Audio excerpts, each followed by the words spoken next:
shut tight. Truth's a ghost in the middle of the night. Everyone's guilty, nobody's right. Shattered glass on the floor like stars. A world of bruises and broken scars. Justice choking in a smoky bar. True Crime Cafe, where the whispers play, where the lies don't fade, where the sinners stay. True Crime Cafe, nothing's black or white, just a bloody fight on the flickering light.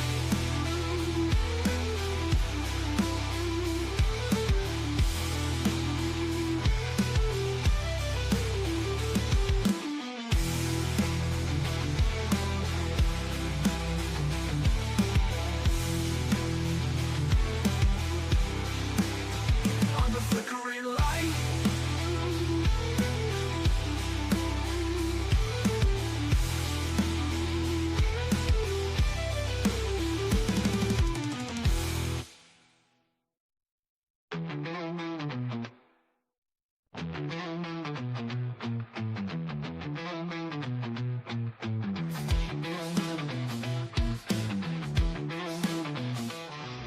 Sticky floors, coffee stains, buzzing neon light remains. Faces murmur, shifting blame. Fingers tap on worn out wood. Shadows move where nothing should. Secrets hiding under hoods. True Crime Cafe, where the whispers play, where the lies don't fade, where the sinners stay. True Crime Cafe, nothing's black or white, just a bloody fight on the flickering light. Cops and questions, mouths shut tight. Truth's a ghost in the middle of the night. Everyone's guilty, nobody's right. Shattered glass on the floor like stars. A world of bruises and broken scars. Justice choking in a smoky bar. True Crime Cafe, where the whispers play, where the lies don't fade, where the sinners stay. True Crime Cafe, nothing's black or white, just a bloody fight on the flickering light.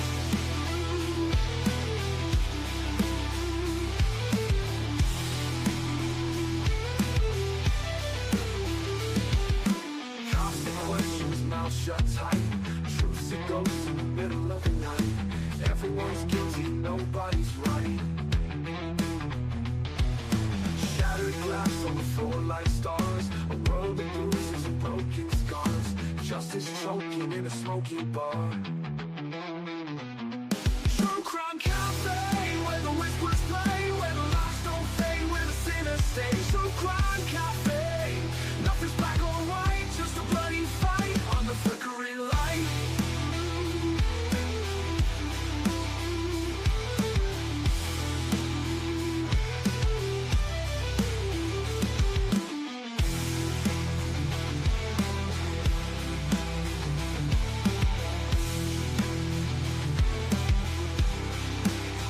On the flickering light.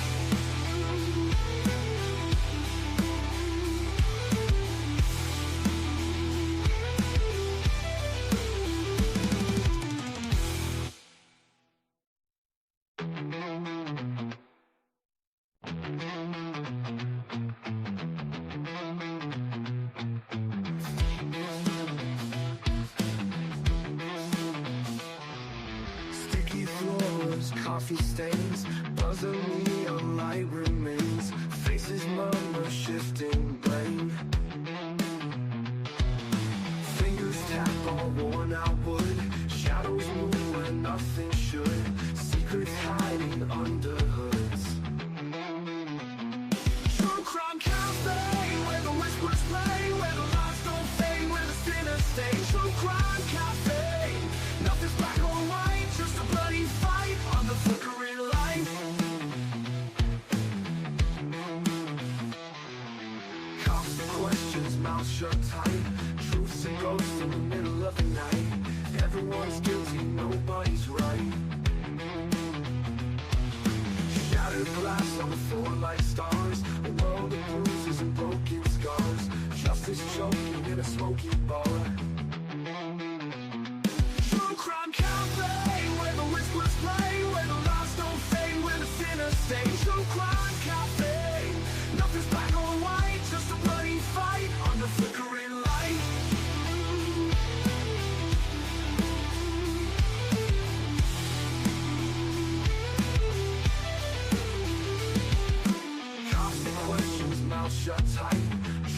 ghosts in the middle of the night. Everyone's guilty, nobody's right. Shattered glass on the floor like stars, a world of bruises and broken scars. Justice choking in a smoky bar. True crime cafe, where the whispers play, where the lies don't fade, where the sinners stay. True crime cafe, nothing's black or white, just a bloody fight on the flickering light.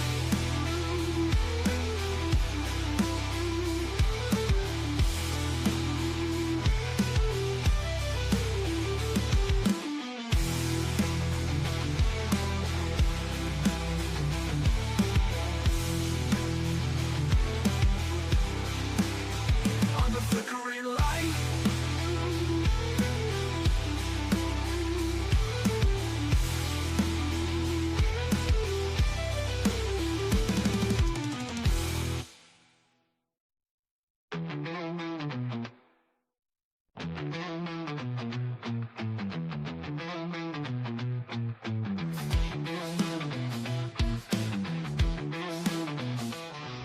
Sticky floors, coffee stains, buzzer neon light remains. Faces murmur, shifting blame. Fingers tap on worn out wood. Shadows move where nothing should. Secrets hiding under hoods. True crime cafe, where the whispers play, where the lies don't fade, where the sinners stay. True crime cafe, nothing's black or white, just a bloody fight on the flickering light. Cops and questions, mouths shut tight. Truths and ghosts in the middle of the night.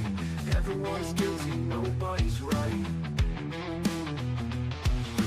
Shattered glass on the floor like stars, a world of bruises and broken scars. Justice choking in a smoky bar. True crime cafe, where the whispers play, where the lies don't fade, where the sinners stay. True crime cafe, nothing's black or white, just a bloody fight on the flickering light.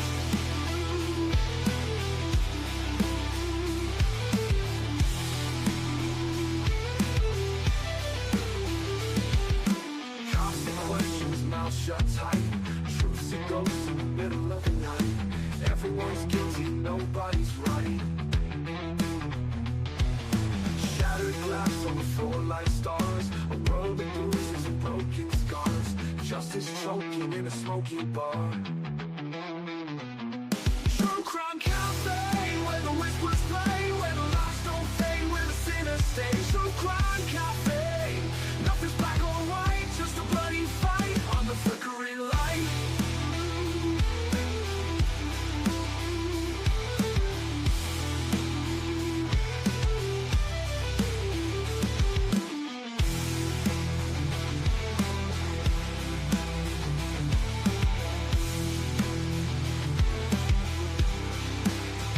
On the flickering light.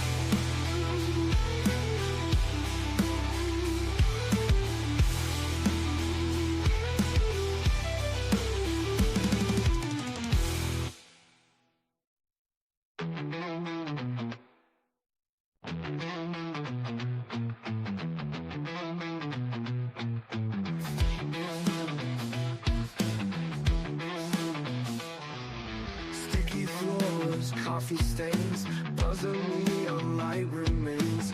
Faces murmur, shifting blame. Fingers tap on worn out wood. Shadows move where nothing should.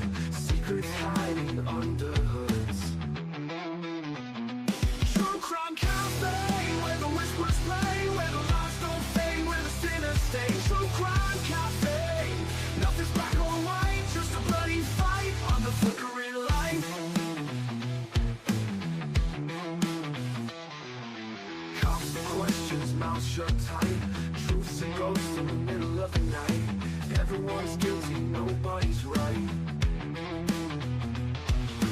Shattered glass on the floor like stars, a world of bruises and broken scars. Justice choking in a smoky bar.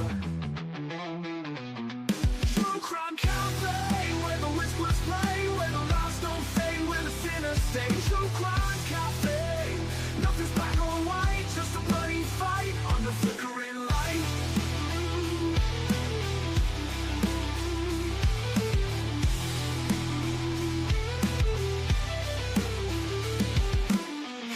Questions, mouth shut tight.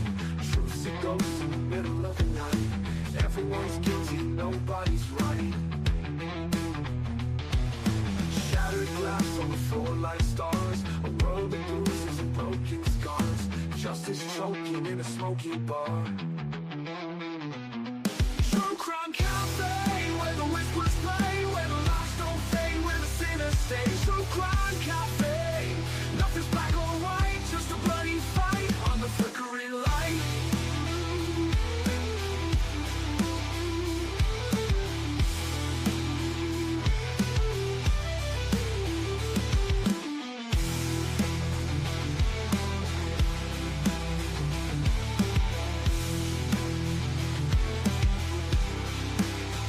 On the flickering light.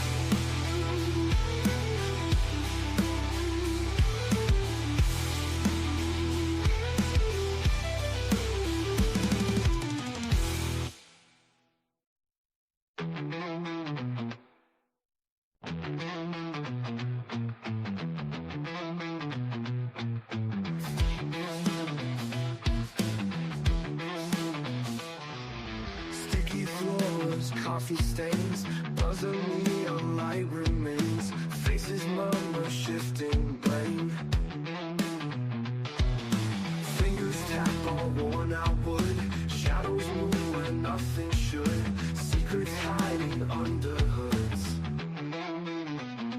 True crime cafe, where the whispers play, where the lies don't fade, where the sinners stay. True crime cafe, nothing's black or white, just a bloody fight on the flickering light. Cops and questions, mouths shut tight. Truths and ghosts in the middle of the night. Everyone's guilty, nobody's right. Shattered glass on the floor like stars. A world of bruises and broken scars. Justice choking in a smoky bar. True crime cafe, where the whispers play, where the lies don't fade, where the sinners stay. True crime cafe, nothing's black or white, just a bloody fight on the flickering light.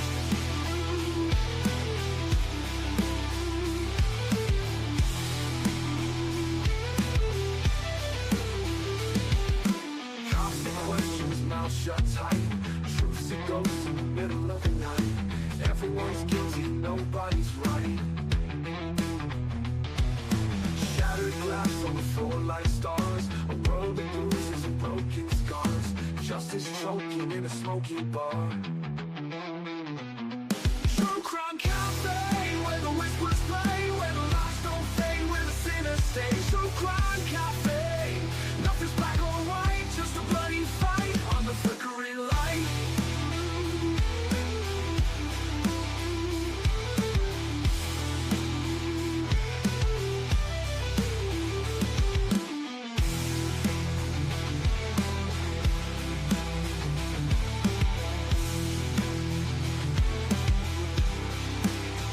On the flickering light.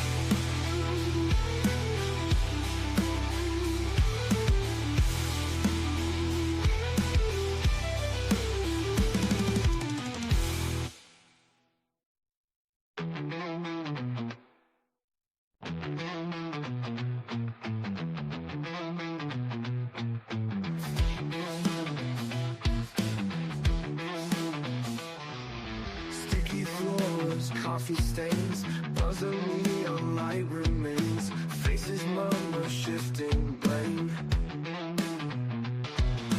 Fingers tap on worn out wood. Shadows move where nothing should. Secrets hiding under hoods. True crime cafe, where the whispers play, where the lies don't fade, where the sinners stay. True crime cafe, nothing's black or white, just a bloody fight on the flickering light. Cops and questions.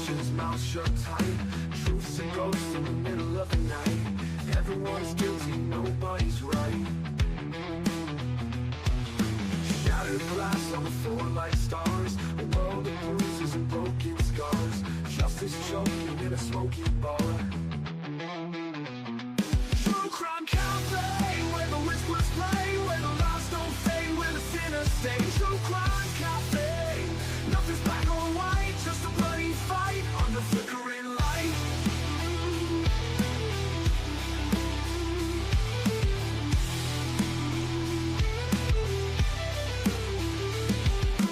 Cops and questions, mouth shut tight.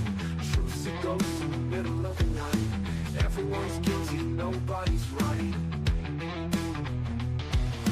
Shattered glass on the floor like stars. A world of bruises and broken scars. Justice choking in a smoky bar.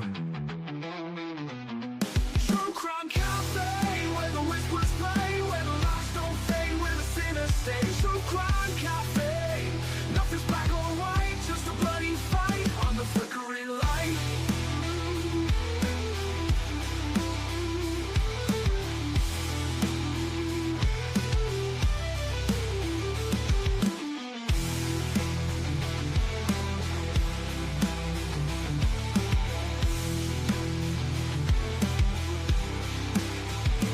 Flickering light.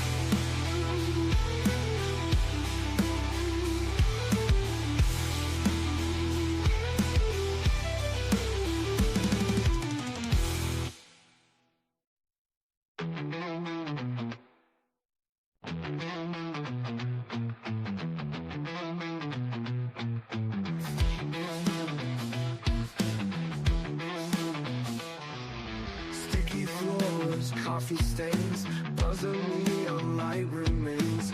Faces murmur, shifting brain. Fingers tap on worn out wood. Shadows move where nothing should. Secrets hiding under hoods. True crime cafe, where the whispers play, where the lies don't fade, where the sinners stay. True crime cafe, nothing's black or white, just a bloody fight on the flickering light. Cops and questions, mouths shut tight. Truths and ghosts in the middle of the night. Everyone's guilty, nobody's right. Shattered glass on the floor like stars. A world of bruises and broken scars. Justice choking in a smoky bar.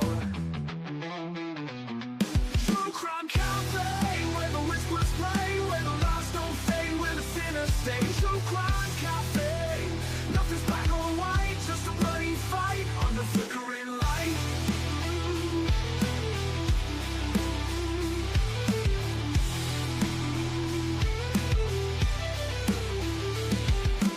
Cops and questions, mouth shut tight.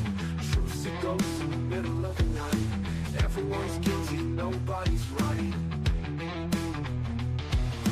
Shattered glass on the floor like stars. A world of bruises and broken scars. Justice choking in a smoky bar.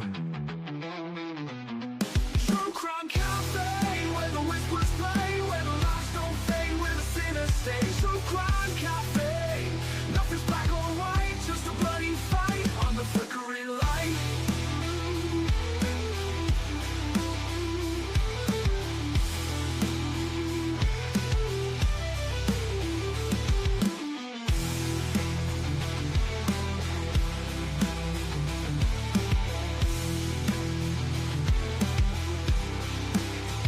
On the flickering light.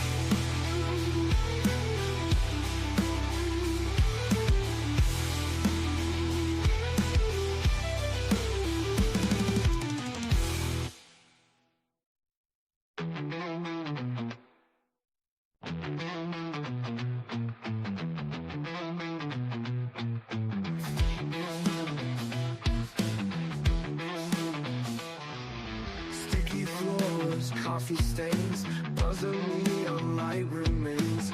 Faces murmur, shifting brain. Fingers tap on worn out wood. Shadows move where nothing should. Secrets hiding under hoods. True crime cafe, where the whispers play, where the lies don't fade, where the sinners stay. True crime cafe, nothing's black or white, just a bloody fight on the flickering light. Cops and questions, mouths shut tight. Truths and ghosts in the middle of the night. Everyone's guilty, nobody's right. Shattered glass on the floor like stars, a world of bruises and broken scars. Justice choking in a smoky bar. True crime cafe, where the whispers play, where the lies don't fade, where the sinners stay. True crime cafe, nothing's black or white, just a bloody fight under flickering light.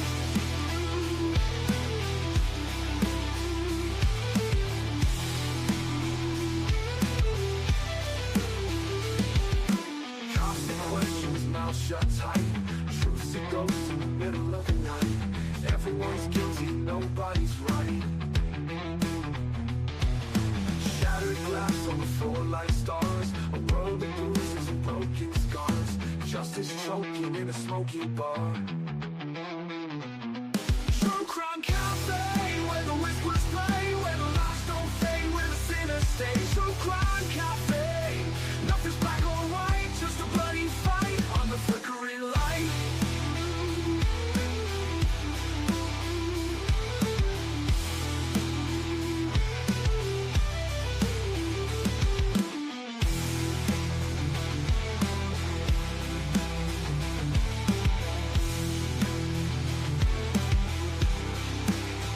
On the flickering light.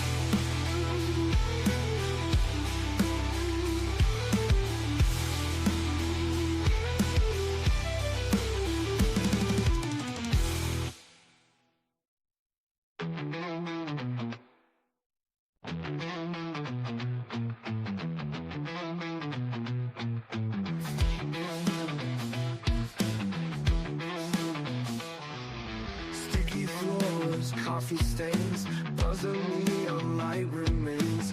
Faces murmur, shifting blame. Fingers tap all worn out wood. Shadows move where nothing should. Secrets hiding under hoods.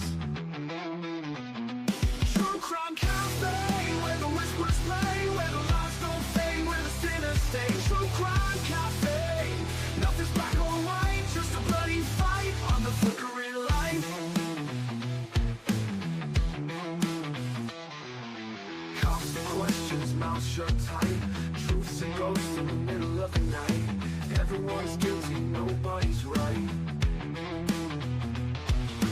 Shattered glass on the floor like stars, a world of bruises and broken scars. Justice choking in a smoky bar. True crime cafe, where the whispers play, where the lies don't fade, where the sinners stay. True crime cafe, nothing's black or white, just a bloody fight on the flickering light.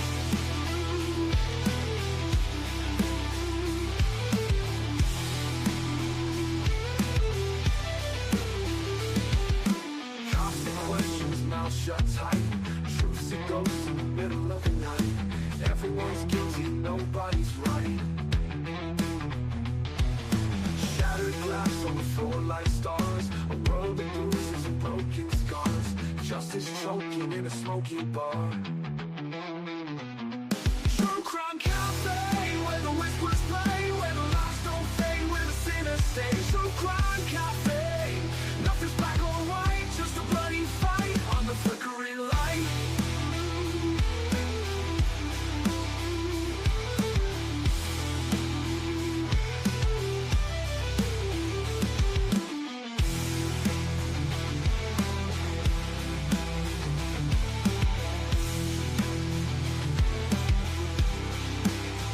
On the flickering light.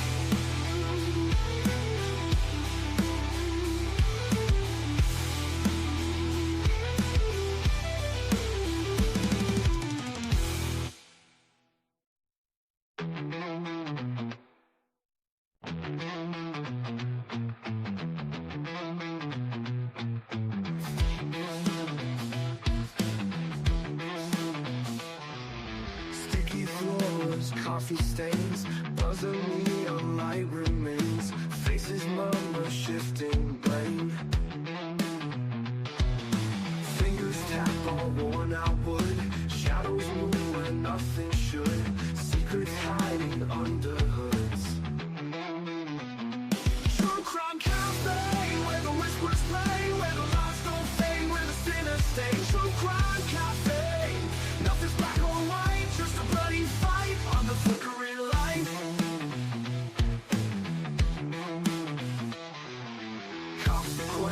mouths shut tight. Truths and ghosts in the middle of the night. Everyone's guilty, nobody's right. Shattered glass on the floor like stars. A world of bruises and broken scars. Justice choking in a smoky bar. True crime cafe, where the whispers play, where the lies don't fade, where the sinners stay. True crime cafe, nothing's black or white, just a bloody fight under flickering light.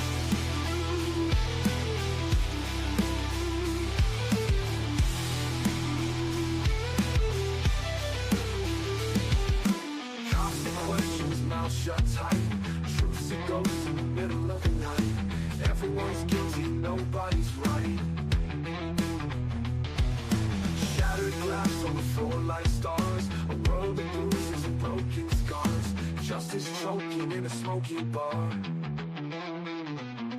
True crime cafe, where the whispers play, where the lies don't fade, where the sinners stay. True crime cafe, nothing's black or white, just a bloody fight on the flickering light.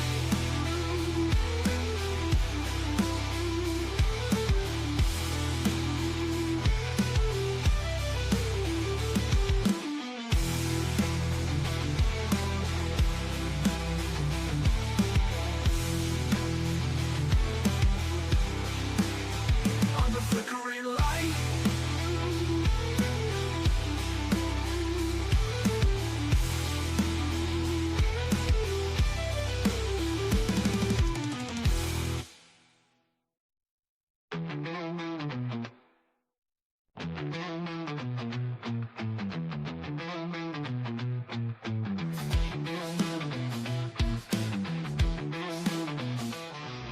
Sticky floors, coffee stains, buzzer neon light remains. Faces murmur, shifting blame. Fingers tap on worn out wood. Shadows move where nothing should. Secrets hiding under hoods. True crime cafe, where the whispers play, where the lies don't fade, where the sinners stay. True crime cafe, nothing's black or white, just a bloody fight on the flickering light. Cops and questions, mouths shut tight. Truths and ghosts in the middle of the night. Everyone's guilty, nobody's right. Shattered glass on the floor like stars. A world of bruises and broken scars. Justice choking in a smoky bar. True crime cafe, where the whispers play, where the lies don't fade, where the sinners stay. True crime cafe, nothing's black or white, just a bloody fight on the flickering light.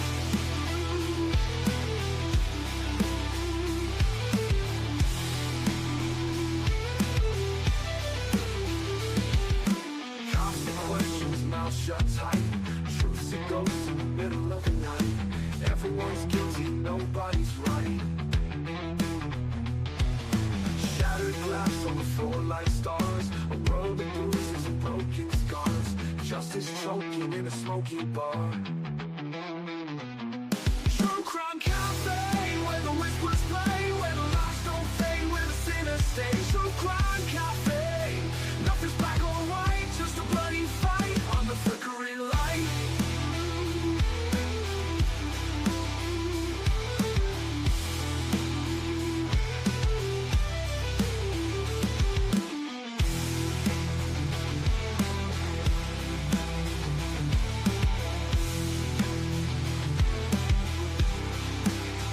On the flickering light.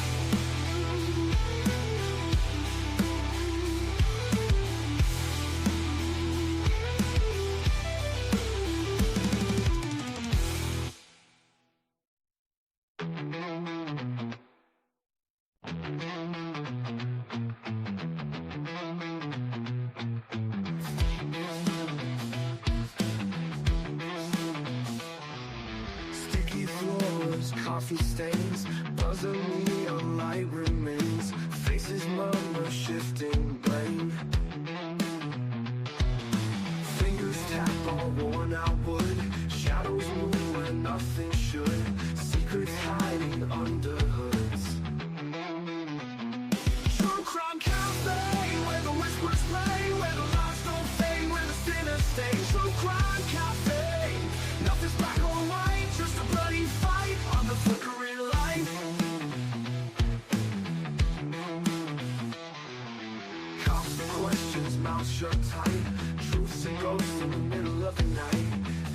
Everyone's guilty, nobody's right.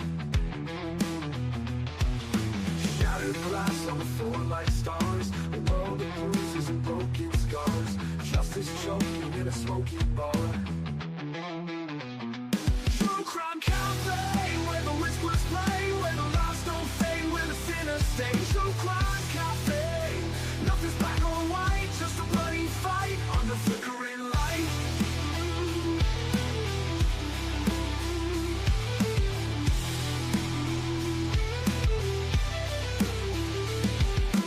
Constant questions, mouth shut tight. Truth's a ghost in the middle of the night. Everyone's guilty, nobody's right.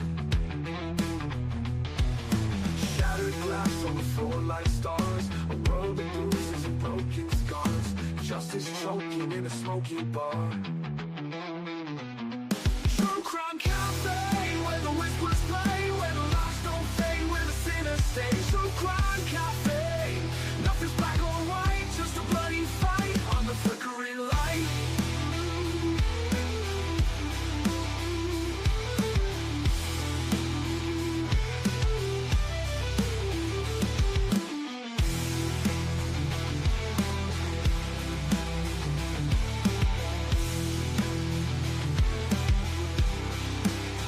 On the flickering light.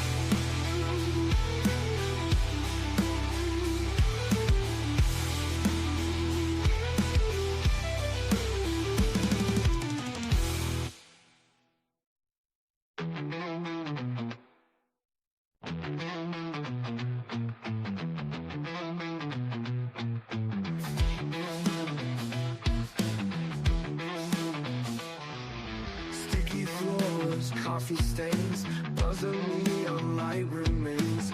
Faces murmur, shifting blame. Fingers tap on worn out wood. Shadows move where nothing should. Secrets hiding under hoods.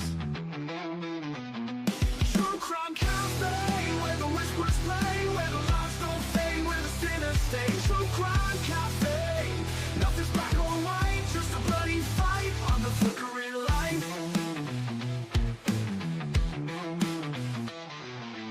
Constant questions, mouth shut tight. Truth's a ghost in the middle of the night. Everyone's guilty, nobody's right. Shattered glass on the floor like stars, a world of bruises and broken scars. Justice choking in a smoky bar. True crime cafe, where the whispers play, where the lies don't fade, where the sinners stay. True crime cafe, nothing's black or white, just a bloody fight on the flickering light.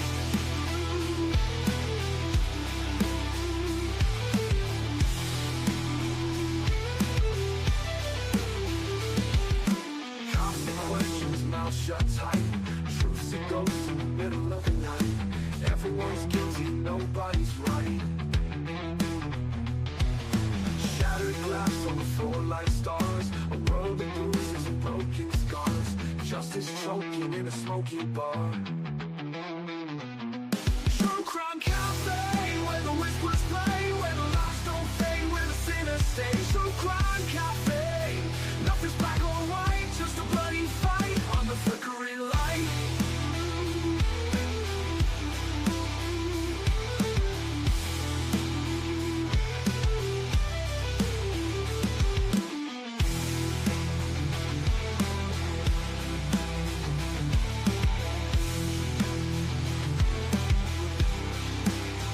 On the flickering light.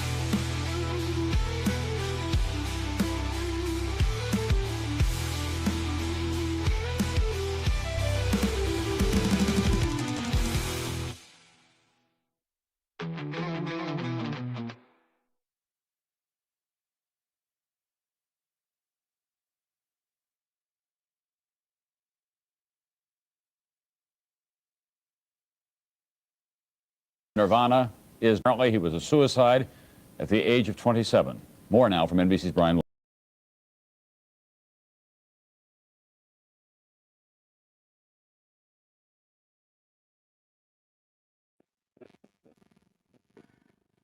All right, y'all. Welcome back to the cafe, and that's where we're headed today, folks.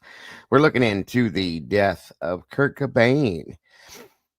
Was slated to be a suicide, folks, but I've had problems with this since 1994. I was a huge fan of Nirvana and Kurt Cobain myself.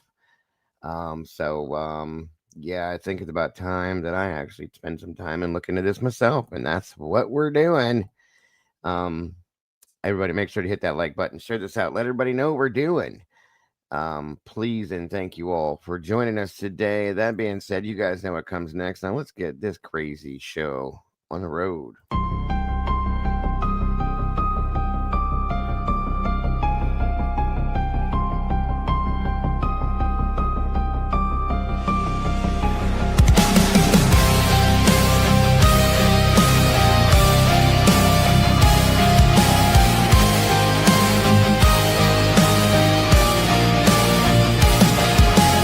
Neon lights flicker like broken halos. Whispers gather in the smoke-filled air. Tables carved with secrets and shadows. Every story's a wound laid bare. The kettle's boiling with a restless rage. Justice written on an unseen page. I sip the silence, bitter taste, waiting for the ghosts to show their face. At the True Crime Cafe, we serve up the pain they try to hide away. Pour another cup of the truth you crave. Raise your glass to the names they betrayed.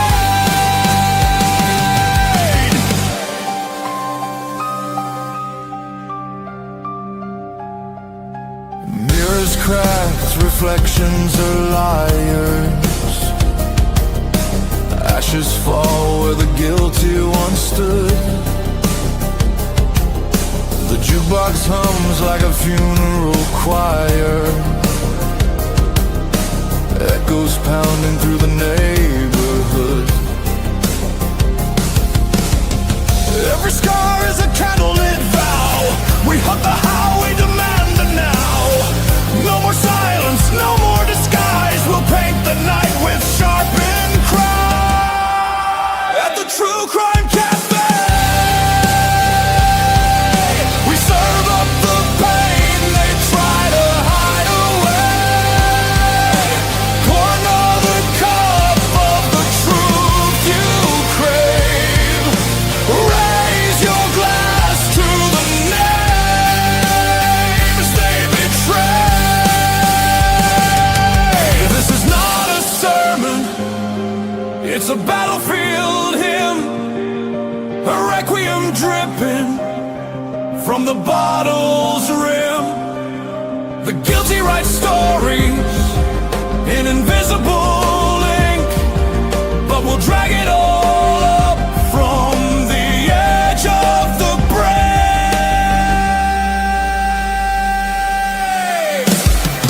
At the True Crime Cafe,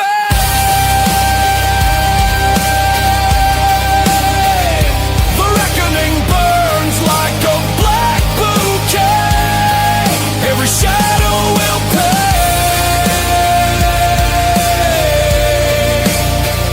In the True Crime Cafe.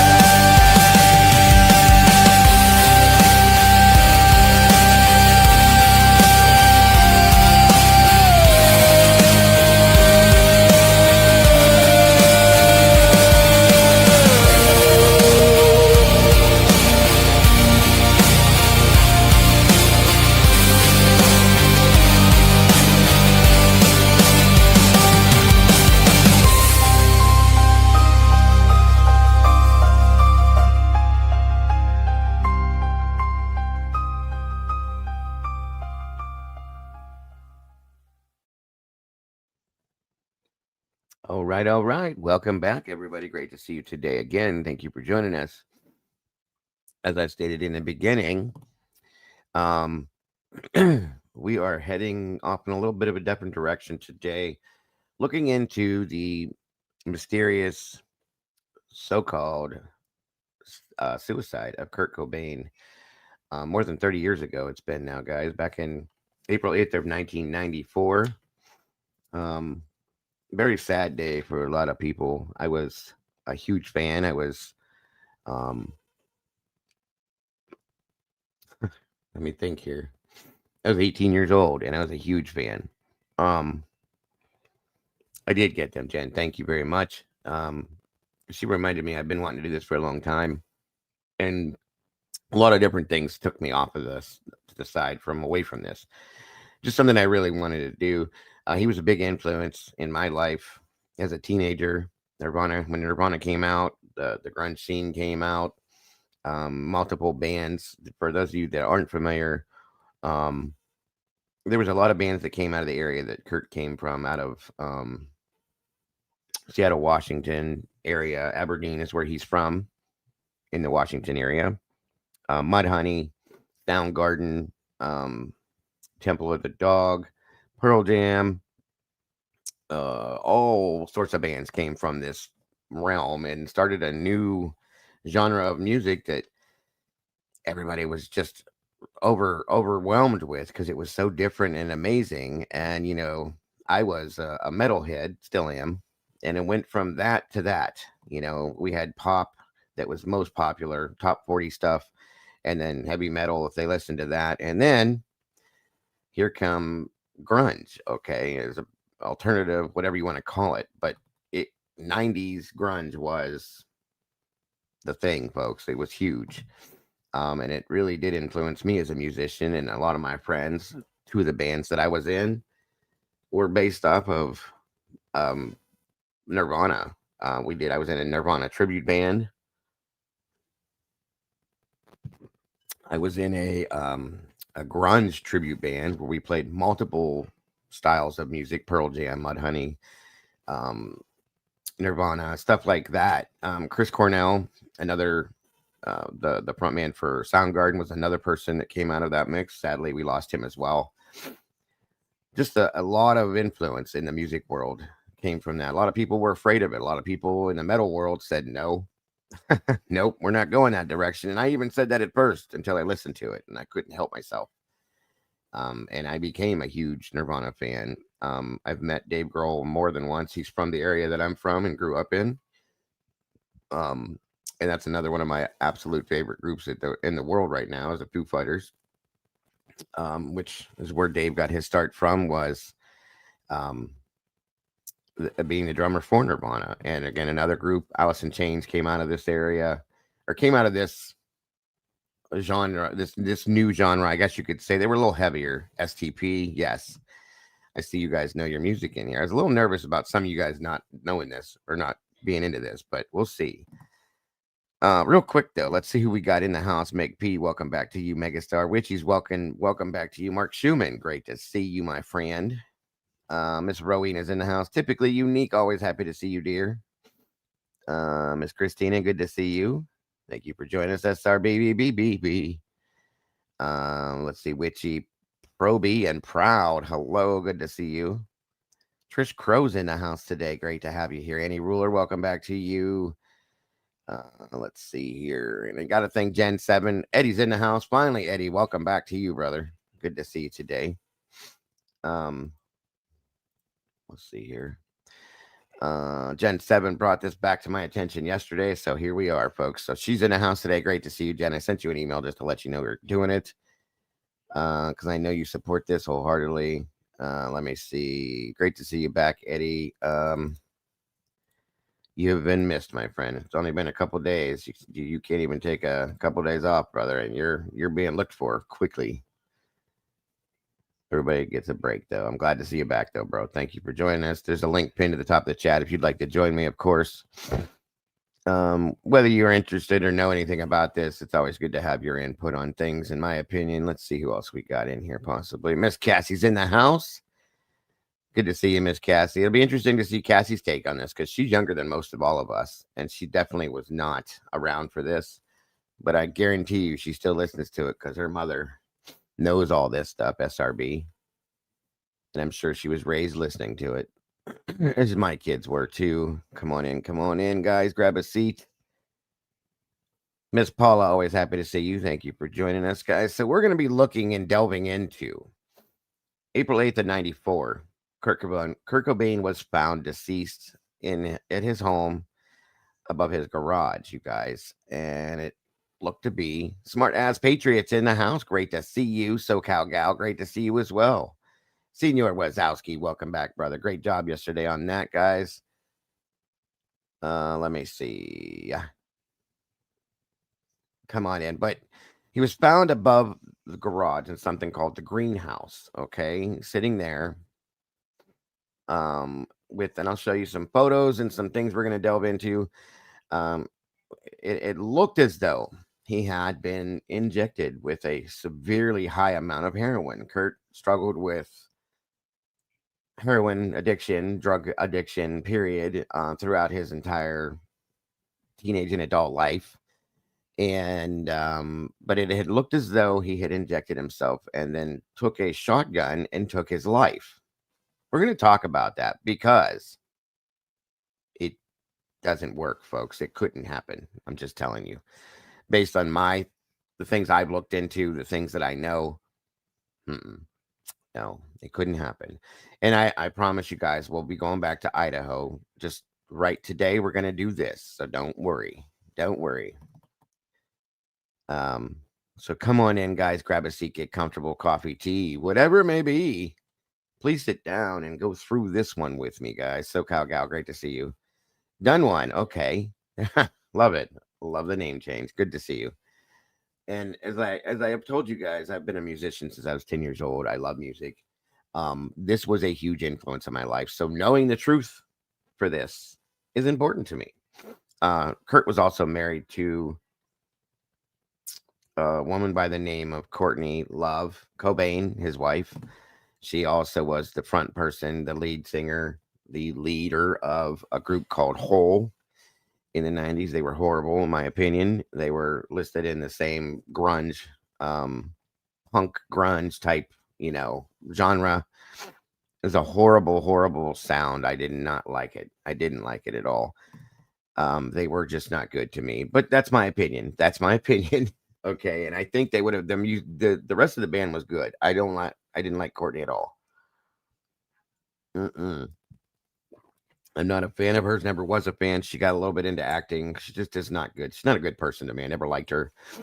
And I have my own, as we'll get into, my own feelings about Courtney and her involvement in Kurt's death.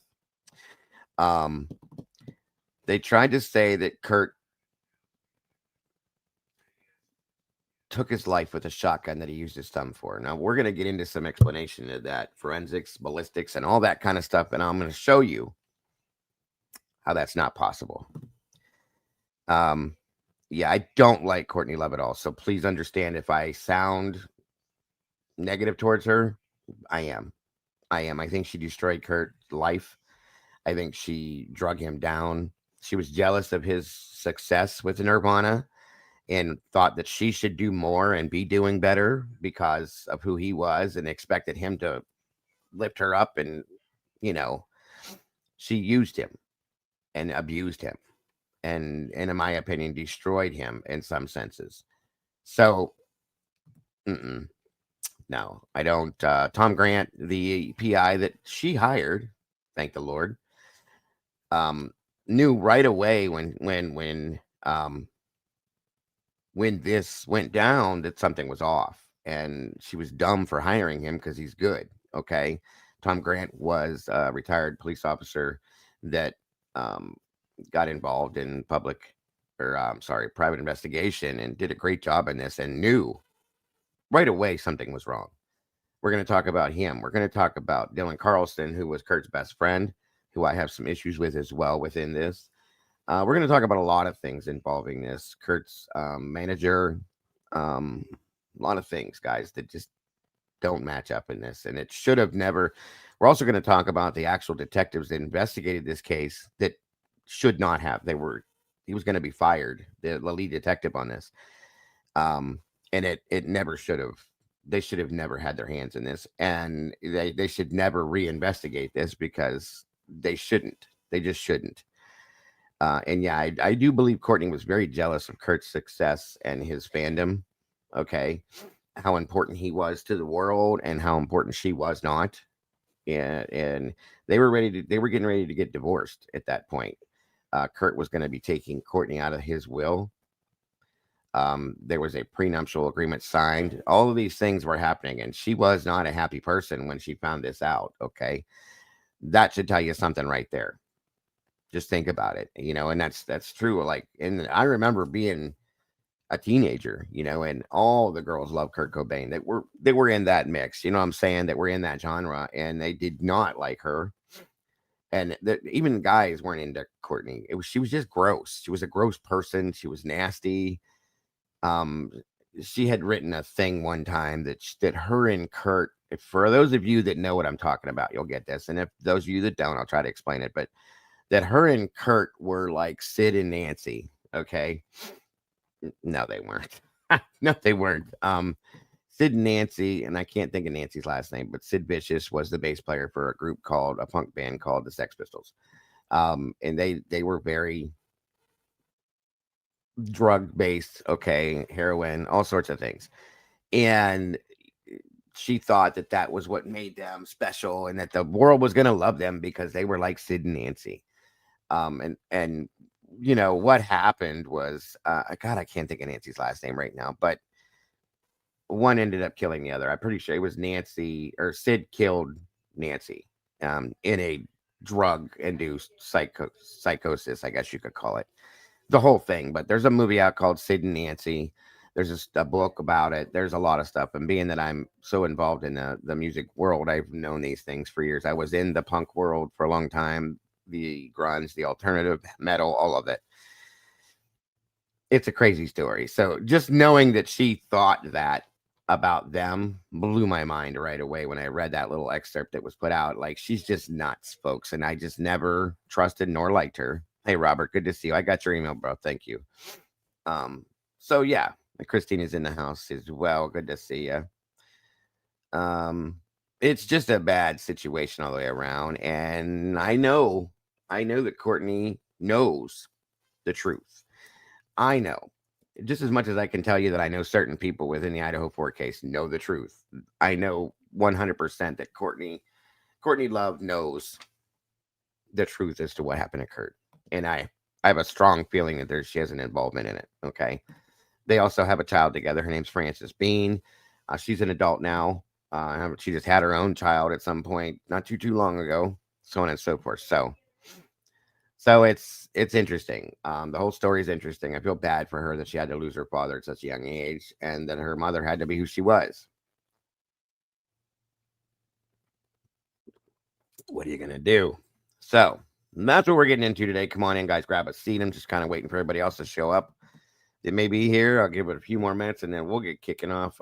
There is a link pinned. If anybody wants to join me up here, you're welcome to. Please do.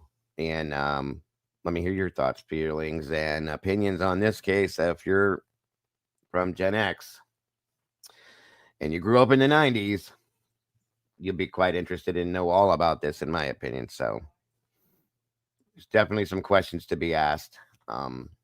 In a couple of these sad situations, again, of course, Kurt now belongs to what they call the 27 Club, which many musicians do. Where they only live to be 27 years old and then they're gone. Jimi Hendrix is in the 27 Club.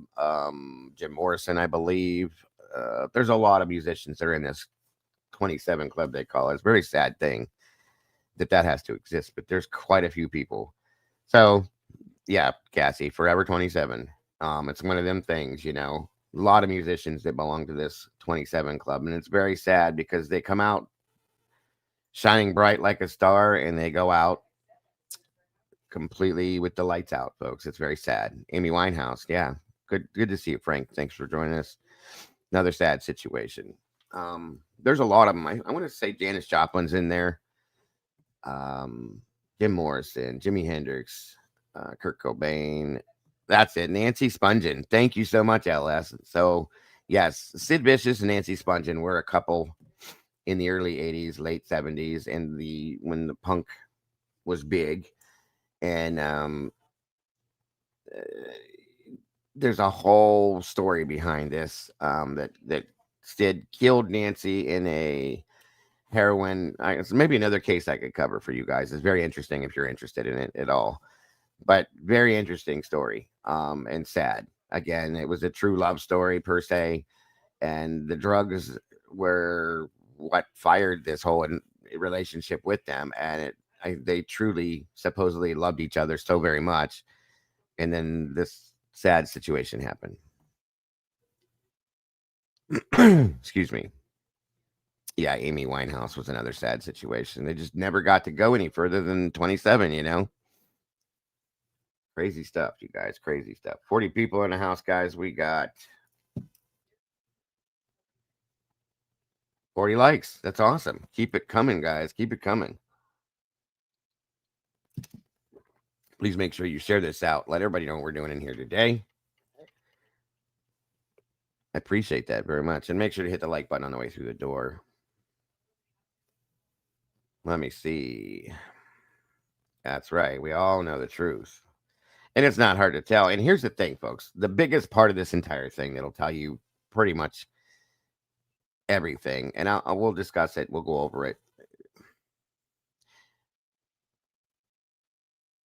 Kurt had injected so much heroin into his body. It was like 3 times the lethal amount, that there's no and mind you, heroin takes effect instantly. It's not something that takes 20 minutes to break down like a capsule or a pill. And there's no way he did it after he shot himself. Okay, so think about this. 3 times the lethal limit, which would take him out. Okay, so hopefully he wasn't completely with it when whoever shot him. But, and I'm saying that because that's what I think. Welcome, Beach Babe. Good to see you today. And so think about that. Knowing what heroin does to people, 3 times the lethal limit. Okay. And then he held a gun to his head and pulled the trigger. No, he didn't. No, he didn't. It's not possible. That's why I knew right away when that was put out.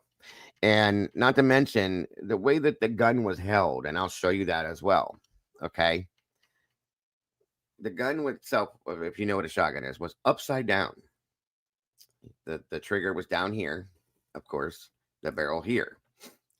Now, when a shotgun's fired, you have to rack it, load it into the barrel, the channel, I guess you call it. Eve 22's in the house. Good to see you. And pull the trigger, and the shell ejects from the shotgun when it's fired. Okay. The way the gun was found in Kurt's hand, mind you, he was holding the barrel like this. The shell should have been to the right of him. But guess what, folks? It was to the left of him, sitting on a pile of something there. The gun's not going to spin when fired. It just doesn't happen. It's not serious. It's not real. It's seriously, it's not real. It's not possible. Okay. The gun will not spin. So therefore, in turn, the shell should have been found to the right. Okay. It was found to the left. So that makes no sense. So whoever did this and put the gun in his hand wasn't thinking about that.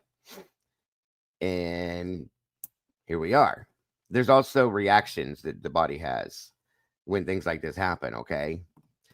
And also, if he would have shot himself the way the barrel was facing, he would have been completely and totally absolute unrecognizable. One of the lead detectives that was on the case knew exactly who he was when he saw him. I'm going to say that. Okay. So those are just some little things that made me go, what in the hell is going on? As I got older, more experienced in things. They just, yeah. So you got to understand, the man supposedly shot himself up with heroin, took everything off, put everything away in this little box next to him, and then picked up a gun and shot himself. No, he didn't. So please make sure you guys hit the like button on this, please, and thank you. 46 people in the house, 43 likes. I love it. Thank you guys so much for joining us. Welcome, Scully. Good to see you, brother. Thank you, SRB. Any Ruler, thank you for joining us. Absolutely not miscast. That is facts. Let's see. Make sure I'm not missing anybody. Eve is in the house today. I love seeing you, Eve. Thank you so much for joining us, mods. We can drop the links to these awesome creators that have joined us today. eBay 22, please. Typically unique. Scully. I would love. I want to drop Scully's link in here too and get people supporting him as well. Let's see. Making sure I got everybody that I see in here. I think a little bit, Pro B. I can show you guys that. Actually, I do have that. Hold on a minute. As we're waiting on others to jump in here with us, I'll show you something right here.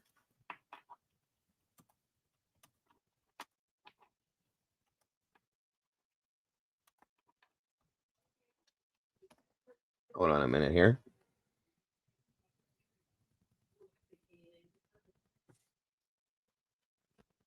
Give you a little bit of a little bit. In fact, it leads with Kurt as well. So I'll give you a little example and a little bit of information on the 27 Club situation. Yes, absolutely. Crossroads, another one. There's a movie that came out years ago. Crossroads had Ralph Macchio in it about a blues guitar player. You got to check that movie out too if you haven't seen it. It's amazing. It's got Steve Vai, Ralph Macchio. Steve Vai is a legendary, in my opinion, guitar player. By the way, somebody asked me, I play drums. That's my main instrument, but I can play guitar a little bit. I definitely play bass guitar. I play piano a little bit too. But my main thing is the drums. Steve Vai, yeah. Crossroads, great movie. So thank you for that, Pro B. Let me have this explained here, I guess, a little bit real quick. Wife Courtney Love, a one-year-old baby daughter, Frances Bean, and one of the greatest bands in rock and roll. Our condolences to all of them. Welcome to Watch Mojo, and today we're exploring the controversial and tragic phenomenon known as the 27 Club. The so-called club refers to the unusual number of prominent musicians and artists who have died at the age of 27. While not an official grouping, the term has become a cultural fixture, symbolizing a tragic pattern that combines talent, fame, and often a tumultuous lifestyle. We're going to dissect the history, key figures, and the theories that attempt to explain why so many influential artists' lives ended at this specific age, offering a comprehensive look into one of the music world's most enduring mysteries. When he went to jail, she spiraled downward very quickly. The roots of the 27 Club. No, not Crossroads with Britney Spears. That's a different movie altogether. Completely off subject. I'll show you the Crossroads with Ralph Macchio. It's from way back when.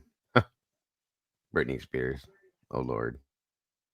Can be traced back as far as the early 20th century. One of the earliest and most notable members was Robert Johnson, a legendary blues singer and guitarist whose death in 19... So this is the gentleman that Crossroads was based off of. 1938 set a spooky precedent.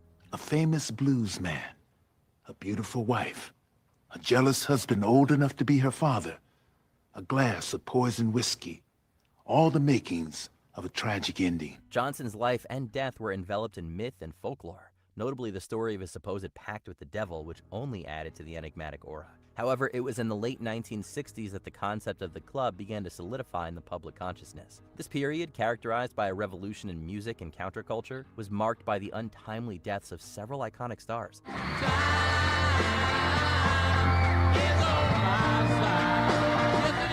Brian Jones, the founding member of the Rolling Stones, died in 1969, a loss that was followed by the deaths of Jimi Hendrix, Janis Joplin, and Jim Morrison, all within a 2-year span. These artists were central figures in the industry and embodied the spirit of the era's counterculture, magnifying the impact of their deaths and highlighting the recurring age of 27. Right beside the ocean on our moonlight drive. To understand the significance of these deaths, it's important to consider the cultural and social backdrop of the 1960s and 1970s. This era was marked by significant political and social upheaval, with movements for civil rights, opposition to the Vietnam War, and a burgeoning counterculture that challenged conventional norms. Peace, man. See what I mean? Groovy. Rock became a voice for this generation, and the artists at its forefront were viewed not just as musicians, but as cultural icons and avatars of youth rebellion. The lifestyle of rock stars during this period often involved excessive substance use and a disregard for conventional living, factors that undoubtedly contributed to the untimely deaths of many artists. What are you gonna do about it? What are you gonna do about it? What are you gonna do about it?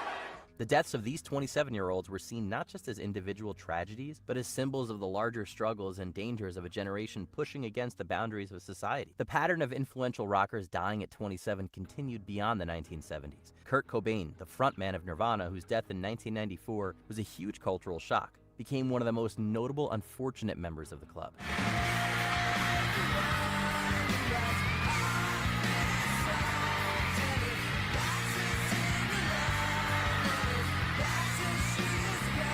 Cobain's death revived interest in the phenomenon and added a modern name to the list, linking the grunge movement of the 1990s back to the rock and roll legacy of the 1960s and 1970s.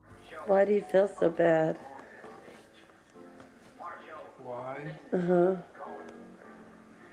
Because I want to. It's my fault. All my fault. In 2011, Amy Winehouse's death brought further attention to the club. Winehouse's struggles with substance use and mental health issues were well documented. Her death sparked renewed discussions about the pressure of fame and the vulnerabilities of young artists in the modern entertainment industry. She said, if I could give it back, just to walk down that street with no hassle,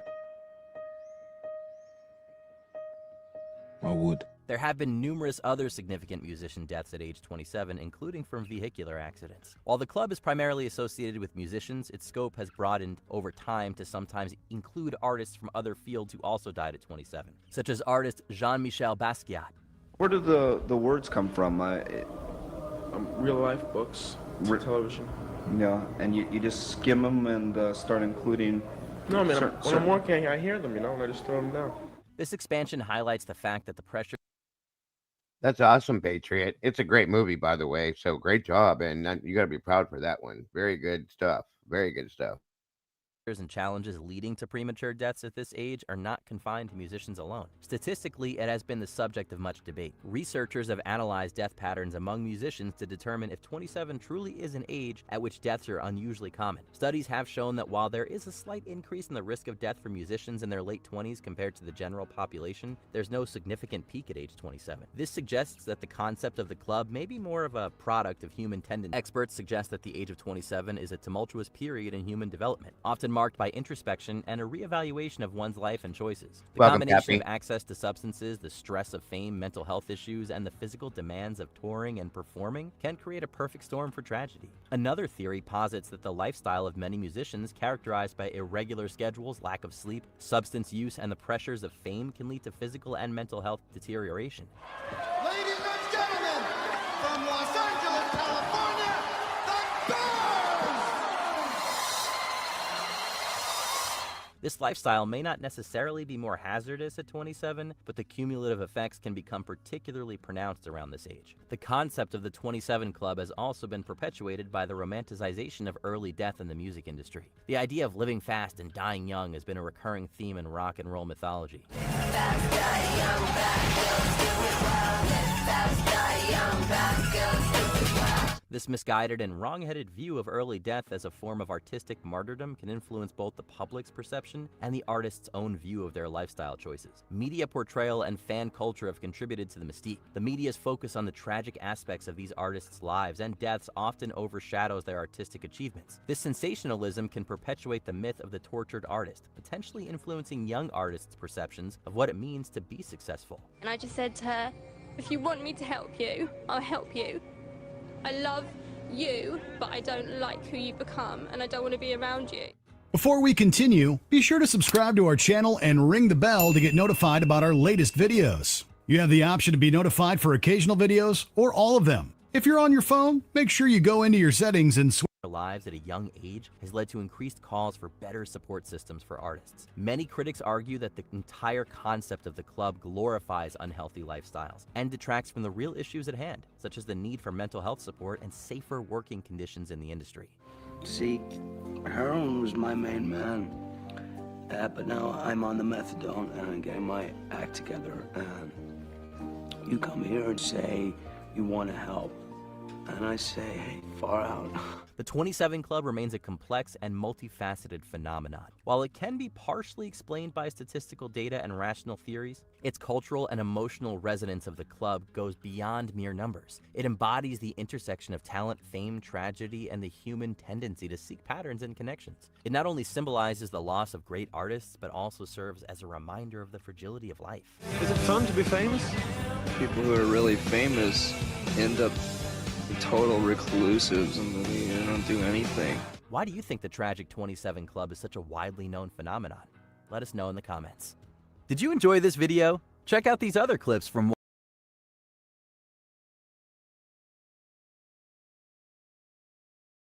All right, guys. So there's a quick little, I guess, explanation into what the 27 Club is.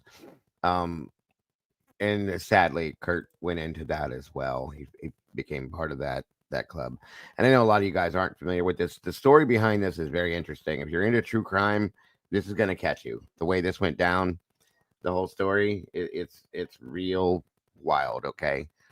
I have a lot of different things, and I didn't even know which one I wanted to use, to be honest with you, so bear with me. But I think we got everybody here that's going to be here on this, and I appreciate you guys that aren't familiar with this still being here to be here and listen to this. It means a lot. So like I said, I'm trying to think of where I want to start at with this. And thank you to Jen. Jen sent me some stuff as well that I could very possibly use. So let's go here. Hold on.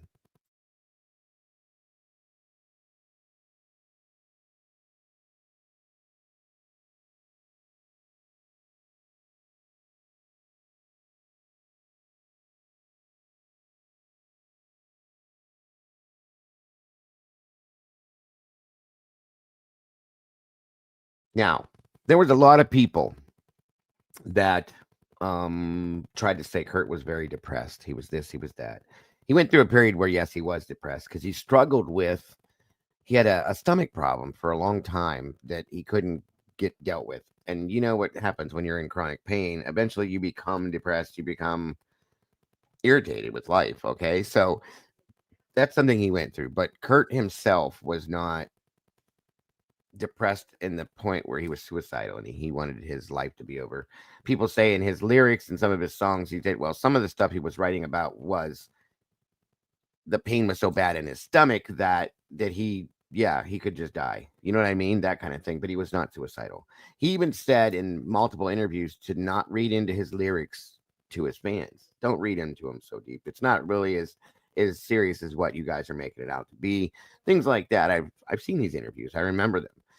And he loved his daughter.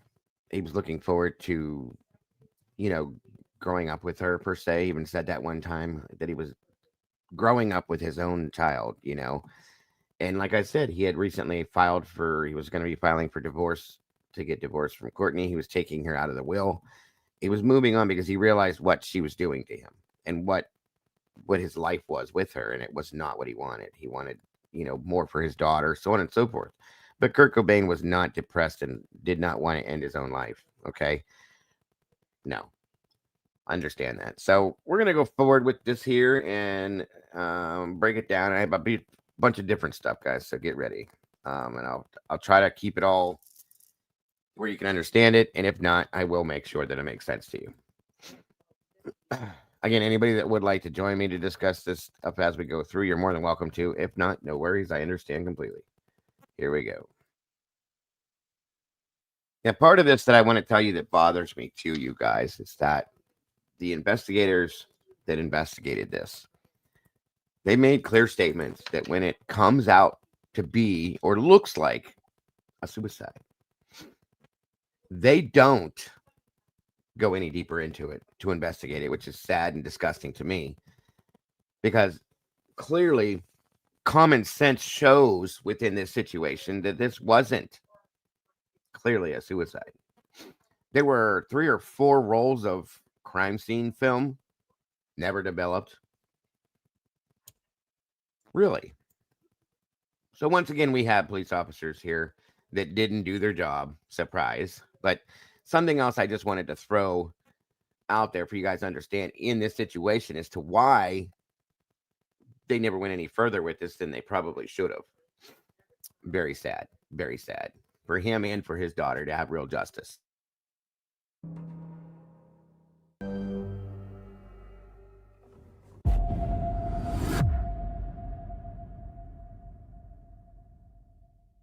So again, folks, real quick, just I should have caught that, but right here, that Dylan Carlson was quote unquote supposedly Kurt's best friend. Okay. And I say supposedly very strongly for reasons you'll find out soon. At Exodus, the rehab facility, literal that was, he said, as literal as a joke can be. Kurt. Yeah, I see Mark Moody's statement here. They actually prove with the suicide note, the last 4 lines were not written by Kurt, and they were not. And just so everybody knows, they found papers in Courtney's belongings that showed like letters being written and trying to be mimicked to look like Kurt's. The last 4 lines. I'm going to show you the suicide letter as well, folks. Don't worry. And I will point out those points of it. Good point and good call there, Mark, for pointing that out. But yeah, it's pretty wild, you guys. Pretty wild. Just saying. Kurt had a dark sense of humor, but he was not suicidal. Kurt wanted. There was no suicide. And that's something that I wanted to explain too, is that Nirvana was breaking up. Okay. They had creative differences. They were going their own directions. As we all know, Dave did, so on and so forth. But this note is written out of multiple different things that Kurt wrote over a period of time. Okay. Multiple different little paragraphs that he wrote in different phrasings and different periods of time about different things. And that's how this was put together. So that's just something that they're probably going to explain to you. Just wanted you to know that that was something that was in the works, is that Nirvana was breaking up. I think Kurt always wanted to do his own like acoustical. He loved the unplugged stuff, and he kind of wanted to do something a little different. We all know that Dave did. I don't know about Chris Novelisek, his bass player, but hey, RC, good to see you. So at some point that was coming. As sad as it was coming, but it happens all the time. We have bands that'll come out, they get really big. Dave Grohl has nothing to do with this. He's not suspicious at all, Beach Babe. Don't worry. So this is what this was basically stating, sadly. The magic bullet. Yeah, Jen, you're absolutely correct. 100%. And yes, it is in there too.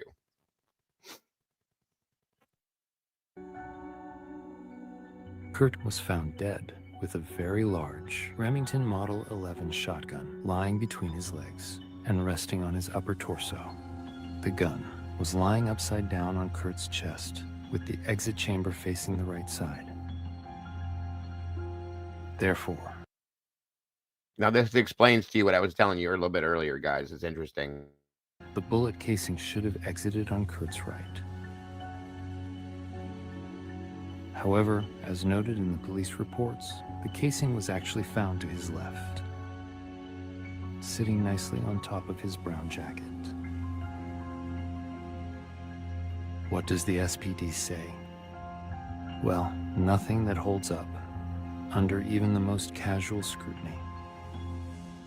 Their guess is that the gun spun a 180 in the air as Kurt fired it, and without breaking his wrist, this very large gun landed perfectly upright on his chest.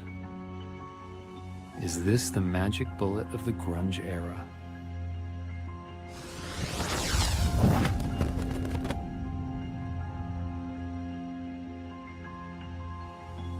So, there you have just a fraction of the evidence in this case. Just the very edge of the rabbit hole. But now, let's move on to our first new development in this case in 30 years.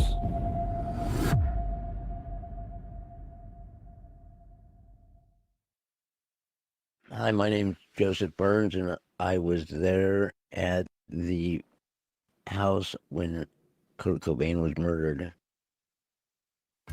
So, who is Joe? Joe was one of Kurt's closest friends. He played in one of Kurt's favorite bands, called Aspirin Feast. We'll let Joe tell you a little about how they met.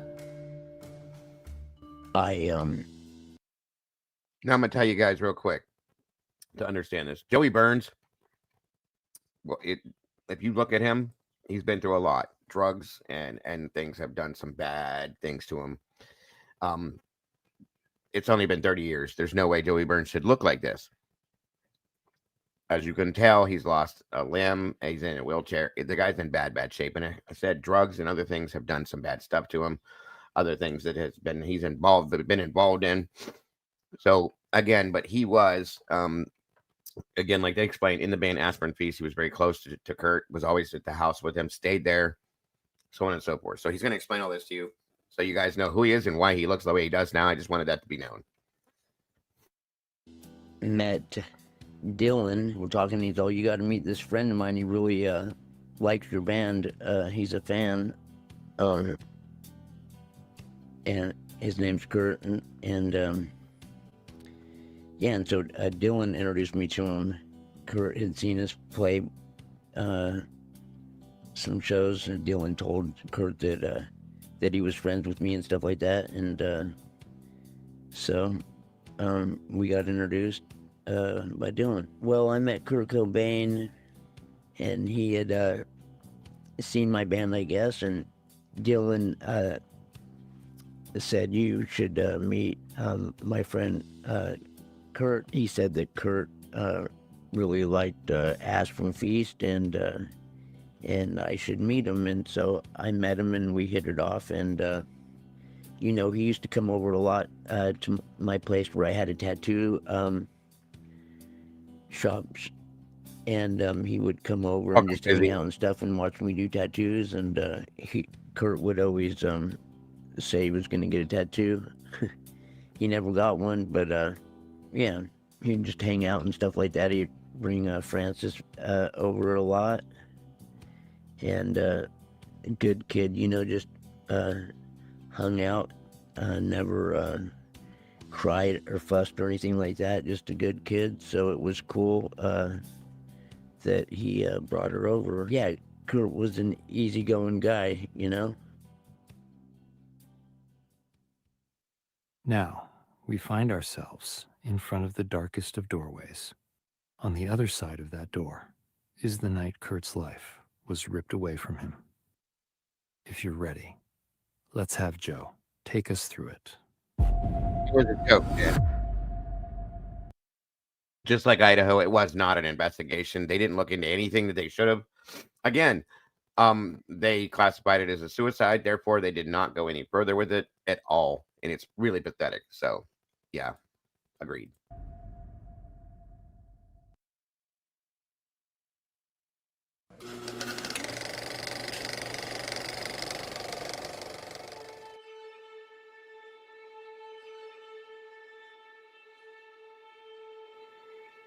I was there at... Welcome, Jules. Thank you guys for joining us. Thank you for joining us. I appreciate you guys all for being here. The house with my girlfriend, Bonnie Dillard, Callie DeWitt, Jennifer Adamson, and other characters that showed up, like Dylan Carlson. I'm going to tell you right now, Joey, Callie, and Dylan are very important in this case, folks. Very important, along with Joey's girlfriend to some extent. But understand, those names that I'm putting out there are probably the most important as far as this is concerned. Oh,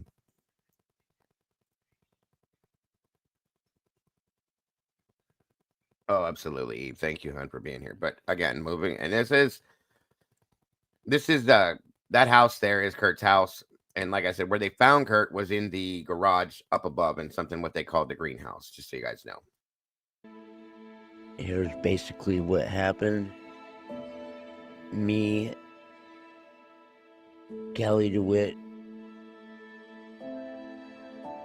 Jennifer Adamson, and Bonnie Dillard were hanging out listening to records. I was doing tattoo work on Callie DeWitt. Just basically having a good time, and then after being there for a few days, I went to the... Sorry to interrupt, but yeah, Jen's right. Said that people that are trying to reopen this case have tried so many times to recreate this, and the forensics on the gun is crazy, to say the least. It's not possible to do what happened. It's just not. And not to mention the amount of heroin that Kurt had in his body. He was already gone, in my opinion, before the gunshot happened. I'm just telling you, it's just not possible, okay? And I believe, just so everybody knows, that somebody shot him up and then shot him. And then set everything up, staged it to make it seem the way it did. That's truly my opinion. The kitchen, and Kurt was there.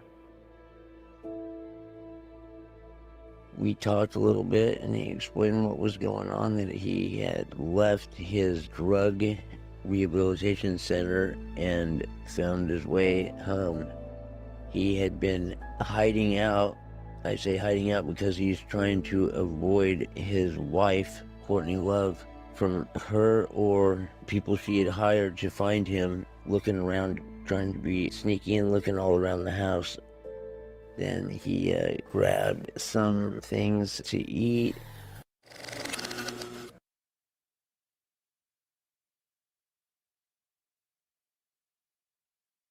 Fruit. And, yeah, Murray Callender's TV dinner, like, like turkey with stuffing and mashed potatoes and some corn, or chicken, breaded chicken, and like some corn and mashed potatoes, I think. Yeah, with gravy. What he's talking about, if you guys haven't seen him, is the frozen, like the Marie Callender's frozen dinners that you can get, like it's okay typically, like the like Marie Callender's makes pot pies and they make frozen TV dinners and stuff. That's what he's talking about. So that, since if nobody understood. He said he was just gonna go back where he had been hanging out for a little bit, and I went back to Callie's room and didn't even mention anything to anyone in the room, and went back to doing the tattoo work. Just left him alone because he kind of just wanted to be left alone. Me and Callie, went and talked to Kurt. Absolutely not, Christina. The amount that was found in his system was he knew how to do it. He knew what he was doing. He hadn't been in recovery long enough for him to be that person, for it to be that way. I know what you're saying. It was a very high dose that he would not have taken, period. I'm just telling you right now. It's very bad, the amount that it was. So that I have to disagree with Christina. He finally came down and talked to both me and Callie in the kitchen. He had a tape that he had recorded, and he gave it to Callie and said it was him just jamming on just basic recordings that he had made with him playing multiple instruments. It was a basic 4-track recording. And that's when Dylan had showed up with another person, not in any car. They apparently got dropped off at the end of the driveway or something, because there was no place for a car to park except in the driveway or in front of the house, but there was no one parked there. So they were there just, I think they got dropped off on the street maybe, and just walked down the driveway. We were talking, saying that there could be some people lurking around, like private eyes, some people that Courtney had hired, and some people she just had gotten a hold of, and she had them come over looking for Kurt. People that were looking for him that Courtney had hired were Dylan Carlson and a couple other people trying to check different places. That's why Kurt was being real careful, like really actually completely sneaking around and trying to go where he was hiding out at. Literally not trying to be seen by any of these people.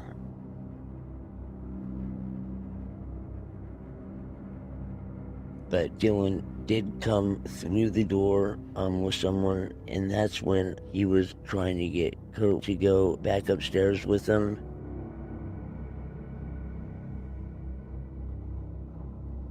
That last time he had come down, he was totally out of it, and really, I couldn't even talk to him.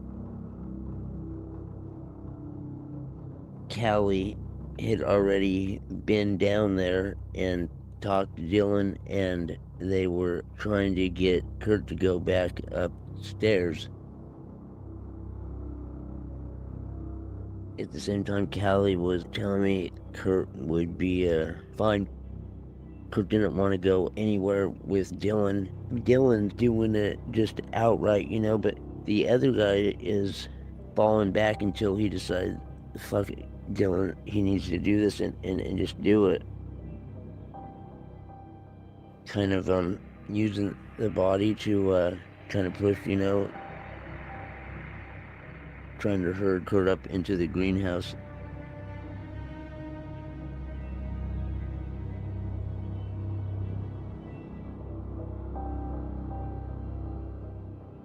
And then you got Callie on me all of a sudden saying there's a bunch of reasons why it might be good to take off from there. And I'm thinking I didn't feel like I should take off.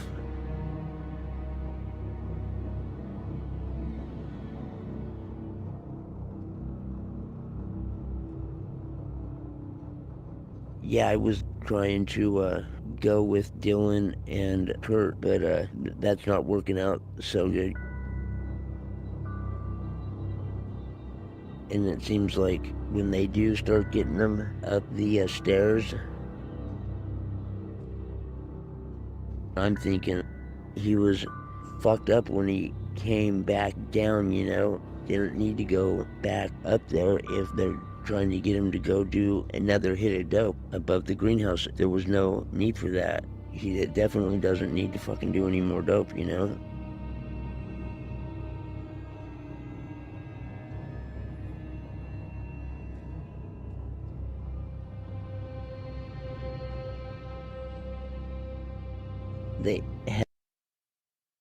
I just saw it too. I'm so sorry, Phenomenal Mom. That's horrible. You definitely have my thoughts and prayers and condolences. That's just horrible. I am so sorry. Good Lord. Prayers to you always. That's just a horrible situation. I'm so sorry. Had a premeditated game plan.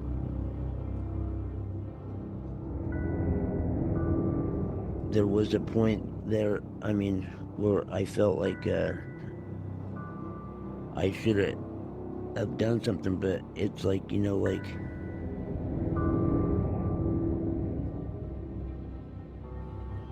at the same time Bonnie shows up.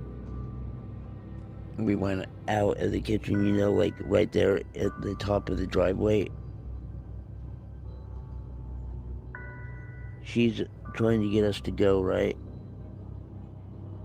And I'm down to go, but I want to find out what the fuck is going on with fucking Dylan. Bonnie doesn't. She wants me to get the car, and she wants to get out of there. Callie, he took off. He went back that way towards either the stairs or back into the house. Me and Bonnie were together talking on the driveway when the gunshot happened.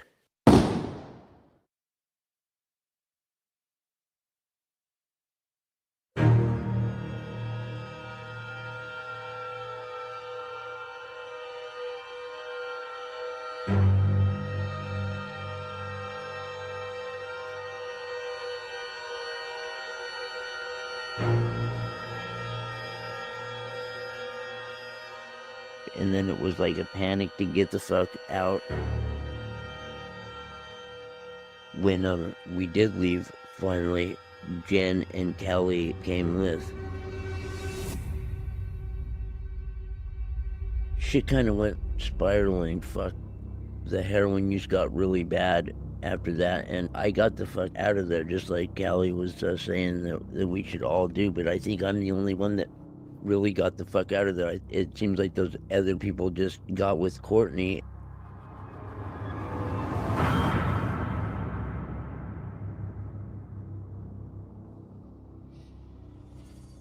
Callie was actively trying to, like get some people out of the house, like me and Bonnie, just anybody that could talk to the cops or whatever, be a witness to what was going on. I mean, Callie was straight up telling me, we all need to get out of here and take off to at least a couple states away, because he doesn't know exactly what I seen, but he knows a lot of what I seen, and he's saying that the cops, they're gonna totally be looking for me, and we should avoid interviews with the cops and the FBI or whatever. Welcome, Robert. I'm gonna have to mute you because you have a lot of background noise. I know. Is that better? Yeah. Okay. Yeah, I think so. All right. Thanks for joining me, bud. Appreciate you. You're welcome. I've always been fascinated by Kurt Cobain. Hang on a minute. I gotta turn you down. You're really loud. All right. Say something real quick.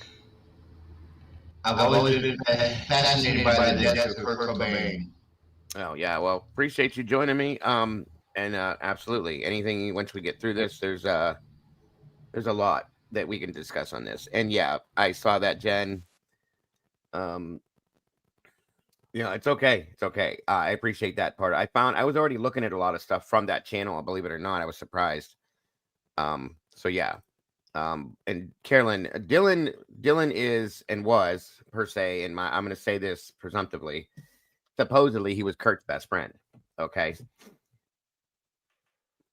As you see what goes on here, you're going to question it yourself. And I still do. I truly do.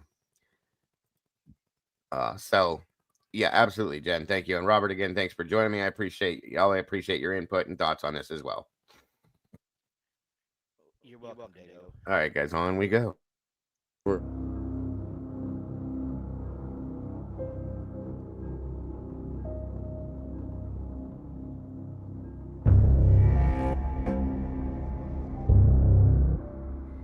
Oh my God. You have these friends you grow up with, and you totally know something about them. Like, Dylan's really smart, but there's something about Dylan. It seemed like, oh shit, I'm saying this out loud. It's hard.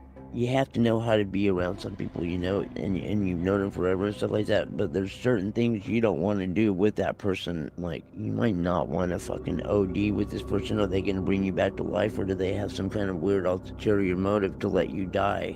And I shouldn't be talking. Oh my God.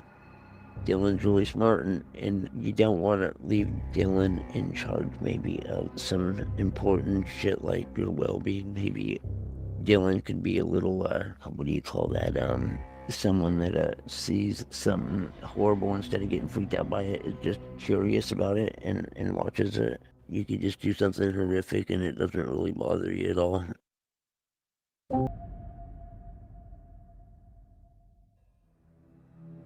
I'm sure if you loved Kurt, you're feeling rage growing in the pit of your stomach right now.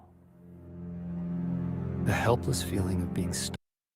It's pretty convenient, isn't it, Pappy? Just saying. Stuck there, behind your Welcome, computer, Brandy. or phone, or TV, seething and screaming at the screen. What do we do? The only thing left to do is scream. One scream is pretty quiet, unfortunately. But what if 1 million of us screamed at the same targets? Blast our screams outwards, towards the real world. Let's make their fucking ears bleed. Scream at the Seattle District Attorney. Scream at the Seattle PD. Scream at the FBI. Scream for Kurt. Because he can't scream anymore. All right, so we have that there, which is Joey was the supposed only eyewitness per se. Okay, and it's pretty wild. It's pretty wild. Now, there's also another situation I read about. Pat Smear, who was another musician, knew some stuff going on with Kurt as well. So just saying, there's a lot about this stuff, guys, that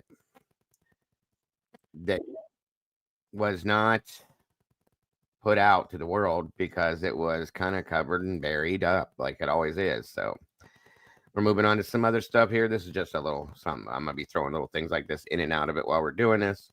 I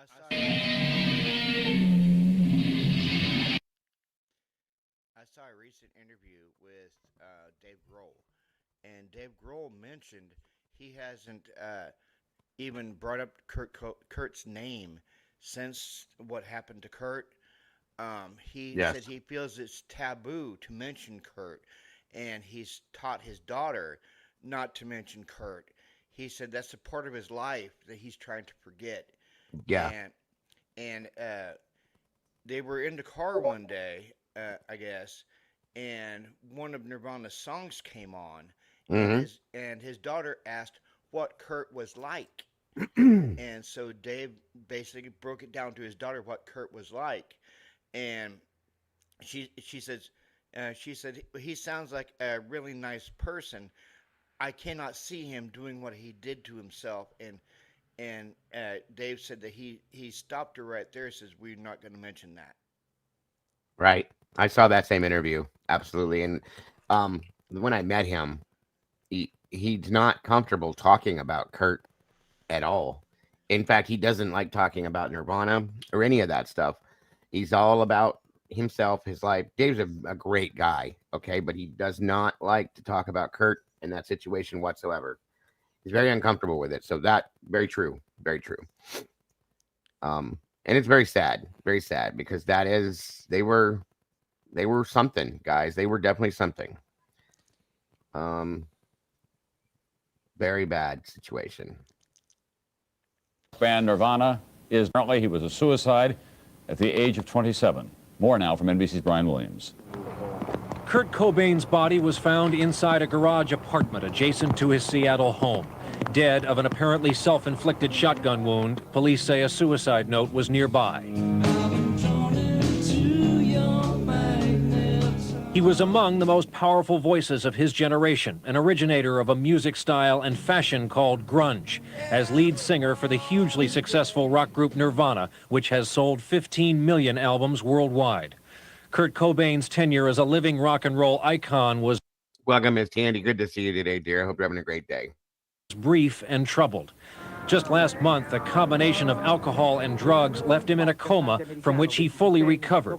Cobain and his wife, singer Courtney Love, appeared ready to resume life at home with their 2-year-old daughter. I think to his generation, he's the closest they probably had to a John Lennon. His look was emulated by millions. His work, one critic said, was influenced by the violence, the drugs, and the diminished opportunities of an entire generation. Brian Williams, NBC News.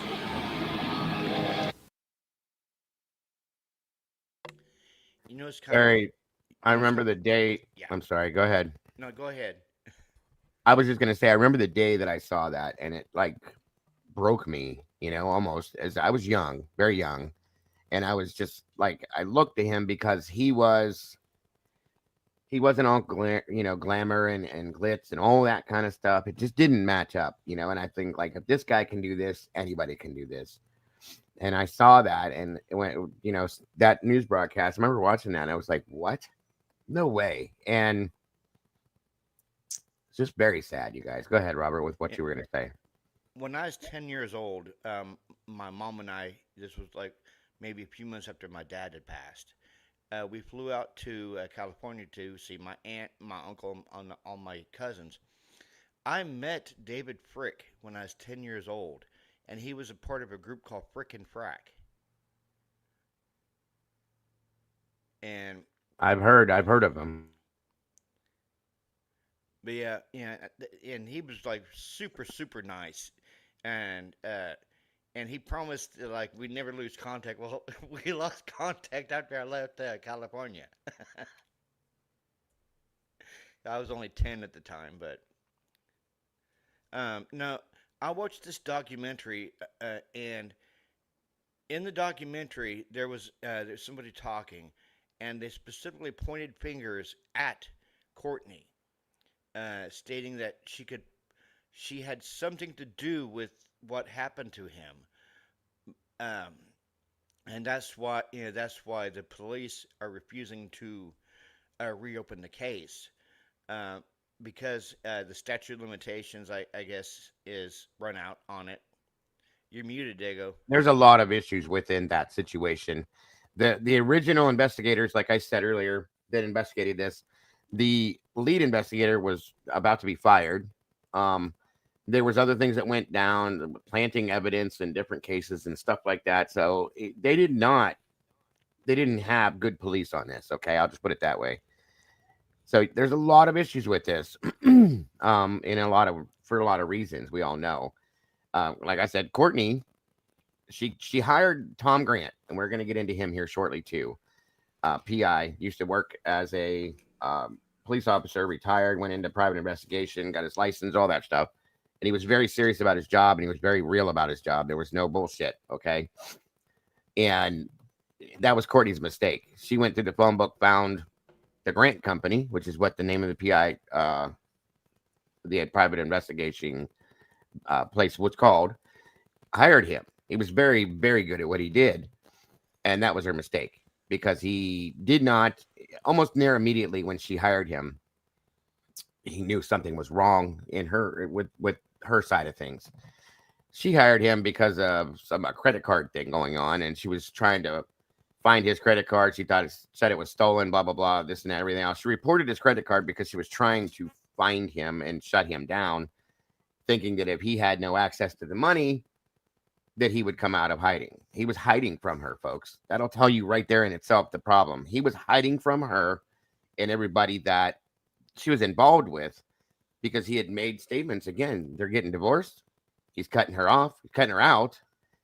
She wasn't having that, folks. Period. She was not having that. And she went looking for him. She sent people to find him. Nope. He was hiding. Okay.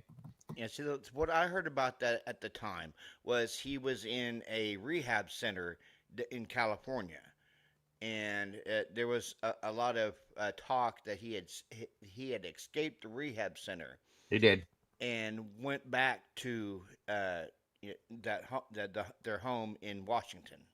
Mm-hmm. Yeah. And in this documentary, this person said that Courtney had somebody at the house waiting for him. Not completely, but yeah, I've heard that story.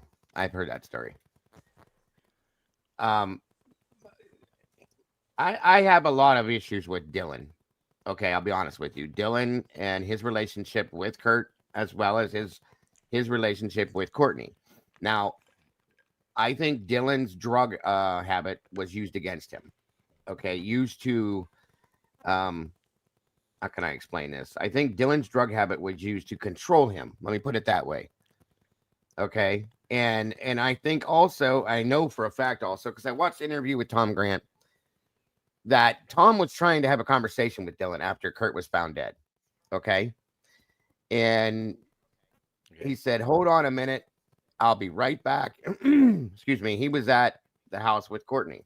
Courtney was upstairs and he said, "Dylan, come here real quick," when Tom first got there, and had Dylan go upstairs. They were upstairs for about 10-15 minutes. Dylan comes back down with Courtney.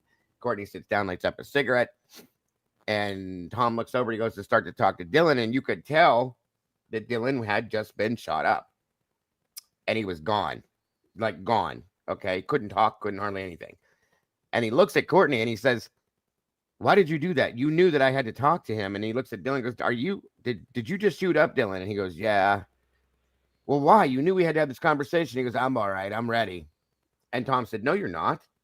He started asking Dylan questions, and Dylan was gone. He couldn't even answer. And Tom remembered that Courtney kind of had a smirk on her face, and on they went. He tried to do the interview the best he could and moved on. And then after that, Dylan ended up going off to rehab, supposedly, and so on and so forth. So all of these things that Courtney always seemed to be stepping in front of when Tom was trying to do his investigation, so on and so forth.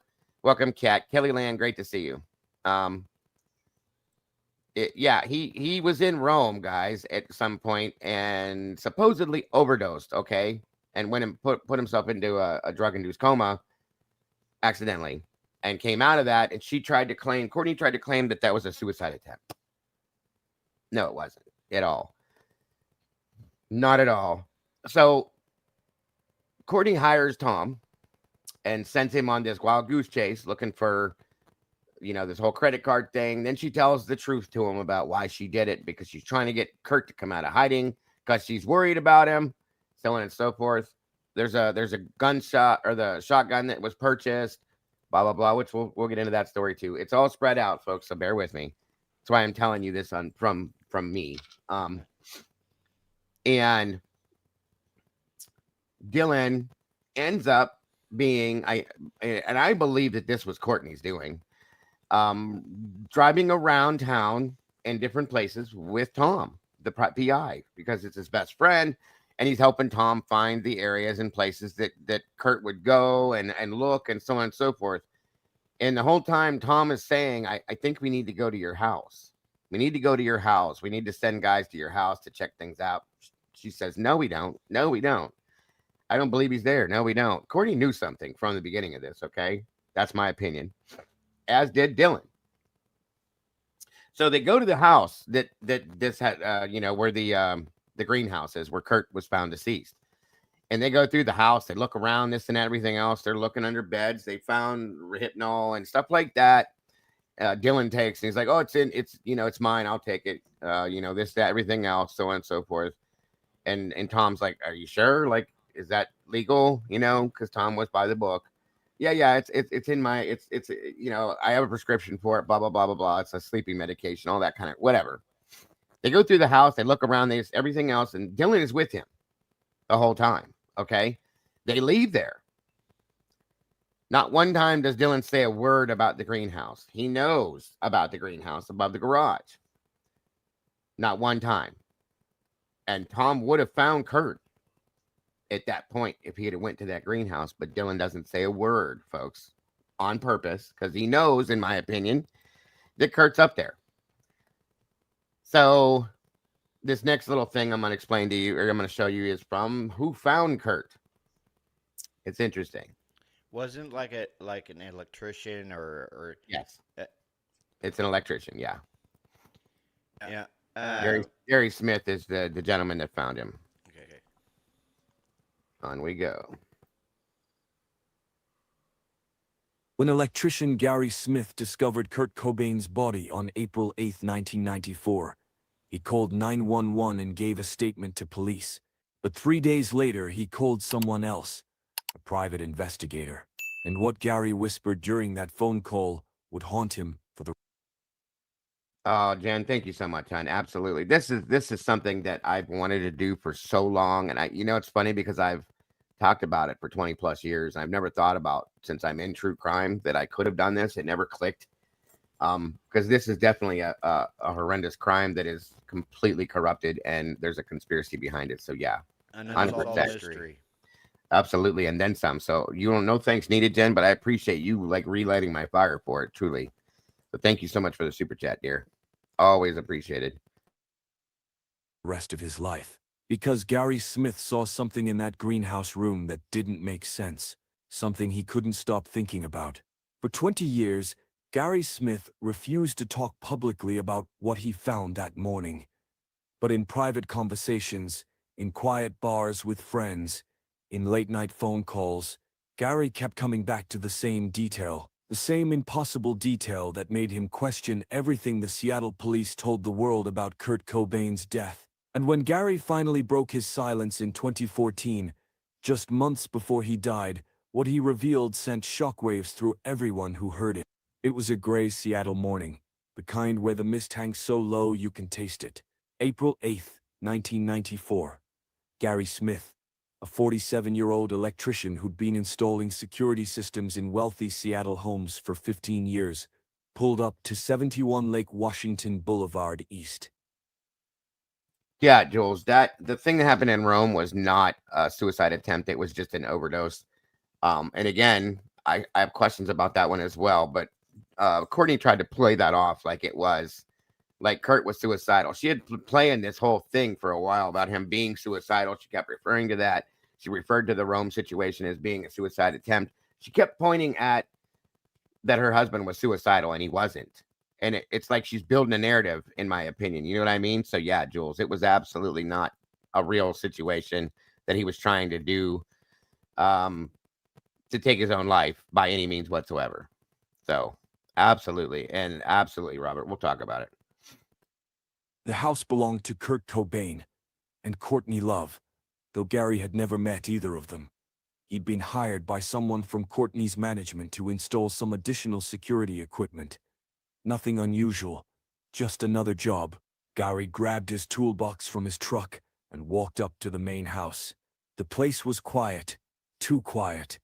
No cars in the driveway, except for Kurt's gray Volvo, which had been sitting in the same for days, maybe longer. The spring grass was getting long, unmowed. There was mail piling up by the front door. Gary knocked. No answer. He tried the door. Locked. He walked around the property, checking the other entrances. That's when he noticed the greenhouse room above the garage. It was a small studio space with French windows, the kind of place an artist might use for painting or writing. The door was slightly open. Gary called out, "Hello? Anybody up there? I'm here to work on the security system." No response. Just the sound of Seattle traffic in the distance and birds in the trees. Something in Gary's gut told him to check that room. Years later, in one of those late-night conversations that his friends would later recount, Gary said he felt a coldness coming from that open door. Not a temperature coldness. Something else. A feeling of wrongness. Gary climbed the exterior stairs to the greenhouse room. He pushed the door open wider. The smell hit him immediately. Anyone who's encountered death recognizes that smell. Sweet and chemical and wrong. Gary's hand went to his mouth and nose. He stepped inside, squinting in the dim light, filtering through the French windows. That's when he saw him. Kurt Cobain was lying near the windows, a shotgun across his body. There was blood. Gary didn't need to check for a pulse to know Kurt was dead. Had been dead for a while. Seed on the smell and the condition of the body. Gary backed out of the room immediately, his hands shaking. He fumbled for his cell phone and dialed 911. "What's your emergency?" I found a body at 71 Lake Washington Boulevard. It's Kurt Cobain. He's dead. There's a gun. Jesus Christ. There's so much blood. The 911 operator kept Gary on the line, asking questions, keeping him calm until police arrived.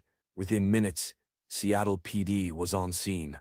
Crime scene investigators, detectives, the medical examiner. The property was immediately sealed off. Gary gave his statement to police. He told them exactly what he'd found, how he'd found it, what time he'd arrived. Standard procedure. The detectives thanked him for his cooperation and told him he could go home. They might have follow-up questions later, but for now he was free to leave. Gary Smith went home that day and didn't sleep for 3 nights straight because Gary couldn't stop thinking about what he'd seen in that greenhouse room. Not the body, not the blood, something else. Something the detectives hadn't seemed interested in when he tried to mention it. On April 11th, 3 days after discovering Kurt's body, Gary Smith made a phone call that would change everything. He called Tom Grant, a private investigator who had been hired by Courtney Love just as before Kurt's body was found. Tom Grant had been searching for Kurt. Courtney had told Tom that Kurt had left rehab in Los Angeles, and she was worried about him. She wanted Tom to find him and make sure he was okay.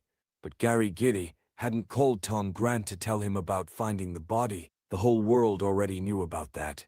Gary called because he needed to tell someone what he'd seen, what he'd noticed, what the police had dismissed when he tried to bring it up. There were 2 coffee cups, Gary told Tom Grant during that phone call. 2 coffee cups in that room. Both of them looked recently used. But Kurt was alone when I found him. So who drank the second cup of coffee? Tom Grant, who had been investigating the circumstances around Kurt's disappearance, and death, immediately recognized the significance of what Gary was saying. "Did you tell the police about the coffee cups?" Tom asked. "I mentioned it," Gary said. "They didn't seem to think it was important. They said maybe Kurt drank both cups, or maybe the cups had been there from before, from some other day." But Gary didn't believe that explanation. And in the years that followed, in conversations with friends and family, Gary would keep coming back to those 2 coffee cups. "They were fresh," Gary would say. "I know what old coffee looks like in a cup. These weren't old. Someone had been drinking coffee in that room recently." Maybe that same day, maybe while Kurt was dying, the story of the 2 coffee cups began to circulate among the small community of people who questioned the official narrative of Kurt's death. It became one of many whispered details that didn't quite fit the suicide story that Seattle police had settled on. But the coffee cups weren't the only thing that bothered Gary Smith. In private conversations over the years, Gary mentioned other details, small things that individually might not mean much, but together painted a picture that made Gary deeply uncomfortable. The positioning of Kurt's body, for instance. Gary, who had no forensic training, couldn't articulate exactly what seemed wrong about it, but it looked, in Gary's words, arranged. Like someone had positioned the body and the gun deliberately. "It looked like a photograph," Gary told a friend in 2008. No, they didn't, Jen. You would think that, well, they should have swabbed his hands for GSR. They didn't, though, because again, they didn't take it any further than they had to when they believed it was a suicide. That is the most ignorant thing I've ever heard in my life. And they were lazy, and they didn't do anything they should have. They should have absolutely swabbed his hands and checked for GSR and all that stuff. And if they would have, I promise you, because they wouldn't have found it. Okay. I know it was a shotgun and all this kind of stuff. It was crazy, but they should have 100%. Yeah, they waited 4 to 6 months to fingerprint the gun, and then everything was degraded. Thank you. And or wiped to some extent, in my opinion. I'm just going to tell you. So yeah, that's very true. 4 to 6 months, folks. Why? No excuse. Once again, we're seeing lazy police work, and it's just wild to me. Very wild to me. Thank you, SRB. Again, guys, tips and donations are never, ever expected, but always appreciated. Helps to keep my channel going. So anybody that should choose to support us that way via these links, God bless, and it's so very much appreciated. Probably not, Ro. Probably not, because once again, they believed it was a suicide, so they did no more investigating than they had to. Very sad, because they would have gotten a lot more, in my opinion. It is nuts. It's absolutely insane. Like someone had set up a scene and then taken a picture of it. Too neat, too organized for someone who had just blown their own head off. Then there was the matter of the room itself.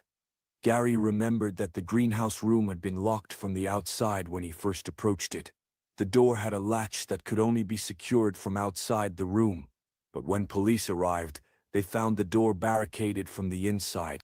"I don't understand how that's possible," Gary said during one conversation. "When I got there, the door was latched from the outside." Once again, that's a lie. The door was not barricaded from the inside whatsoever. That was something they put out back when this happened. That never happened, folks. The door was never barricaded. That's one of the lies that they put out there. Absolute bullshit. So don't believe that either. I had to unlatch it to push it open. But police said Kurt had barricaded himself inside. How did he latch it from the outside if he was inside? This detail, like so many others, got lost in the massive media coverage of Kurt's death. Never happened. The official narrative was simple.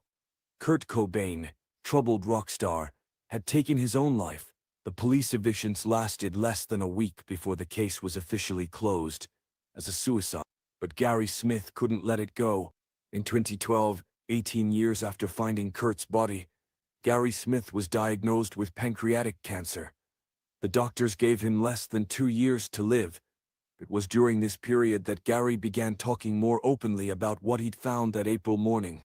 He reached out to several journalists, though most of them dismissed his concerns as the ravings of someone trying to insert themselves into a famous story.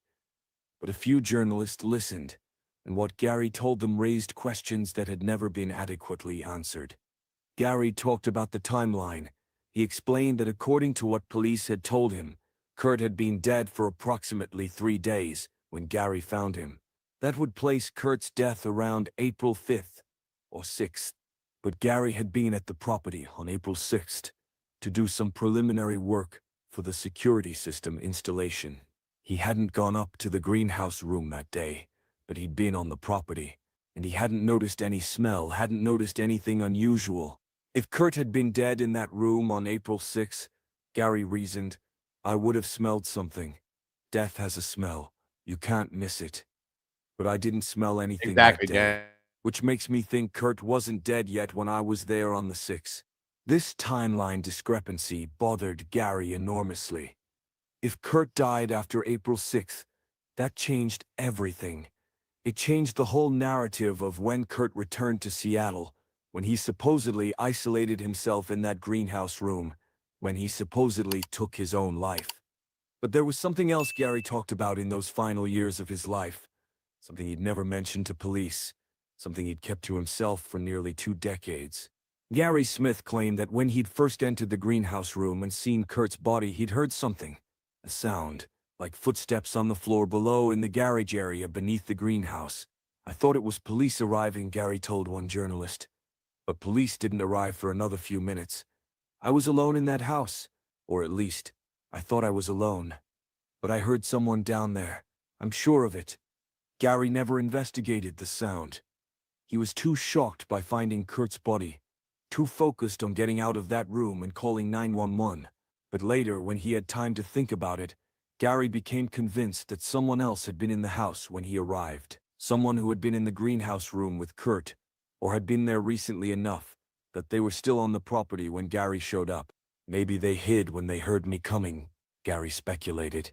Maybe they were down in the garage and left through a different exit while I was on the phone with 911. I don't know, but I know I heard something. Someone was there. These revelations from Gary Smith never made major headlines.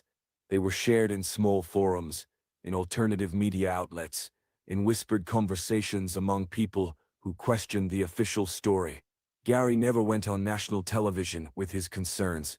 He never wrote a book. He simply talked to anyone who would listen, trying to make sense of what he'd seen and experienced.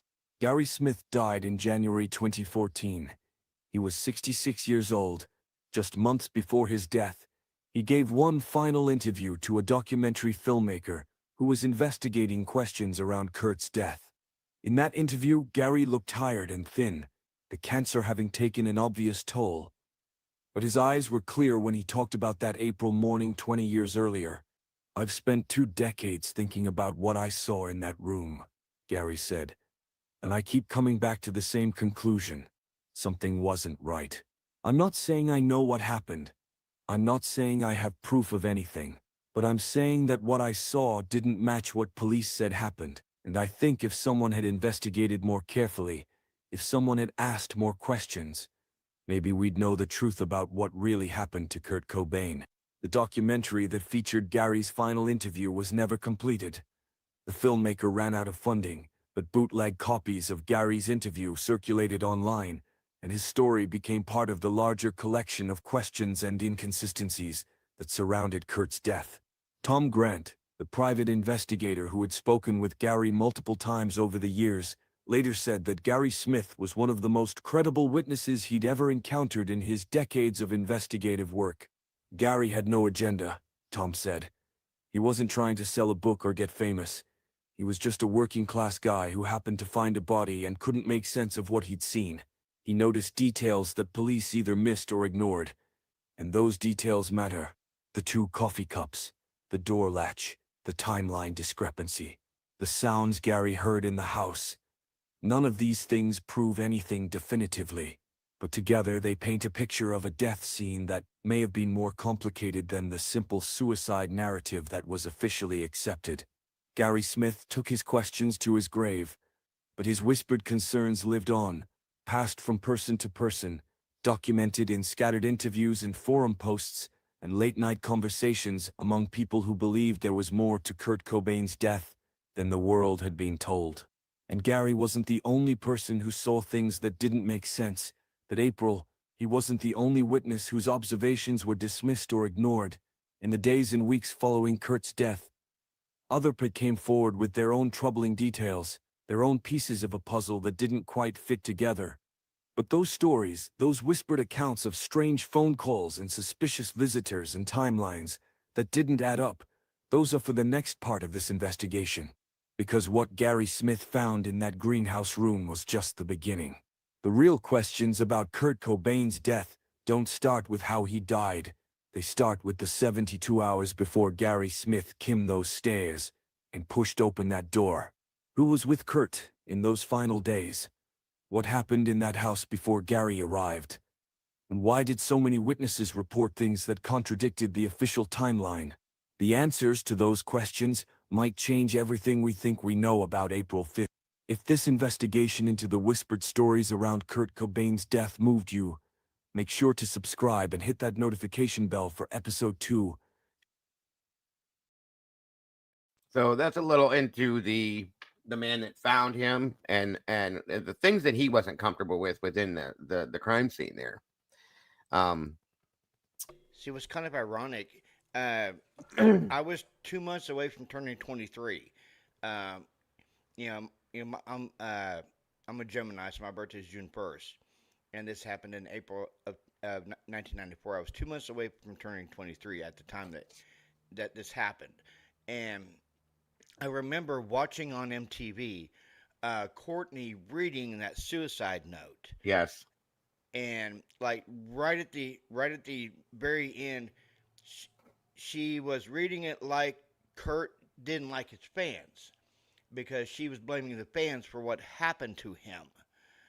And I remember listening to this, and first thing I thought was, "Ain't no way Kurt was ever like disrespectful towards his fans." No. I think what it was is she was jealous of how successful he was. Oh, she was, and how much more adoration that he had than her, because I mean I listened to like I listened to like a couple of whole songs, and I thought she was more she wasn't a really good singer at all.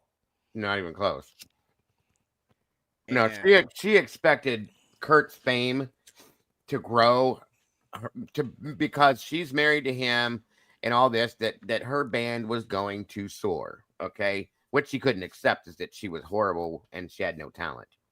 The rest of her band was good, but she had no talent. So she never could accept that. She was always jealous of Kurt and like I said, his success, his stardom, the attention that he received that she didn't receive. She was always jealous of him, and she expected to rise because of him, and it didn't happen.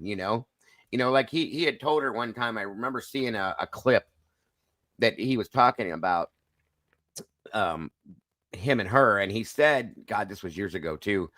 He said, Courtney wanted Courtney thought, I'm trying to remember exact words because this was years ago, that Courtney thinks, that's what it was. Courtney thinks that, and I think he was trying to be nice, but he said he told her that Courtney, oh, that's what it was. I'm sorry. Courtney wanted to know how I became so huge when they were having a conversation.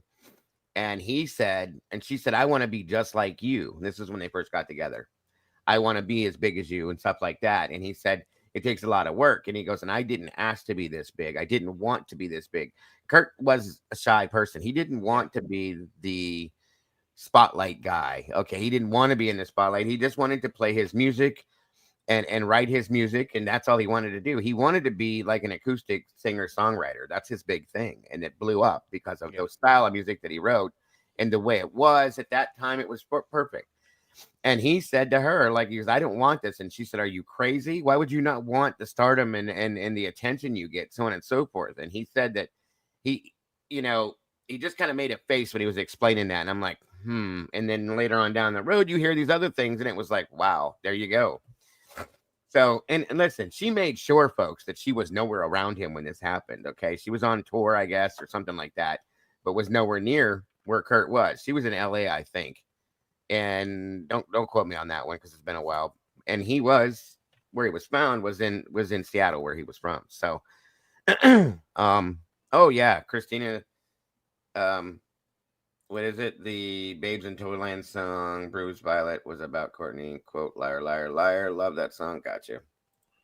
Well, there you go. So, again, and she stole stuff from them, I believe, too. Just saying. But anyway, so there's that. Now, this next thing. Yeah, I believe in some aspects she did, Annie, wholeheartedly. So this next thing we're going to look at is an interview with Tom Grant. The narrator is horrible, so you have to listen close. There's very few of these interviews. This is a rare interview. He didn't give too many of these. And this is in regards to the situation with what he investigated, so on and so forth. So try to ignore the narrator and the question asker and listen to what Tom has to say on this. It's interesting. Yeah, there's this one channel I watch that likes to go to like abandoned spots and movie locations and stuff like that. And I've it's seen called the Grim Life Collective. Oh yeah, I watch Mike Mike and his girlfriend his wife now all the time. Grim Life. I talked about that not too long ago. They went and explored the abandoned mansion of Kurt Cobain in. Yes, they did. Los I've seen Angeles. everything that Grim Life has put out. Yeah, you would think. Yeah, it was very interesting to see exactly how the mansion is still so intact. It is. Yeah, you would think an abandoned mansion would be falling apart, and this wasn't falling apart. No, I remember watching that. It's in good shape. Yeah, and I like Michael. That's Grim. That's the channel name I've given you guys before. Grim Life Collective is a great channel. They go visit haunted houses and they go visit like the grave sites of different Jack the Ripper and yeah, Jack the Ripper and stuff like that too. It's a very great channel, guys. You should check it out. But I remember watching that episode. It was very interesting. Michael and his God, I can never remember her name because he always calls her Baby Ghoul.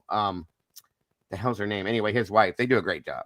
We were just watching. That's all I know her as is Baby Ghoul. Right. Yeah, but they're a great couple and they do great stuff, guys. If you're interested in that stuff, especially around this time of year, they go visit haunted houses and stuff. Yeah, definitely go check it out, Jen. Mike is a great dude. In fact, if one of the mods would look up Grim Life Collective and drop his link in here, I want you guys to go check him out because I watch everything he does. Big fan of his. So. Oh, same. I even watched the watch along, the movie watch alongs that he does. Oh yeah, they do that. They go to different filming locations for different movies.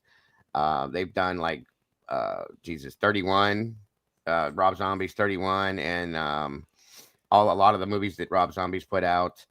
Lost Boys. The Lost Boys filming locations up inside the caves and all sorts of stuff. They go in a lot of places. He met up with Shelley Duvall from The Shining.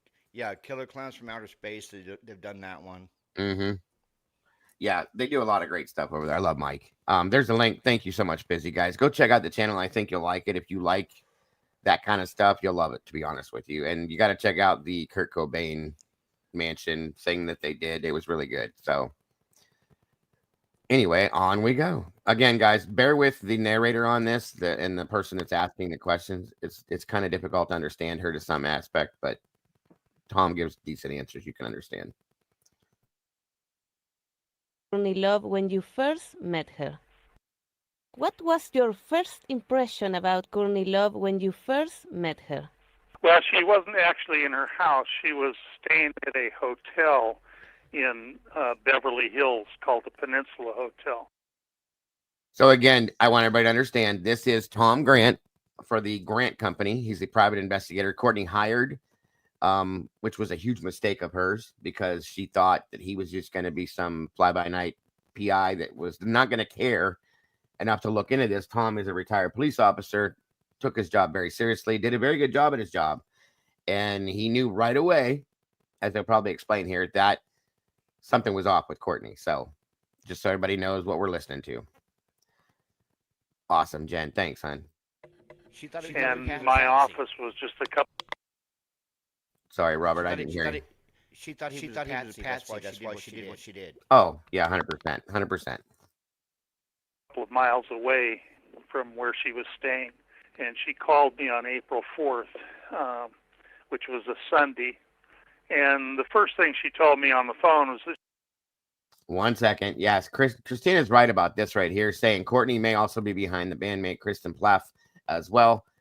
She was jealous of her and Kurt's relationship. She knew supposedly Kurt and Kristen had a fling, a couple flings. Sorry, it's okay, Meg. Take your time, hon. Do whatever you got to do. And Courtney hated her, and she thought for sure that they were together. Period. And then Kristen ends up deceased. So, just saying. That's all I'm saying. By an OD. Yeah, think about it. Just think about it. We can even look into that if you guys need to, because I have issues with that one too. Big time. Thank you, Christina, for throwing that up there. Big point. That someone was using her husband's credit card, and she wanted to hire me to try to find out who was using her husband's credit card. And when I later went to the hotel and met with her in her room, the first thing she said was that that wasn't the truth. That's not really why she was hiring me. That she told me that her husband had left a rehab nearby in Marina del Rey, and she wanted to find out where he was. She thought he may have flown back up to Seattle, but she wasn't sure. And so she was hiring me really not to track the credit card, but to locate him himself. And Courtney looked into this too. Okay, speaking of Kristen, I don't know if they're going to say it in here or not, but I'll give you a heads up on this. That she looked into this and she found out that Kurt had bought 2 tickets to go back to Aberdeen, or not the area that he was found in. Okay, and again, mind you, he was hiding from her this whole time. So she in turn tells Tom, and it's in one of the other interviews I saw. I don't know if he's going to say it here, but she swears up and down. She starts freaking out, screaming. Mind you, first time she meets this man, she opens the door to the hotel and she's standing there. And I will, Jules. Thank you, hon. She opens the door and she's wearing like a see-through negligee and just very slutty and just gross. Okay, no respect for herself, let alone for anybody else. She has other people in the hotel with her. And she's talking about Kurt cheating on her, but she's constantly doing these things with men, women, whatever, whoever's around her, she does it, So there's that too. Understand that. So, the cheater always is the one that's cheating. We know that. That's how that goes. So understand that. She's just a nasty person, folks. Inside, outside, whatever she was doing, everything she was kind of like saying that he was doing is what she was doing, period. Just so you know. And you don't hear from her anymore. What? Because she's nothing, guys. The music career tanked. The acting career tanked. It's a joke. And she's horrible with any of it. So she's got the money she needs. She's living off of everything Kurt did, period. So take it for what it is. Yeah, I will definitely do that, Jules. I promise. So anyway, just wanted to give you a heads up on that she was at that point in time, she's freaking out, thinking that Kristen and he took her with him. That's why there were 2 tickets, blah, blah, blah, so on and so forth. And it's just crazy. Yeah. Yes, that's true. Yeah, she was dating, Billy Corgan. Billy Corgan. Thank you. Those say from Smashing Pumpkins before Kurt. And Billy said, crazy woman. Crazy, crazy woman. Good luck. You know what I mean? So, very weird. Very weird. And Billy's off himself. Great musician as well. He's a little odd, but he's not like into somebody like her. Just telling you, she's crazy. He's now the owner of the NWA. Yeah. Yep. Very true. Which is a wrestling organization that you guys didn't know. But on we go. And when was the exact moment you started to suspect about her to be involved in Kurt disappearing? Well, the exact moment really didn't come until about when I reached my final conclusions, till about 7 months later. But I had just come off another case a few months earlier where the person that hired me was acting kind of strange and giving me some conflicting information, and it was a mother who had an 18-year-old daughter who was missing. And there were some red flags that went up on that case, and sure enough, about 3 weeks later, her daughter was found murdered and dumped in a dumpster in Hollywood, off of Hollywood Boulevard. So the same thing kind of happened here. Courtney was giving me conflicting information, telling me about things that she had leaked to the press, lies basically that she had told the press about things that were going on, and she was giving me conflicting information about Kurt Cobain, telling me that he didn't have any money, that he had no way, he couldn't even catch a cab by himself, she said, describing a guy who was basically helpless and without funds, and that didn't make any sense to me. I mean, by that time we knew he'd made millions of dollars. And like I said, in all reality, she's describing herself without him, who she would be and how she was. She couldn't do anything for herself. She had nothing without him. And that's exactly how I took it, that she was describing herself instead of him. He was very smart, very with it. He knew what he was doing.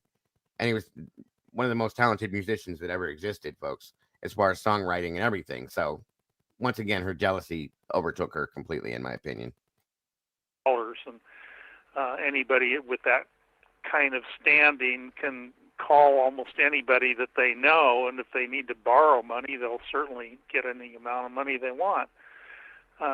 So things like that she was telling us just didn't really make a whole lot of sense, and but it didn't mean anything. I mean, it continued from that point on, the contradictions and the lies coming from Courtney. She's the one that filed a missing persons report, and she told the police that she was Kurt Cobain's mother, Wendy O'Connor. And she told us later on about that she'd actually filed a report using someone else's name, using Kurt's mother's name, which is illegal. And I didn't understand the need for that. Why didn't she just tell them that she was Kurt's wife, and that he was missing? So there was, I mean, it would take me 2 hours just to tell you all the inconsistencies and all the contradictions that were going on. And what that does with an investigator is it just kind of puts us on alert, that why is this happening this way? If this man is just missing and she claims that he's suicidal, then why is she saying this, and why is she saying that, and why is she doing this, and why is she doing that? And that went on for the next several days until finally I went up to Seattle, and then on Friday morning, Kurt's body was discovered. And then shortly after that, I was in contact with Courtney's own entertainment attorney, Rosemary Carroll, and she started expressing her suspicions about Kurt's death. She told me that Kurt was not suicidal, and she suspected that Courtney had a hand in this. She didn't believe that the note that was left at the scene was an actual suicide note. So she basically wanted me to go back up to Seattle and continue my investigation, which I did. Tom, and why would Courtney hire a detective to find Kurt if she was planning his death? Well, I came to the point after a certain amount of time that I believe that Kurt was intended to be killed on Saturday night, the night before she hired me. She didn't tell us right away that Kurt had actually been seen at the house by the male nanny who was living there. That's Cal, by the way, folks. That when I was telling you Cal, that's who he's talking about. Basically told us she didn't know where he was, and it turned out that he had actually been up to the house on Saturday morning, and I believe that it was originally arranged that he was going to be killed on Saturday night. Courtney had planted a fake press release to the press on Saturday night. That would be April the 2nd. And this goes along with the story that Joey, that guy that we watched a little bit ago, the story he told, this fits into all of that, what he's talking about here, just so you guys can kind of put it together in your heads. Where she said she was in the hospital on an overdose. She told the Associated Press that she had overdosed and was in the hospital. She didn't actually say that. She had a friend make the phone call to the Associated Press and plant that story. So looking back on things later on, I realized that the reason she hired me was because she thought they were going to be able to get this job done on Saturday night. And when Kurt disappeared and they couldn't find him, she was desperate, and she called me Sunday morning and hired me to try to locate him. So basically, folks, in a nutshell, she hired Tom to find Kurt so they could kill him. Think about it, okay?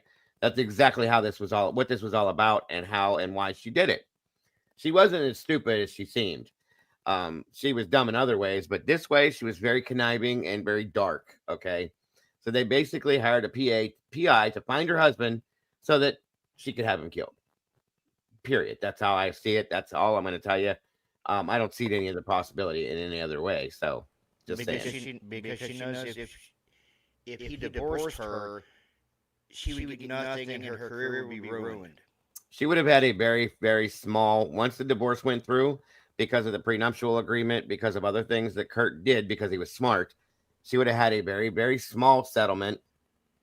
And the whole custody thing, I think Kurt was going to take Frances Bean, their daughter, as well, because he didn't trust her with her mother. And I don't blame him. And I think there would have been a lot more that would have came out of this. She would have been done then, rather than when she was. Mm-hmm. And so she would not have ended up with what she has now, which is everything that Kurt built. Okay. So yeah, I agree with that, Busy. She would have lost Frances 100%. And none of that was what she was going to be able to deal with. She wasn't having that happen. So that's why this was all happening the way it was. Again, there's no way for me to prove this, folks, but this is my absolute opinion based on everything we've seen and I've looked into over the years on this, because I've followed this for years, just so you know. Yeah, I've seen a recent interview with Frances Bean, and she has nothing to do with her mother. Not at all. Not at all. She knows. I think she knows 100% when she's looked into it too. So there were several situations that went on in the next couple of days that kind of added to that suspicion of mine. One was when we thought we had located him at a specific motel using one of the phony names that he normally uses when he checks into a motel that Courtney had given us. Yeah, he used a couple different names. He would go around to different hotels. He liked staying in big, lavish hotels, and sometimes hotels that were nothing. I think it was Bill Baldwin was one of the names, or Bill Bailey or something like that. And Simon, there's a Simon name that he used as an alias as well, because they didn't want people to know he was there. But that was one of the two main names that he used in these hotels when he would sign in. And that's how Tom had found them. It thought he had found him at that one point in time, just to give you guys the update or to understand what he's talking about with this.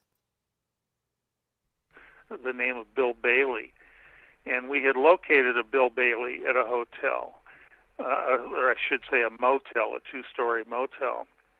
And when I told Courtney about that, she, instead of her wanting me to go check it out and see if he was in that room, she said, "No, just watch the place. Don't say anything. I don't want him to know that you're there. I don't want him to know that I'm looking for him.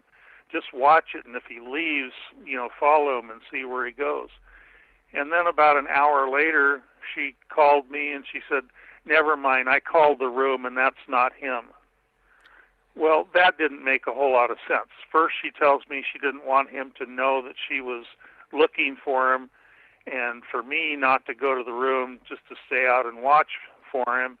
But then she goes ahead and she calls the room.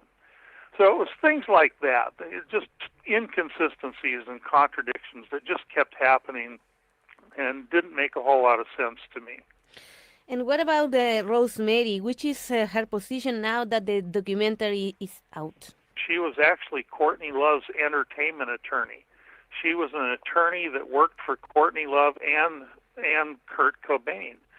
And she had told me when I first met her at the office a couple of days after Kurt had been found, she told me that Courtney had called her and asked her to find her the meanest, most vicious divorce attorney she could find. And then she said, "Kurt called me a couple of weeks ago too, and he told me he wanted Courtney's name taken out of the will." So she was in the middle of this. She told me she loved both of these people. She knew them both. She worked for them both, and she really cared and loved both of them. But something in her mind, something was really wrong here. And that kind of coincided with what I was feeling too, that something was wrong. I didn't necessarily think that it meant that Kurt didn't commit suicide after I heard about it, but I just didn't understand why everything happened the way it did if this was just simply a man who flew up to Seattle and killed himself. And then the more I looked into it, I mean, I worked on this case for 7 months before I finally came to the conclusion that Kurt Cobain was murdered. Are you complete sure that Courtney Love conspired to kill Kurt and get the money avoiding the divorce? I would never have spoken out publicly. I would never have said anything unless I was 100% sure that Kurt Cobain was murdered, and that everything leads back to Courtney Love's involvement in this. And if she actually did that, do you think that Dylan and Callie were implied, of course? I don't believe Dylan had anything to do with it. And the main reason I don't believe that is because Dylan and I spent a lot of time together when I went back up to Seattle. And yeah, I did see Soaked in Bleach twice, actually, and there's another one I've seen too, but yeah, 100%. They were interesting for sure, Jen. And although Courtney was constantly telling me that Kurt was suicidal and that everybody knows he's going to die, everybody knows he's going to kill himself, she just kept saying that all the time, and she was releasing that kind of information to the press, too. And here I was with Kurt's best friend, the guy that he hung out with the most when he wasn't on tour and wasn't, out playing and performing. This was the guy that he hung out with when he was at home, and unfortunately that he did drugs with, too. They were both heroin addicts, Dylan and Kurt. But I spent a lot of time with Dylan, and I would constantly ask him, are you sure, is Kurt suicidal? And Dylan would say adamantly, he would say, no, not at all. He's not suicidal. He told me that he bought the shotgun before he went to rehab in L.A., not after he flew back to Seattle, but before he went to rehab. He bought that shotgun, and he bought it for protection. It was loaded with light load shells. He just wanted to scare people off of the property. The house was right next door to a small park, and there was no fencing there. There were just bushes, and people could walk right through the bushes onto his property and be right at his front door, looking in his windows or walking around the property or anything. And apparently that had happened a few times, and Kurt was concerned for himself. He didn't know who was going to be coming around. They hadn't had time to build a fence yet. They'd only been in the house for a few months. And so he bought that shotgun for protection. And it was loaded with 3 shells. If you buy a shotgun and you plan on killing yourself, all you need is 1 shell. You don't need to load it with 3 shells. So the reason I don't believe Dylan was involved is if he was involved in this from the beginning, he certainly would have said, oh, yeah, Kurt's suicidal. Yeah, I'm afraid he's going to kill himself. He's been really depressed lately. Because he would have been in on the plan, and that would have been a natural setup for me then. If I'm talking to his best friend and his best friend is telling me that he's suicidal. No, see-through, I don't. There is, I read a thing about that a while back. By the way, Robert, take care and thank you for joining me, sir. But because of the statute of limitations and the way the case was set up, I don't believe she can be charged unless they can find something specific to point and lay directly on her. That would be the only way. But it's a very rough and bouncy road to get to that point, in my opinion. So I think she's covered on that aspect, sadly. Very sadly. Very sadly. Then, of course, I'm going to believe that he's probably suicidal. But instead, his best friend totally contradicted everything that Courtney was saying. In fact, he even told me that he didn't understand why Kurt married Courtney to begin with. He said they didn't get along, they're always fighting, they don't agree about anything, especially when it comes to money. And he didn't understand that. And he told me that Courtney was driving a wedge between Kurt and his other band members. So I do believe there was a point where when we went up to the house in the middle of the night and it was dark and raining, and I sent Dylan up alone by himself to the house because I didn't want Kurt to see me initially until we at least knew where Kurt was. And Dylan was gone for quite a while, more time than what was needed to just knock on the door and find out if Kurt was there. And then he came back and he said, yeah, nobody's home. I knocked for about 5 minutes and nobody came to the door. And I have a suspicion that there's a possibility that Dylan walked up to the greenhouse because he knew about it. I didn't know about it. But he went to the greenhouse, which was a room above the garage, and probably looked in there for Kurt and probably saw him lying on the floor. But he didn't want to tell me about that. I think he was in shock. I think he didn't know what was going on. And that's the only involvement that I think is even possible. And I don't know. That's total speculation on my part. What I mean, Proby, is the involvement she has as far as conspiracy to commit things like that. She didn't physically do it herself. But the things she could be charged with, I think there might be a statute on. I think murder itself, no, there's not. But the things she could be charged with, which would be, like I said, conspiracy to commit, to hire somebody to do it or whatever it was, because she didn't do it. That's what I'm talking about. There being a statute on. If it was just her hands on that did it, no, not at all. But that's what I meant by that. I'm sorry. I should have been more. I should have described more what I was stating. Sorry about that. I just didn't understand what took so long for him to go up and knock on the door before he came back to my car parked on the street in front of the house. And then when I wanted to question Dylan when I went back up to Seattle, after he came to the house, I was in the kitchen at the time just waiting for him to arrive. And when I came out and I asked somebody in the house if Dylan had arrived, they told me he was upstairs with Courtney. And as what's shown in the film, Soaked in Bleach, when they came back down, Dylan had just shot up with a pretty heavy dose of heroin. And he couldn't talk at all. And Courtney knew that. So that was obviously very suspicious to me. She knew that I wanted to talk to Dylan. She knew that I wanted to question him.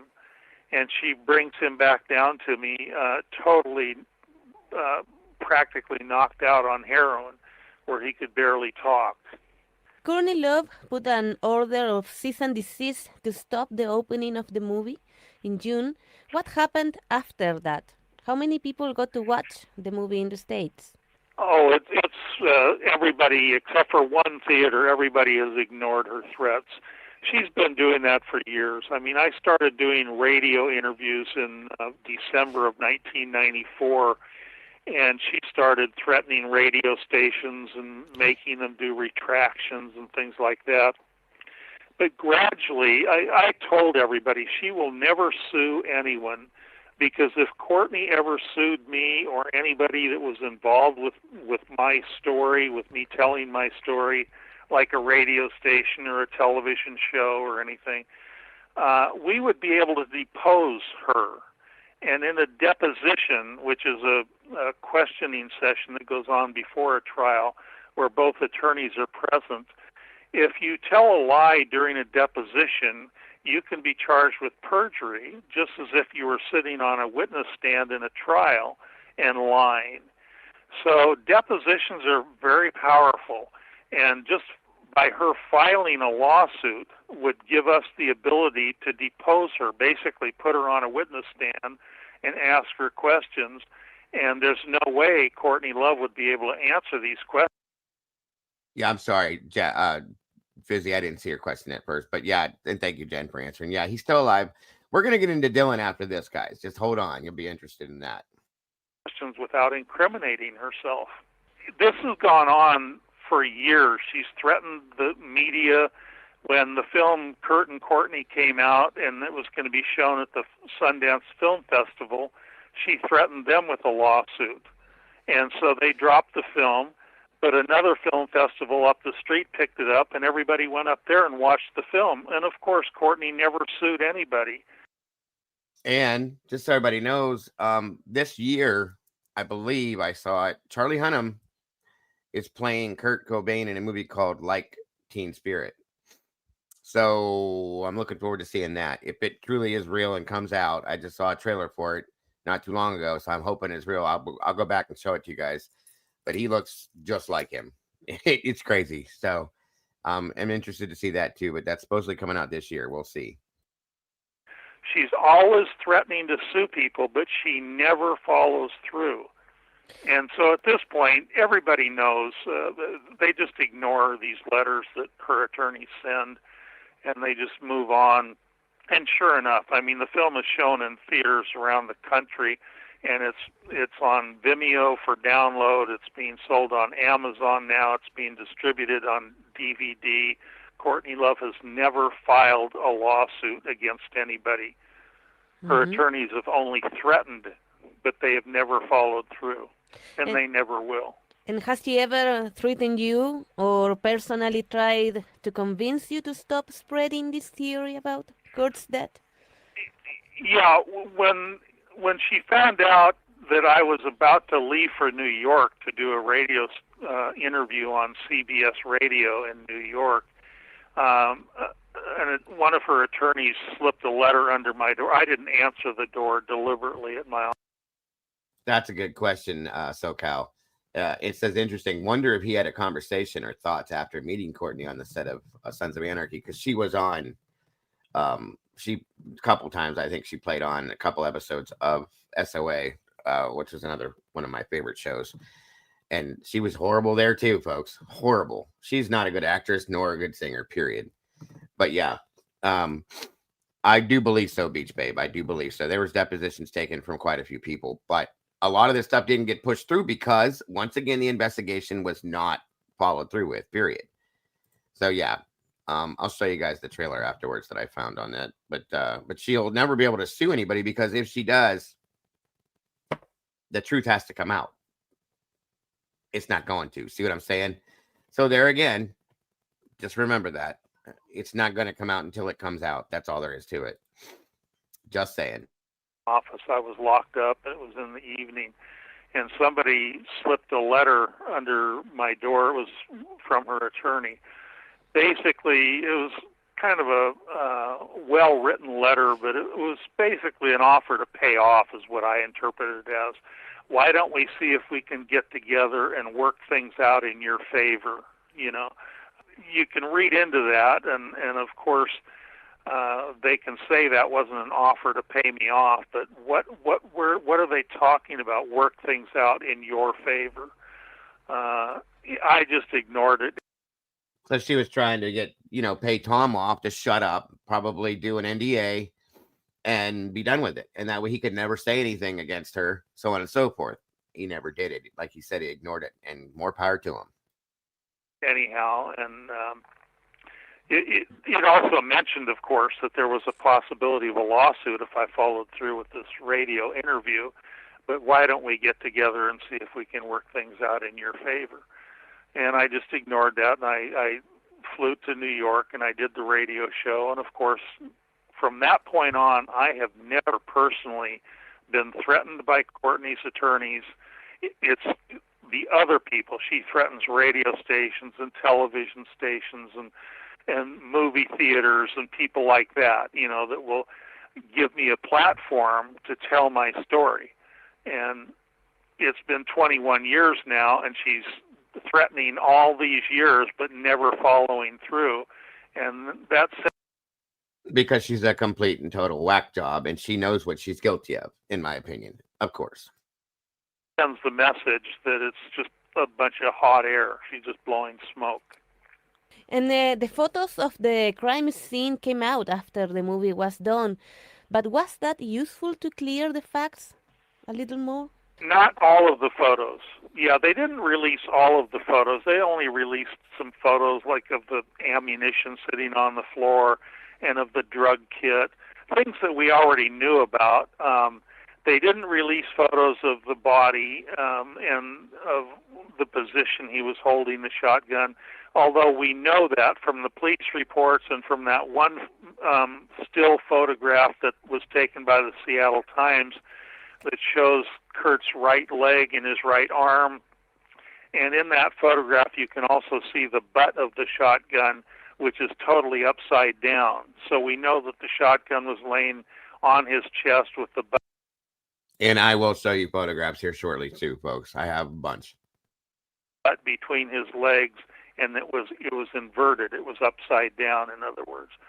And we kind of explain graphically in the film how the police claim that happened, and according to the police reports, what they claim is actually impossible. They claim that it was fired when it was right side up, and then it rotated 180 degrees and ended up completely upside down. And we illustrate in the film that that would be impossible for that to happen. And the reason they had to say that is because the shell was expended and it ended up on the left side of the room on the floor, where it should have been ejected on the right side. And so they had to explain some reason how it got over to the other side. We believe it bounced off of probably a person who was on the right side of Kurt Cobain. But in any case, there has to be some explanation of how that shell that should have been ejected to the right ended up on the left side of Kurt Cobain's body. Yes. If you could have a word to define Courtney Love, what would it be? Which would it be? Mentally ill. What's up, AR? Good to see you, brother. Thanks for joining us today. I don't know, Ro, if she's been remarried, God forbid, or God help anybody that did. I don't know.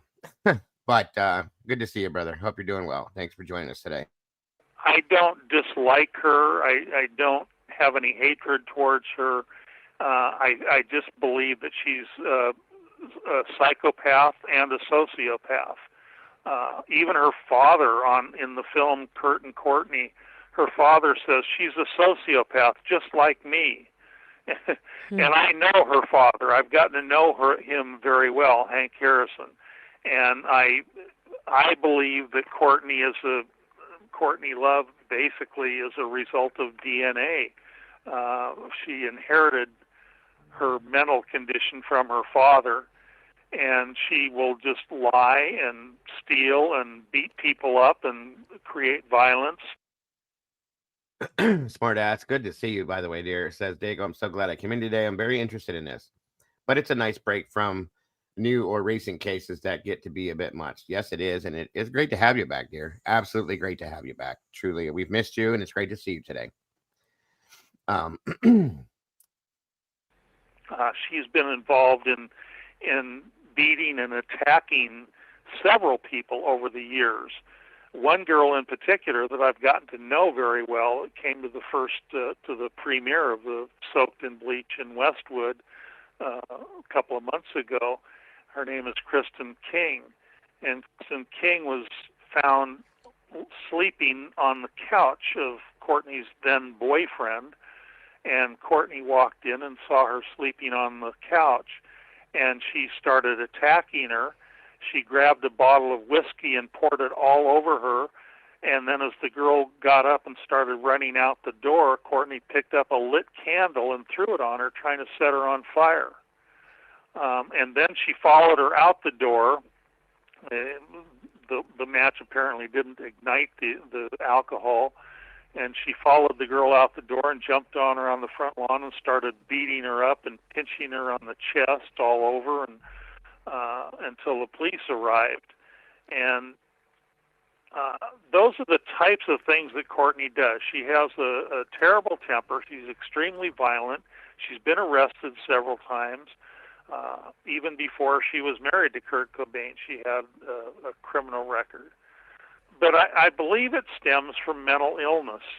And unfortunately, the press, the media in general, they love train wrecks. You know, they care about stories, and they care about people that are fascinating to them, that are interesting. And as long as Courtney's not convicted of a crime and she's still out there doing her thing, she makes for an interesting story. I mean, after all, she's Kurt Cobain's ex-wife, you know? Yes. Rock band Nirvana is apparently he was a suicide at the age of 27. More now from NBC's Brian Williams. So, once again, guys, that was Tom Grant, the PI that Courtney hired to try to help her play out her plan, in my opinion, against Kurt, and it blew up in her face. Let me give you guys I'm going to give you guys just a few of the photographs from the scene. Nothing's real bad, but I'm going to do this anyway, just because I like to give everybody the option to not be uncomfortable if they would be. Trigger warning. This video includes sensitive and violent content that may not be suitable for all viewers. This video is for 18+ only. Trigger. All right. Let's see here.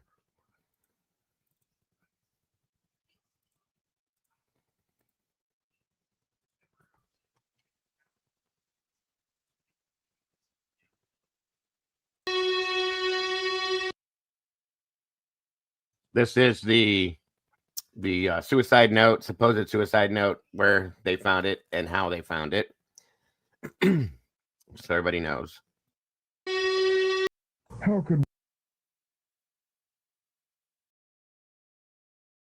All right, one moment here.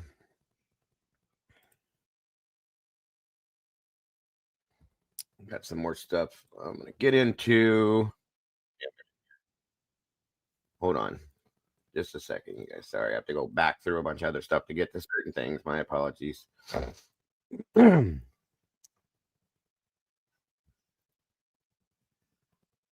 minute.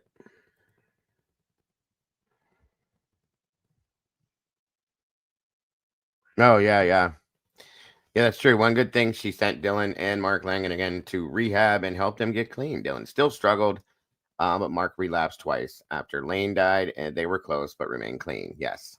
Good points. Welcome back, Miss Tandy. Good to see you. And then Mark died in 23. That's right.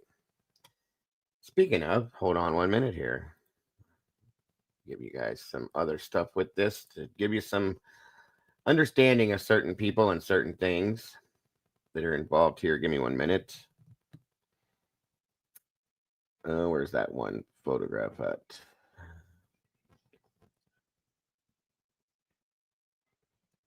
Wait a minute here.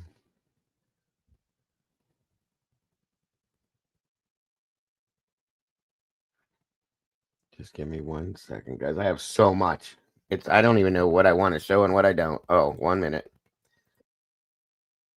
All right, so this is a little bit of rare footage. It's very grainy from where Kurt was found, the house at the time. And it's so grainy because it was from 94, and you guys know what technology was like then as compared to now.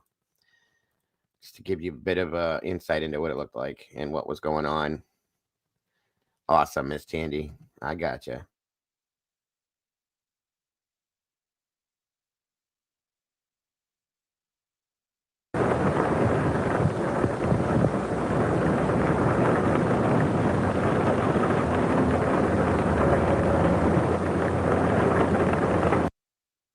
So this is the greenhouse where Kurt was found. He was found right here, if you can see my cursor.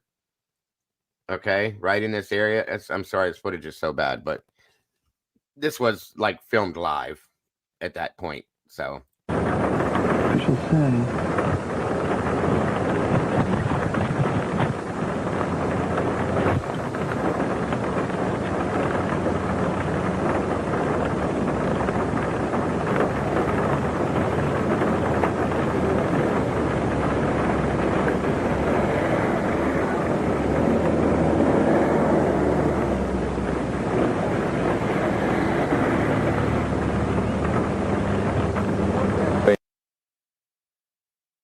And that was obviously after Kurt had been removed. Sorry, guys. It jumps from one thing to the next. Anyway. Yeah, well, again, the way law enforcement covered this was a joke, okay? They didn't. It's like, it's kind of like what, well, in the Idaho case, there was lack of investigation per se because they called it a suicide and that was the end of it. And it's like, no. You know what I mean? I thought KC outside at club. I don't know who you're thinking of. I know River Phoenix died outside of Johnny Depp's club, but I didn't know of another one you might be talking about. I'm sorry. Anyway, moving on. Hold on here. I'm going to give you more of a, hold on. The electricians that found him. Again, some of this footage is really old, you guys. Was it River Phoenix? That's okay. I just making sure you were right. Or I was right.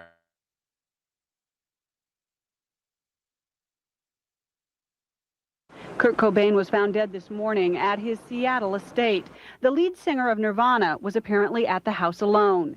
This morning, an electrician sent to work on a security system looked in the window of the garage apartment and saw a body on the floor. He had a shotgun laying across, pointing to his neck. And there was a suicide note stuck in a potted plant that had been dumped out. Police officers had to break into the house to get to the body. They say the suicide happened sometime yesterday. The contents of the suicide note have not been released. The medical examiner has removed the body for an autopsy. Today, fans gathered outside Cobain's mansion, mourning the loss. I never thought in a million years that something like this could happen. This is insane.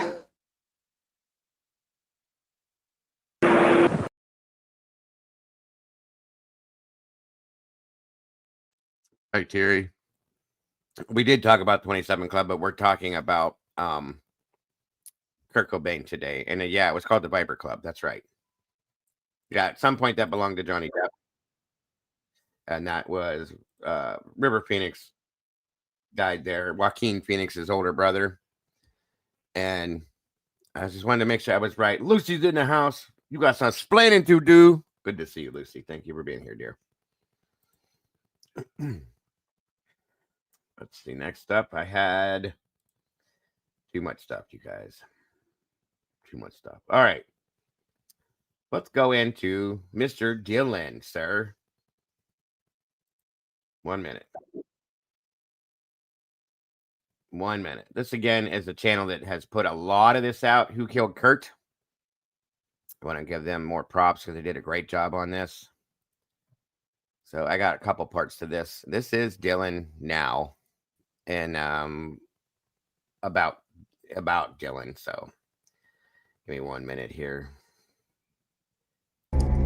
Hey Rachel, how are you doing? Hey, I'm pretty good. How are you? Good. Good. So this podcast has been a long time coming. Yes. Let's start with, when was the first time you ever heard the name Dylan Carlson? Not the baseball player, but the friend of Kurt's and the frontman of Earth. I want to say it was probably when I watched Soaked in Bleach. Okay. To be honest. So that would have been, because like all of the research that I did before that on like Kurt and Nirvana and stuff, he didn't really come up. I focused just solely on, people that I felt mattered, Kurt and yeah. Dave and Chris, but yeah, so that's my best estimate would be Soaked in Bleach. Yeah. What about you? Kurt and Courtney. And I remember my husband saying like, this guy's sketchy as fuck. And like, just being like, I don't trust this guy, like as far as I can throw him. And, and then of course, as you know, we're sort of led down a path in Soaked in Bleach that postulates, or not postulates, I'm sorry, but that basically leads you away from ever thinking Dylan had anything to do with the death of his best friend, Kurt Cobain. I still suspected him even then. I thought he was sketchy and weird. Right. Yeah. Okay. Even as hard as they tried to make him look innocent in that, I was still like, no, something's not adding up there. Yes, exactly. And so you're kind of thinking this, and then when Joe Burns' statement, and for anybody who hasn't watched this yet, Joe Burns is the witness who was there the night that Kurt died. He was there with his girlfriend, Bonnie Dillard, and Callie Michael DeWitt, the male nanny, and Callie's girlfriend. He had two girlfriends at the time, but the one that was with him the night Kurt died was Jennifer Adamson. Yeah, Macaulay Culkin's sister. Exactly right. Yes, and Jennifer sadly passed away. Is it 2001 or 2002? I mixed that up a lot. I think it's 2001. But and we wanted, if anybody out there has more information about Jennifer, we would love to do a podcast about her. It's so hard to find information about her and what happened to her. So really, there's just like little blurbs here and there. Yeah. And her mom passed away later as well, right? Yeah. Yeah. Not that long after, I don't think. Right. At least relatively so. Right. Okay. And so, I could go into the why we know that Joe was there, and I'll just go through it really quickly because most people already know. We have numerous witnesses who say that Joe was there. Courtney herself talks in a voicemail to Tom Grant about him. And that Tom should talk to Joe and Bonnie.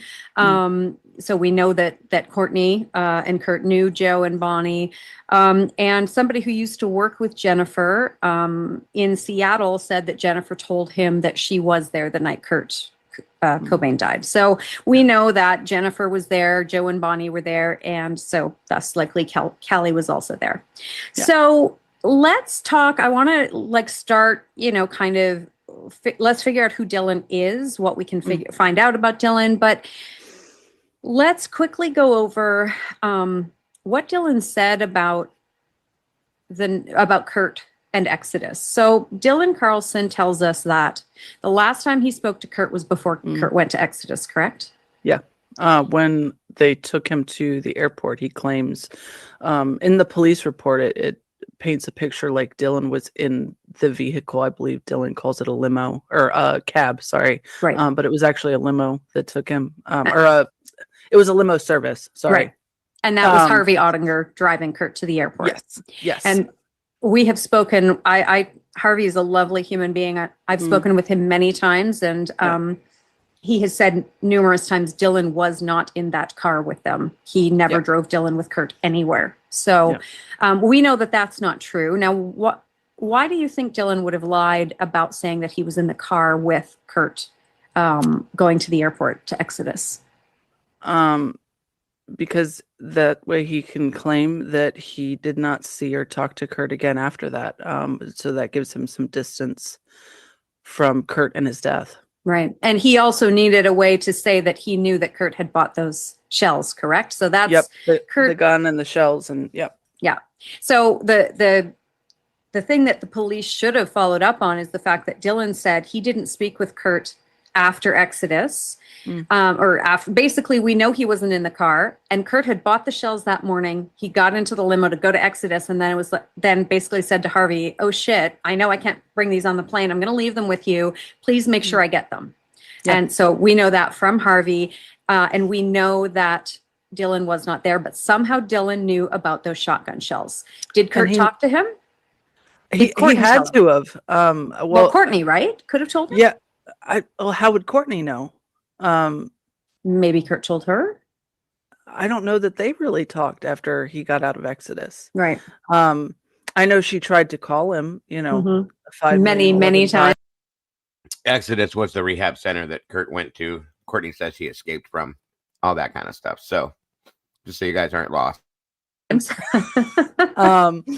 But I don't know that they ever actually talked. Even she claims that the last time she talked to him was when he was in Exodus, and it's that whole phone call that I don't buy, where she's like, he said, whatever happened, just remember that I love you, and you put out a great record, or whatever. But yeah, I'm pretty sure that the last time that they actually spoke was before he went into Exodus. Probably at the intervention would be my guess, or just after. Courtney tried to call hundreds of times while Kurt was in Exodus. They would not allow him to talk to her. They hung up on her repeatedly. And of course, she's freaking out. and she tried to portray herself as somebody else to speak to him. They knew. No, they did not. He did not want to talk to her. They would not allow her to talk to him no matter what. So that conversation, it never happened. That one that she just mentioned, it never happened, folks. That never happened. That's her one more time just trying to gaslight the world. He didn't say that to her. None of that happened. It's a bullshit lie, and it helped her to build her narrative, in my opinion. So just so you know. After it. Right. But yeah, so my guess is that he found out from Kurt, because in the police report, Dylan very explicitly tells the police, like paints it like he was there, like he has all the details that he's like, okay. But it's also like, if he was there, why wouldn't Kurt have just given the shells to Dylan? That makes no and sense. said, hey, throw these back at the house next Yeah. time you stop by, or give them to Callie to throw at the house, or whatever. Yeah. Why would he have given them to Harvey? Yeah, it makes no because sense. There's also a police report from Harvey where I don't believe it's quite as detailed. Mhm. But like there's a report saying that, that he called in, and I don't know that they ever even called him back. Did they? No, they didn't ever. I didn't think so. No. So Harvey, he has his report, and then Dylan puts his report in a few weeks later, because I believe Harvey was right on the ball, called them right away and said, hey, I saw Kurt in his last week, and here's what happened. And then Dylan calls in a few weeks later and tells them a completely, different story. And they didn't bother looking at those two stories. And these two run a podcast, and it's called Who Killed Kurt? That's their channel called, and that's all about. They've done so much work on this, but it's all about what happened with Kurt Cobain. I can't think of their names right now, but I'll get them to you. Hemisphere, no worries, brother. And seeing whether they matched up, or if they did, they didn't follow up. Yeah. And so when Joe Burns comes out and says, and the way, if you haven't watched it, we'll link it here below. But if you haven't heard the way Joe says it's Dylan, and I'm paraphrasing, but he kind of says something like, I can't believe I'm fucking saying this, or just like, he can't believe. Joe Burns was friends with Dylan up until a year and a half ago when he put the statement out. He was always on the guest list for Earth.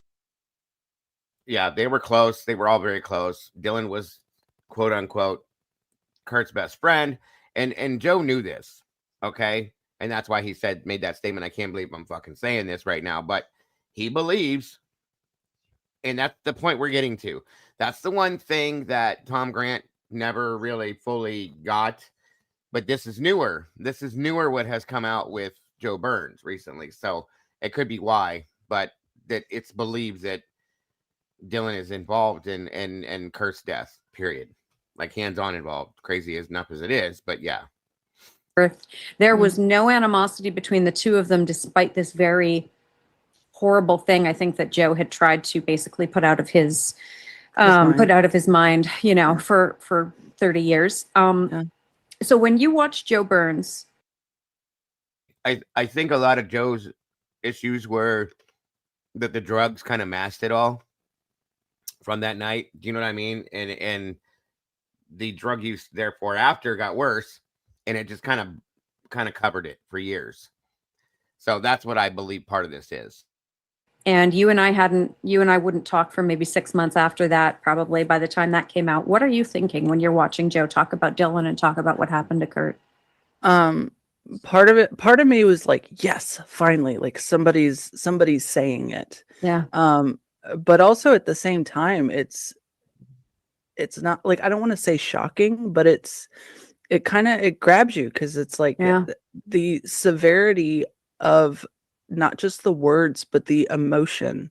Like you can tell that this is something that's really hard for him to not only reconcile, but to say out loud. And so that makes it that much more powerful, I think. The fact that you can tell that he knows that this is big and it could do some damage, and it's something that most people would not say out loud, especially if they're being recorded. And so, yeah, it really was kind of like a gut punch almost. And, I mean, the thing I think when he talks about Dylan too, and this is in there, that he said that Dylan is the type of person that could just kind of watch someone die like a scientist. Like, you know, I'm not saying scientists are completely without emotion, but I mean, like, you know, you're coming down to earth. You're just kind of observing something from a distance. Very cold and detached. Yes. And so that was Joe's assessment of who Dylan was as a person, like where you and I would run and scoop a kitten up from the street. I don't get that sense from Dylan. So let's move in. I think he'd laugh. I mean, that's my impression of him. I mean, you know, let's move in and find out who he is. When did he meet Kurt? Yeah. What's that about? So do we want to start with his kind of short bio, or do we want to let's start with it. Okay. Let's talk about who Dylan is. Perfect. So I did a deep dive, as much as I could anyway, and pulled all the info, made some notes. So first and foremost, his full name is Dylan Randolph Carlson. He was born on March 12th in 1968. That makes him a year and a month younger than Kurt. Yeah. Okay. He was born in Seattle. His dad worked for the Department of Defense, so they moved around a lot. They lived in Philadelphia, Texas, New Mexico, New Jersey. I believe they also lived in Germany for a while. But then they ended up coming back and staying in Washington State. This is all just straight from his Wikipedia. He became interested in being a rock musician at the age of 15 and was inspired by bands like Molly Hatchet, AC/DC, and Black Sabbath. Dylan also cites the Melvins, Lamonte Young, and Terry Riley as major influences on his music. And the Melvins folks were a huge influence for Kurt as well, because they came out of the same area that he lived in, and they were a big influence into what Nirvana came out of. So just so you know. It was in Olympia that he met Slim Moon, Greg Babor, Dave Harwell, and Joe Preston, with whom he would later form his band Earth. During this time, he says that he would often make sonic collages, quote unquote, with his then roommate Kurt Cobain. Carlson attributes his lack of full-length studio album recordings from 1997 to 2005 to, quote, legal and drug problems, end quote. And from 1991 to 1996, Earth had an ever-changing lineup. At one point, Joe Burns played drums for Earth. I believe it was on just one song, wasn't it? Or was it on one album? Well, it was definitely on one album, but I don't know if Joe just played on the one song. Okay. Now, did they play a lot of shows together as well? I would assume, like Joe's band and Dylan's band. Yeah. And I know they like went to each other's shows because Joe was also in Aspirin Feast and I believe several other bands over the years. So I know that they went to each other's shows and stuff as well. Yeah. So Carlson is a heroin addict and has struggled with his addiction, particularly after Kurt's death. In Heavier Than Heaven, Charles R. Cross asserts that. Thank you, SoCal. There you go. I thought it was 3 days, but okay. He checked in March 30th and left on the 4th. I thought he left on the 2nd. Okay. My apologies. But either way, we were close, Lucy. No worries. Thank you, SoCal. God bless. In Bloom is a, quote, thinly veiled portrait, end quote, of Dylan. Dylan says the song is about him as well. Not exactly a compliment, if that's true, in my personal opinion. Yeah. Dylan claims to be living in recovery from his heroin addiction and has survived a rare form of hepatitis B and liver failure. I'm glad he's still alive, truly. Same. Makes me so happy. Carlson has also been married 3 times. So he was married for a while to Earth member Adrian Davies. He was also married to a London-based artist and dancer named Holly Carlson. I couldn't find what her maiden name was, but and he's currently married to someone that named Esther Blue. That's kind of the gist. He's also I know he's got a twin brother. I don't know that he had. No, Lane didn't die at that time. Hemisphere. You came in late. That's why you didn't. Okay. Law enforcement didn't look any more into this because they thought it was suicide. In turn, they didn't investigate it anymore. They basically, the investigator said, and the lead investigator was fired not too long after, but because he was planting evidence in places and stuff like that. But They basically claimed if they see it as a suicide, they call it a suicide. They move on. They're just lazy. So that's why they didn't investigate it anymore. As any other siblings besides his brother. And then his mom, I know at least, is still alive. There's a photo of him, his brother, and his mom from not that long ago on his Instagram. And I'm not sure about his father, to be honest. So his family, they're kind of all academics. His brother works, he's in history, right? His brother's a historian, I believe. I believe so. So his family he comes from a rather clever family. Yeah, I mean, absolutely, Lucy. That's a bingo for sure. And if his dad was in the Department of Defense, you can't exactly be a dummy and do that. I mean, then. Well, touche. Yeah. Okay. So I wonder why. Do you have any? Why didn't Dylan and Kurt ever play in a band together? I'm not. Well, so. Let me see if I can find the exact quote, because there is also somewhere I read where it is believed that Dylan had a jealousy of Kurt himself before they go into it. If they do, just saying that because he was so successful, and Dylan was never in a band that made it per se, I guess you could say, to the extent that Nirvana did. So there's that too to throw out there. Because when they were looking at getting another guitar player, Courtney, I think it was Courtney, asked Kurt about it being Dylan before they landed on Pat.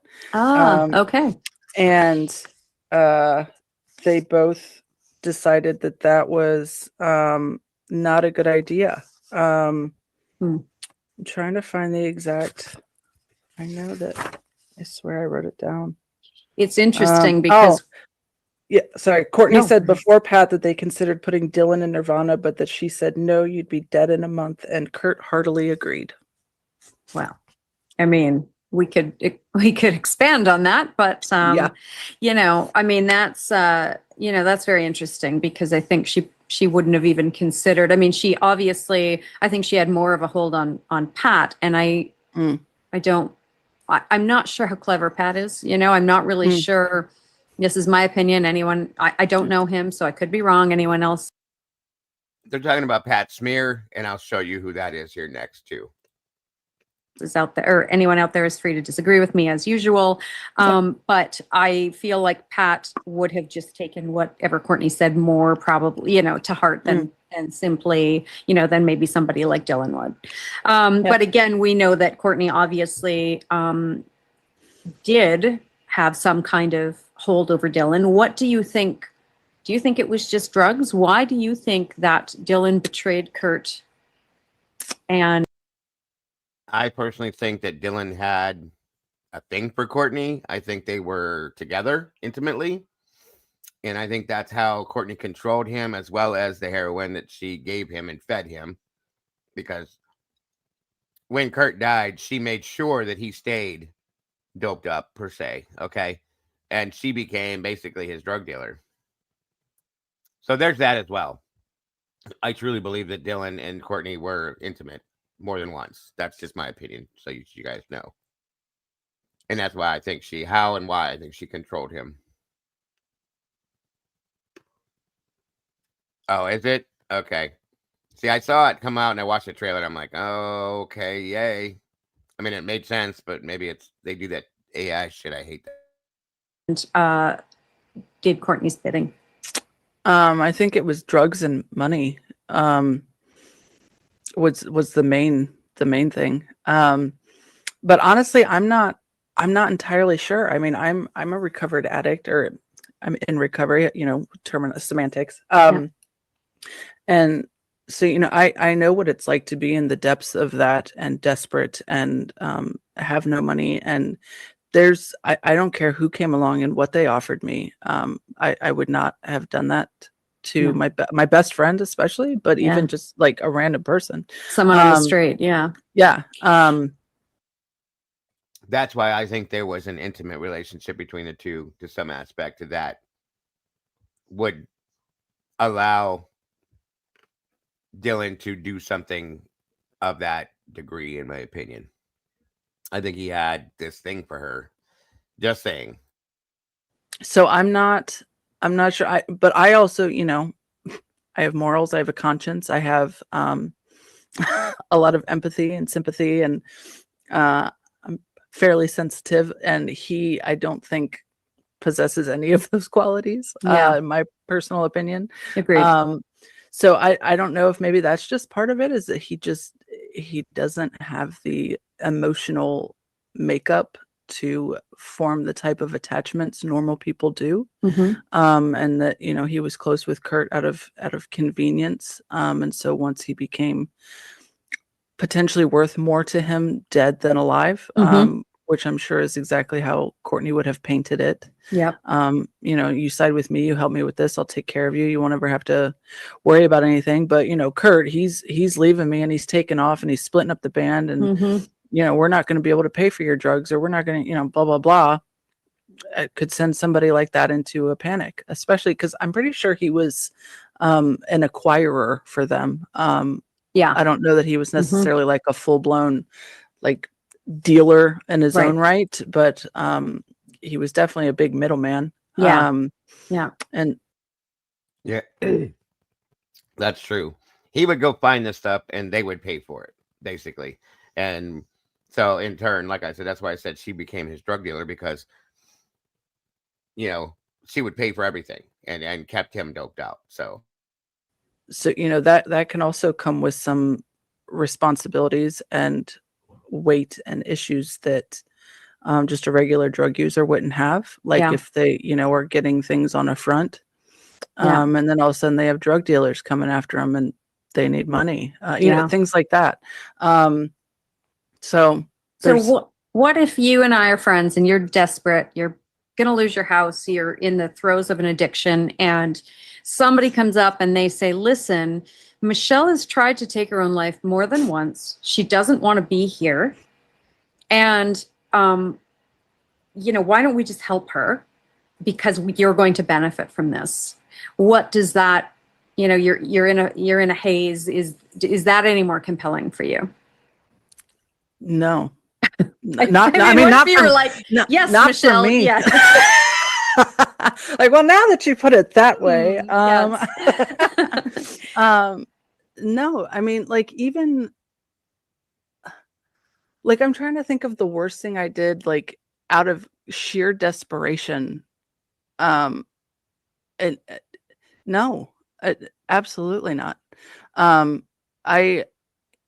like it's one thing when addicts, steal or things From like a that. But yeah, of course. But it's a whole nother ballgame when you are physically hurting someone. As someone that you have a long history with and supposedly care very much about. Because they supposedly were best friends. They like lived together basically at one point. Well, I know at one point they did live together, and then they basically lived together again not that long later on Pear Street, because Dylan moved in the apartment right next door. It's like a duplex kind of thing, right? I want to say there's 3 apartments in that house. Okay, a triplex. But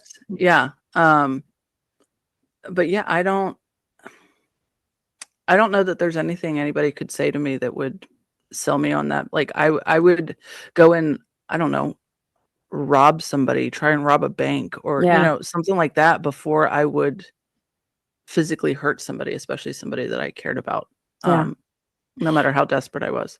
Now, do you think that, so this is my firm belief, is that she somehow convinced these people. I mean, anybody with, higher than an 80 IQ or any emotional intelligence wouldn't believe it, but I think they probably tried to convince themselves that, yes, this is what Kurt wanted.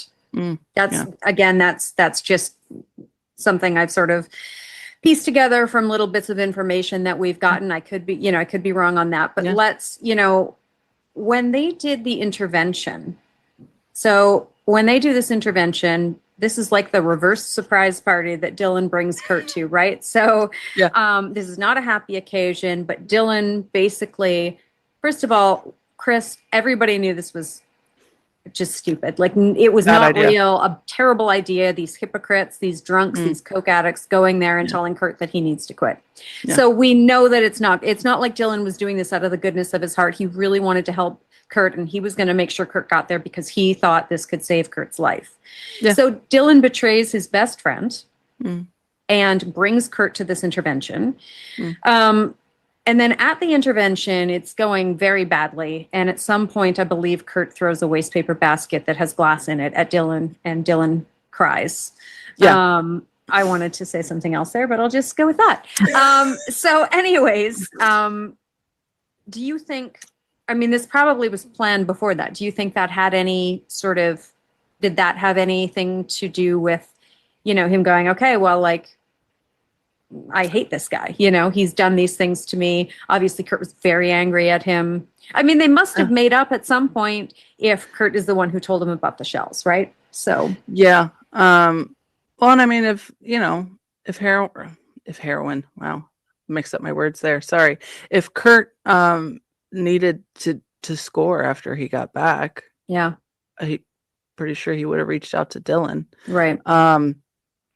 You know, so I mean, I guess he could. Well, according to Mark Lanigan, he wasn't answering Kurt's calls, Right. So, and what about Caitlin? Well, Kurt didn't have a car. Mm-hmm. The tires were slashed, right? And I mean, I guess, you know, he could have taken another taxi, but I don't know. So, but you know, also according to Dylan, he had him get the gun for him. Yeah. So, but that's also pre-intervention. But that, I mean, that would have been quick because the intervention was on the 25th, and then what? 3 days later, he's calling him up like, "Hey, man, I need you to buy me this gun." Yeah, exactly. Yeah, good point. So, but you know, also like I feel like with maybe it's giving too much credit. I don't know, but realistically, with friends, sometimes you just argue and then you just carry on. Yeah, like nothing totally. happened. Especially when it's something that, you know, is drug fueled and highly emotional and whatever. You just go, "Hey, man, you know, sorry about that. You know, let's." Yeah. You just move on to the next. You know. Yeah, absolutely. And I think, you know, I mean, you know, not to make you know, to put it too fine a point on male versus female friendships, but especially back in the 90s, you know. My understanding, SoCal, is that she has nothing to do with her mother at this point. So obviously she probably realizes and knows who her mother is as a person, in my opinion. So in turn, you know what I mean? That's the best I can say at that point. She doesn't talk about her and she doesn't deal with it from my understanding. So just saying. Absolutely, Scully. It's great to have you here, brother. I'm glad that you have one.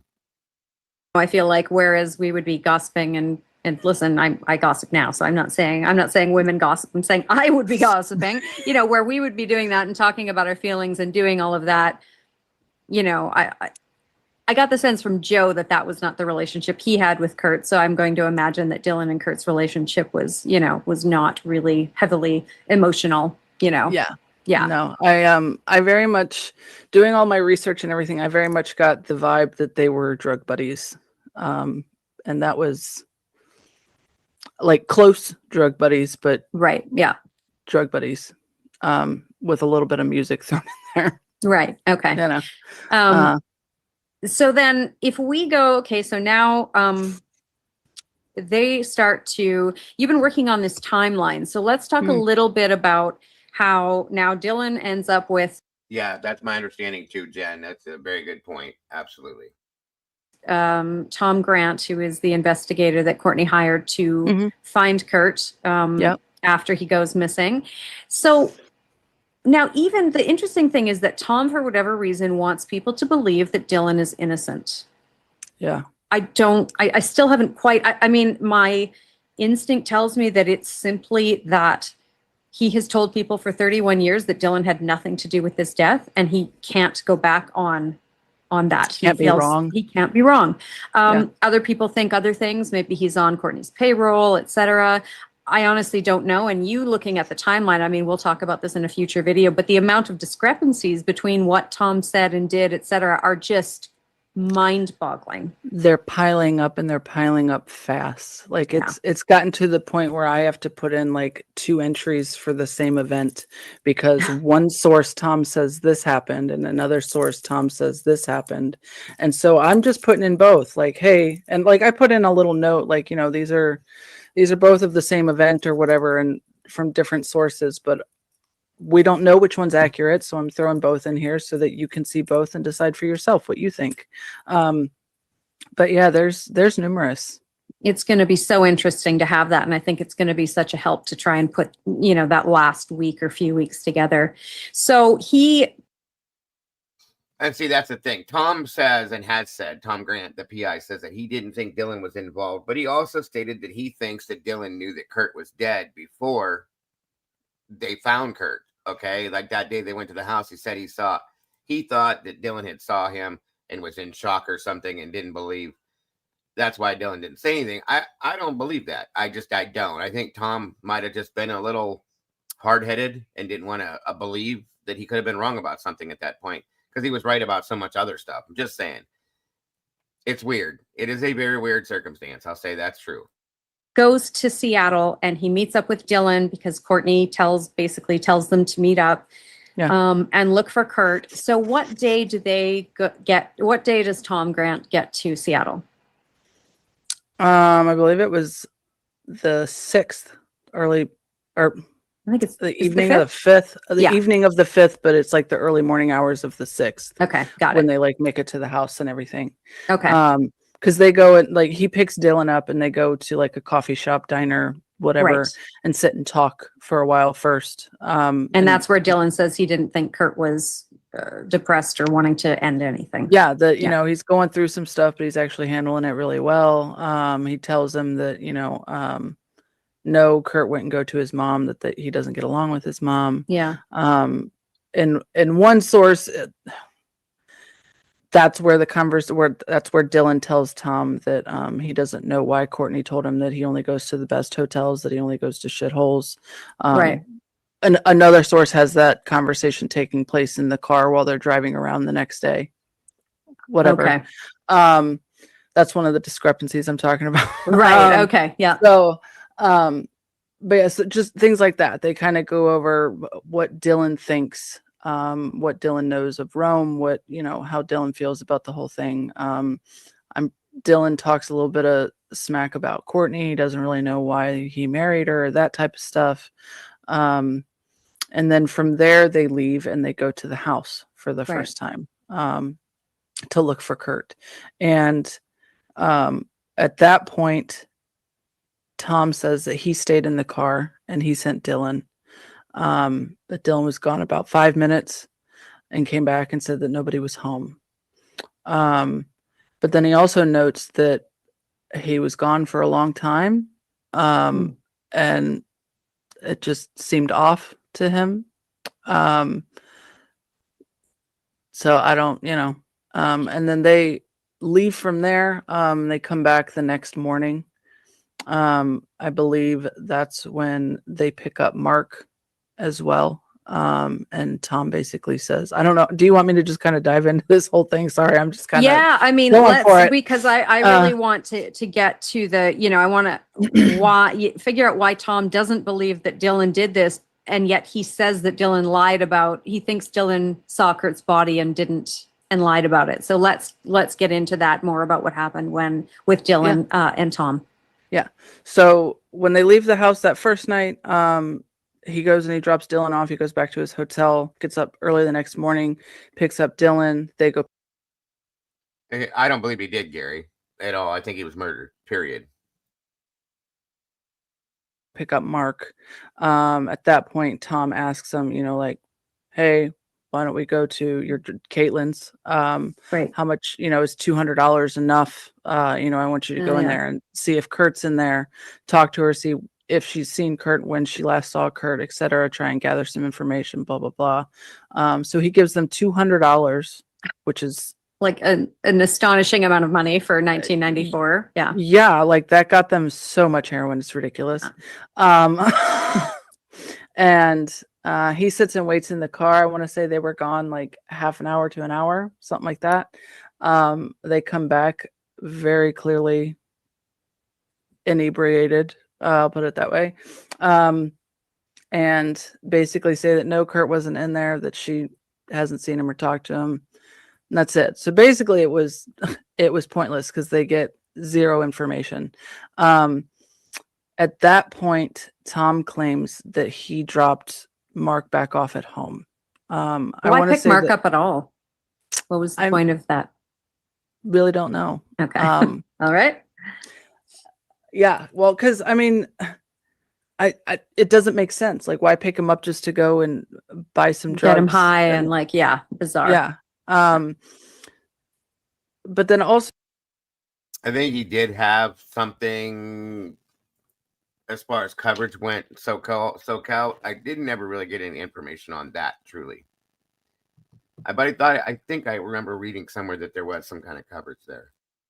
so there's the fact that Mark's book claims that he didn't drop him back off right after that. That he continued to drive around with them, and look for Kurt, and that he even went to the house with them. The whole thing of him standing by the stairs to the greenhouse and smoking a cigarette, and so yeah, I'm not really sure.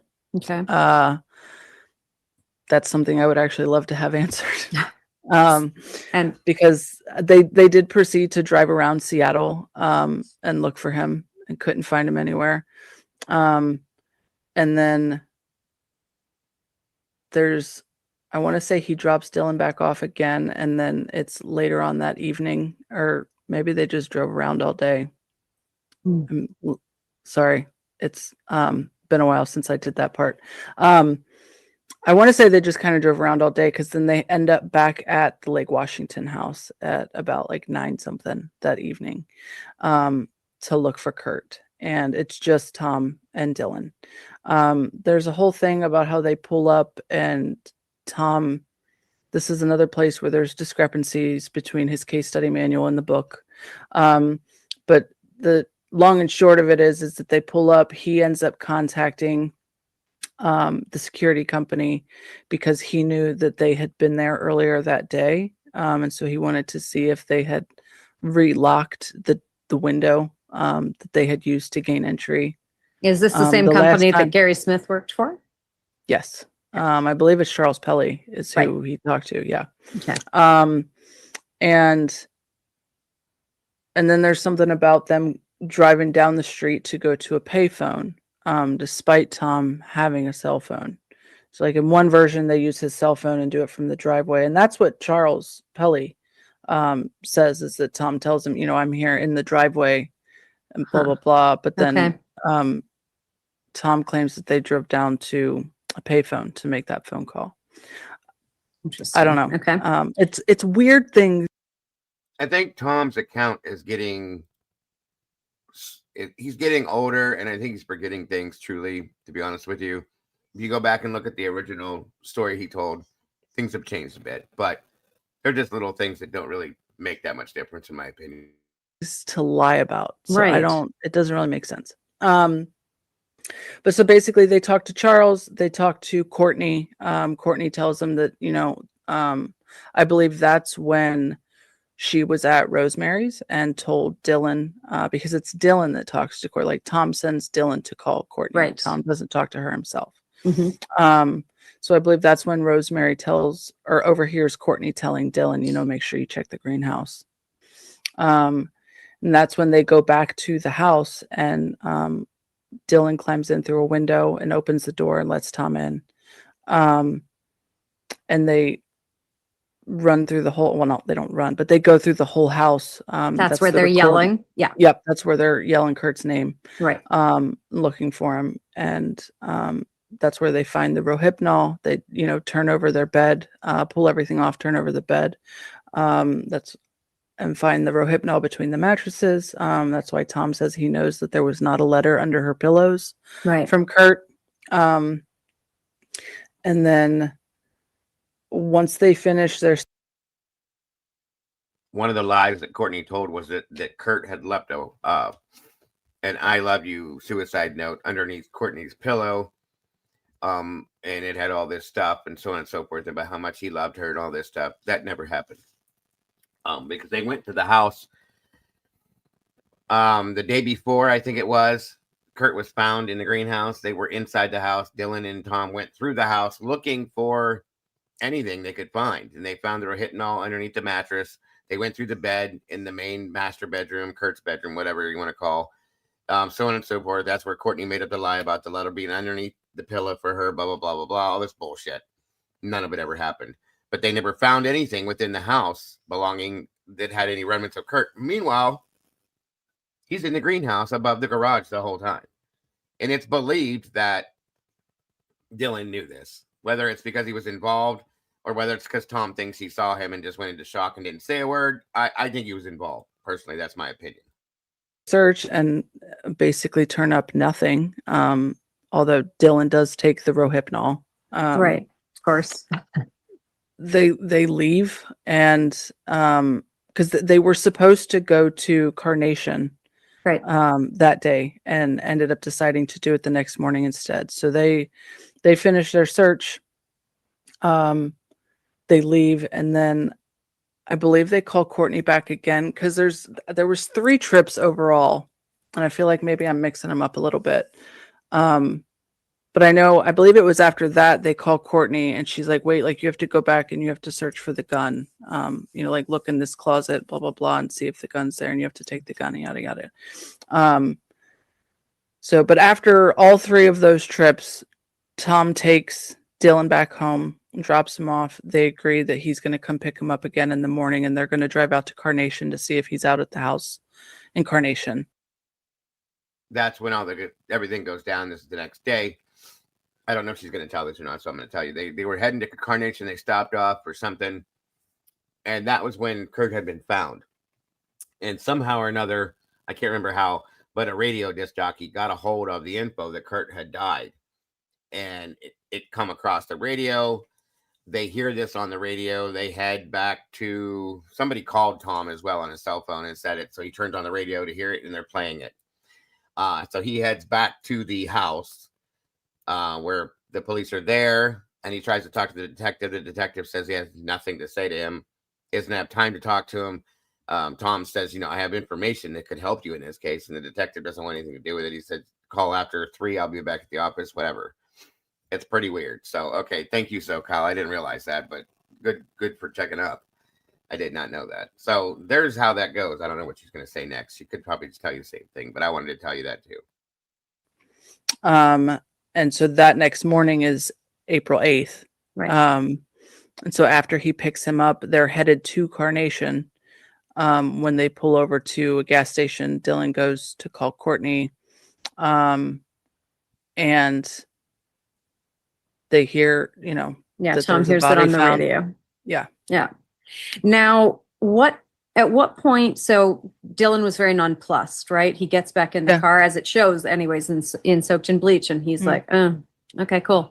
Basically, no not emotional shocked, reaction. no emotional reaction. And that is why I believe that's why, or at least in my thinking, that's why Tom thinks that Dylan has found this Kurt's body earlier. Yeah. So what was it the night before that Tom thinks Dylan found Kurt's body?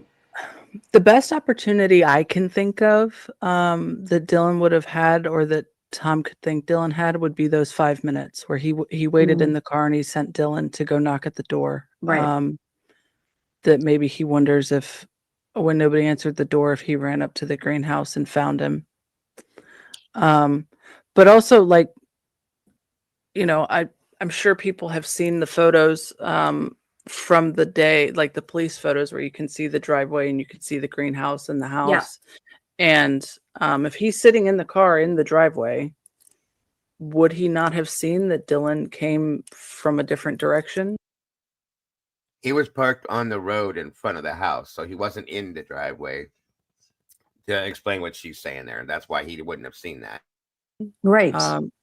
I mean, again, I have valid questions about many of the things he claims he saw, like the spotlight, etc. Because that spotlight was not there. No, it was not there. Before Exactly. Kurt died. And, it's again trying to piece together, what do these lies mean? What is he covering for? If we look at something like Exactly. where we go, okay, why was Dylan lying about being in the car with Kurt? You can kind of piece it together, or in the limo before Exodus, because he wants the police to think that's the last time he had any contact with Kurt. Nothing, he didn't even see Kurt in his last week or whatever. So it's about putting together why the lies. Now so Tom thinks Dylan saw Kurt's body but didn't want to tell him why. I mean, now he's calling Dylan a liar. Let's be very clear about this. So he is obviously saying there's something wrong with Dylan. I mean, to cover something like that up, there has to be a good reason for that. Well, and let's run through this really quick. All right, hang on. Bear with me, guys. There's more. Let me get into my uploads here. 1 sec.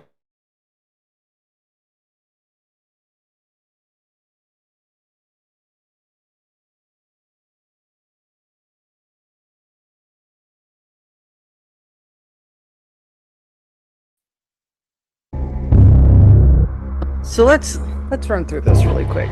Say that first night, he went to the door, nobody answered. He ran up to the greenhouse. He found Kurt. Oh my God, there's my best friend. He's dead. Yeah. He then proceeds for 2 more days. Yeah, to run around town. Yes, exactly. Looking for him. Mm-hmm. Absolutely not. Yeah. And Tom's not pissed off that this guy has been. Not unless he was involved and knew about it and was trying to cover it up. That's exactly what I believe. Thank you, SRB.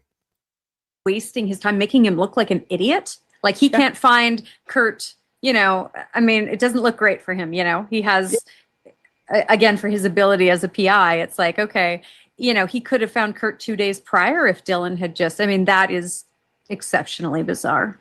Yeah. Like why? Because I know Tom he details that part of his PI kit is that he goes everywhere with like a camcorder and a camera and a voice recorder and a blah, blah, blah.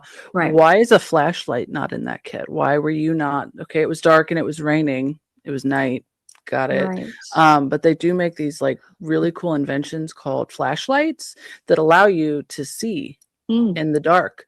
And like when you get out of your car in the driveway, if you just like with your flashlight, you can see in front of you and see that there's a garage with like a floor above it, like right in front of you. Yeah. And if you keep looking, you keep walking, you'll see that there's some stairs right around the side there. Yeah. That if you follow those up, there's like a whole other area that you haven't looked for him at all. Yeah. So there's an idea. I mean, it's just so bizarre. Again, it's why you go when I just go, well, I don't think he's working for Courtney. And then it's like something, it does not add up here in the worst way. And I don't know, what that means. I don't know that I can convince myself that he was like in on it. No, but like but also at the same time, that means that he's just like extraordinarily incompetent and bad at his job. Yeah, exactly. And to the point where he would actually try to make sure that this case doesn't move forward so that A lot of people attacked Tom Grant because he didn't find Kurt when he was at the house. I think it was because he was listening to Dylan and everything Dylan told him he went with because Dylan was his best friend. In some senses, yes, I guess that could last as incompetency. And maybe he should have done his own work instead of relying on Dylan. That's my opinion. That could be why this all happened the way it did. He's listening to Courtney to some extent, and he's relying on Dylan, who was his best friend. In turn, he made mistakes. That's all I'm going to calculate that as, folks. Because he thought these are the people that know. And he thought Dylan being his best friend would know. He was told to trust Dylan because Dylan knows everything Kurt does. So on and so forth. So that's what he did. Big mistake, I gathered. Everything else Tom did, though, he figured out the connection with Courtney and other things. And I think he's just in denial about Dylan because he didn't see it himself. That's my opinion, okay? That's truly my opinion. That which is why he didn't believe Dylan was fully involved. He just made up the whole thing about how Dylan may have been in shock. No, guys, come on. We know better than that. I think it's just, again, pride gets in the way of everything. Tom Grant has always been a very decent and a good PI. And he uncovered all the other stuff. He just didn't want to be wrong about something. And I understand it's not a good thing, but it's true, in my opinion, which is why he's in denial about Dylan.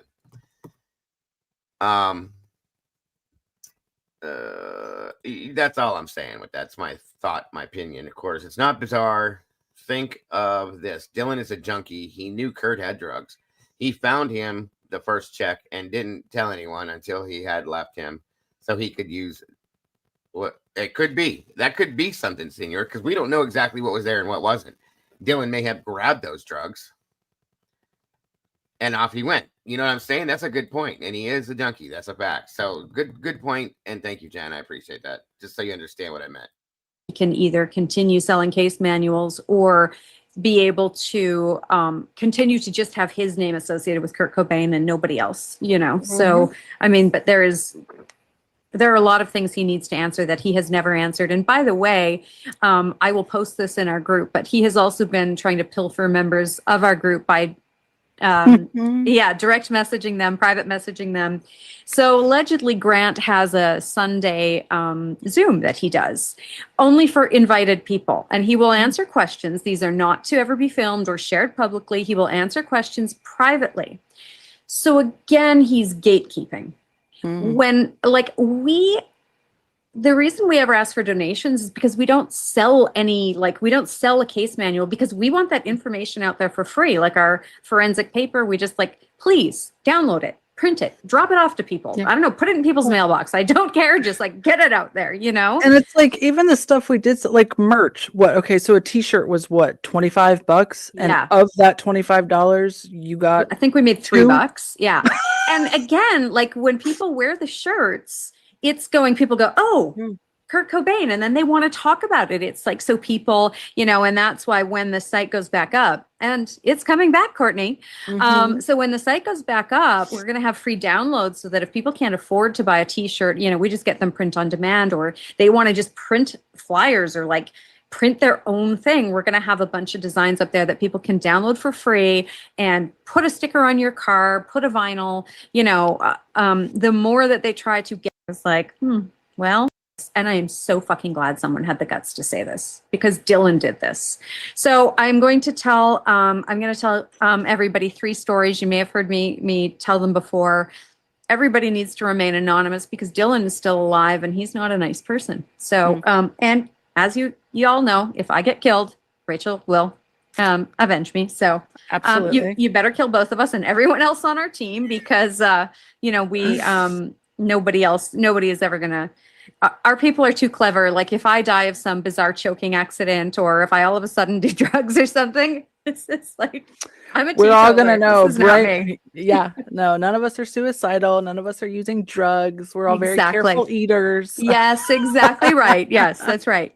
So the first story, a friend of mine who's in the music industry as well, So these stories are, I guess, they're explaining what there's a theory about what actually happened here, guys. So this is where it's interesting, and then we'll be close to being about done with this once we get through this. Kind of punk scene, and he said that he had some mutual friends with Dylan, and they were all at a bar one night. Earth had played, and somebody started talking to Dylan about Kurt. Dylan does not ever accept talking about Kurt. He doesn't want to hear about it. He doesn't want to talk about him.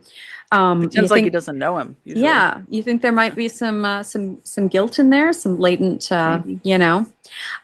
So he ends up going outside. He gets kind of huffy, and then he ends up going outside and shooting up. And when he comes back in, he's kind of nodding out. And this is the thing about people talking about, when Joe was sort of nodding out in his statement. It makes you more honest. It makes you more honest because the 3 times Dylan has admitted to killing Kurt, he has been nodding out. So he's nodding out, and then he's talking.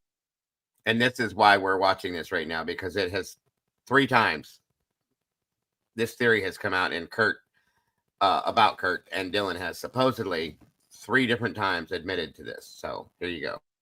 Talking about how he was there the night Kurt died. He did not say at this point that he killed Kurt, but he in a future one of the next stories I'm going to tell, he does. So at this point he says, yes, I was there when Kurt died.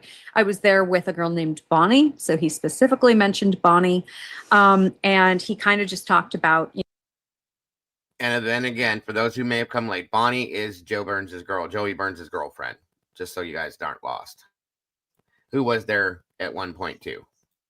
He was one of the last people to ever see Kurt alive.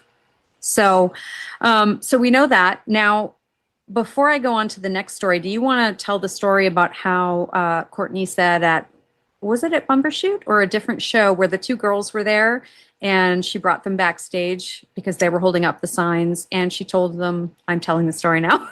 Go for it, because I don't know that I know it as well as you do, to be honest. So she's at there.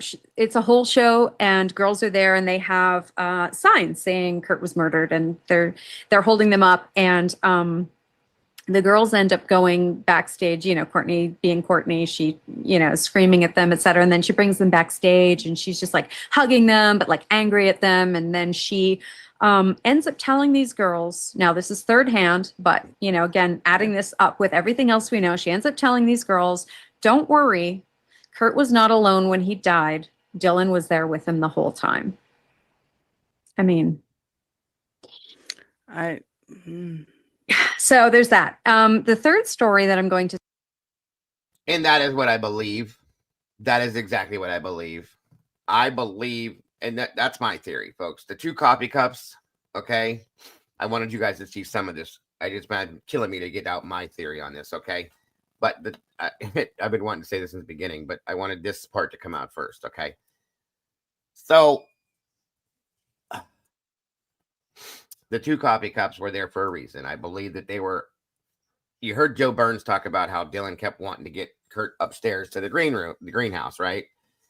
I believe that they shot up to some extreme, but Dylan didn't as much, and he shot Kurt up after Kurt shot up. I think Dylan shot him up more, okay, and overdosed him in that aspect, and then did the whole gun thing, and then he placed it in Kurt's hands because Dylan's an idiot and didn't pay attention, and the rest is history, folks. And I think that he was there the whole time with him, and then he walked out of the greenhouse, yeah, and left, and that was it. End of story. And he knew, in my opinion, okay, the whole time what had happened, but played the whole game with Tom Grant. So that's my theory, but I'll let her finish.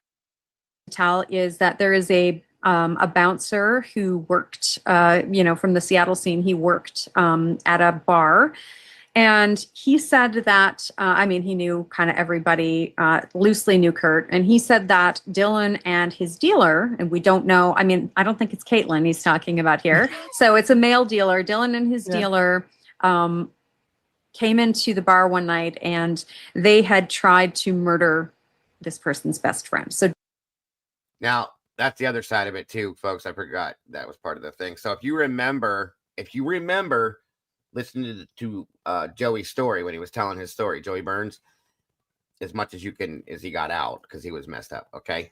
Here's the thing, is he said that Dylan came in with another guy that he didn't know, and they were trying to get Kurt upstairs. Remember that?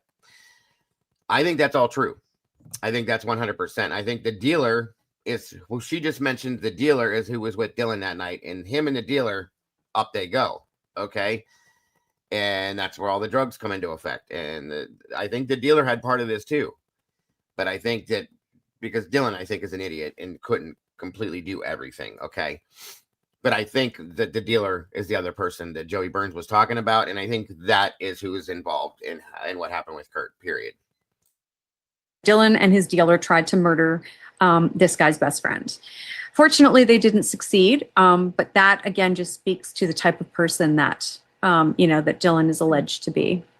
And the last story, which I think is the most compelling. I was wondering if you were going to tell this one. Yeah, this one, someone reached out to us recently, and this is somebody who has, she's very intuitive. She has felt for 30 years that Dylan has, was the one who took Kurt's life. But in the scene, she never really heard. Nobody was like saying like, oh, it's Dylan. Like nobody was really saying that. So she didn't know what to do with the information that she had. Sorry, did that just go through somebody was calling me and it was. Oh, no, okay. it kind of like glitched for a second, but no noise came through. Okay. I told John I was going to lose my mind if that happened. Now I'm going to have to get him to edit this. Okay. So just give me a second. You're okay. Okay. So this girl, she's very intuitive and she has sort of known for 30 years or so that Dylan did this. But nobody in her scene was kind of, knew this about Dylan. So there wasn't really anyone to talk, that she could talk to. Yeah. And she was a little bit frightened as we all are. And so she was high at some point with Dylan and he was nodding out. And as he was nodding out, he said, I killed my best friend. And somebody else that she was there with kind of looked at her and said, did you just hear that? And she said, what? No. Like she just pretended she didn't hear it because she didn't want to cause any issues, but she's held on to that, for 3 decades. And I know it's sat with her and given her a lot of, I mean, how do you live knowing something like that, And it would eat me alive. Yeah, I know, and she didn't deserve to hear any, like she's not involved, she's a lovely, she's a beautiful, beautiful soul. And I think, I've told her this, but because when we first put out Joe's statement, it was like, what if Dylan didn't do this and we're ruining this man's life? Like it was terrifying to me because I don't want to be the person who is responsible for, for doing that. And so fortunately, unfortunately, we found out all of that's kind of what my thought is too, Becky, that Courtney talked him into this. Money, think about the money. I got all the money in the world and I'll have even more. And like they said earlier, that Kurt's worth more dead than alive to her, of course. And I'll take care of you, Dylan. And they were intimate per se. And the drugs and all that stuff. I truly do believe that's a point, Becky. That's a big point to me. I feel that this may have happened to Lane. Stuff got stolen. I do believe that people were there when Lane. Yeah, it's a whole other story too. That I may actually look into this one too, Jen, just because I'm a big fan of Lane Staley, and something was way off with his situation too. So we may have to look into this one too. Honestly, these other things, and we went, okay, well, we're going to do it, and we're going to, put this out. But I believe that. I believe with everything in me that Dylan did this. And of course, I don't believe that he was the one who, he didn't mastermind the whole thing. But there's no doubt that he, that he was there. Whether he actually pulled the trigger, I don't know. I believe he probably gave Kurt the hot shot because he used to shoot Kurt up all the time. And so, but he was there and he did watch Kurt die. So, I mean, I had the same feeling like when we very first got started with this and we're naming him and talking about his involvement. I was like, ooh, what if we got it a little wrong? What if, some of our wires are crossed? And nobody deserves that, right? Like, nobody deserves that. But also, like, the more that we found out, the thought that kept coming to me was, if people want you to speak nicely about them, they should behave better.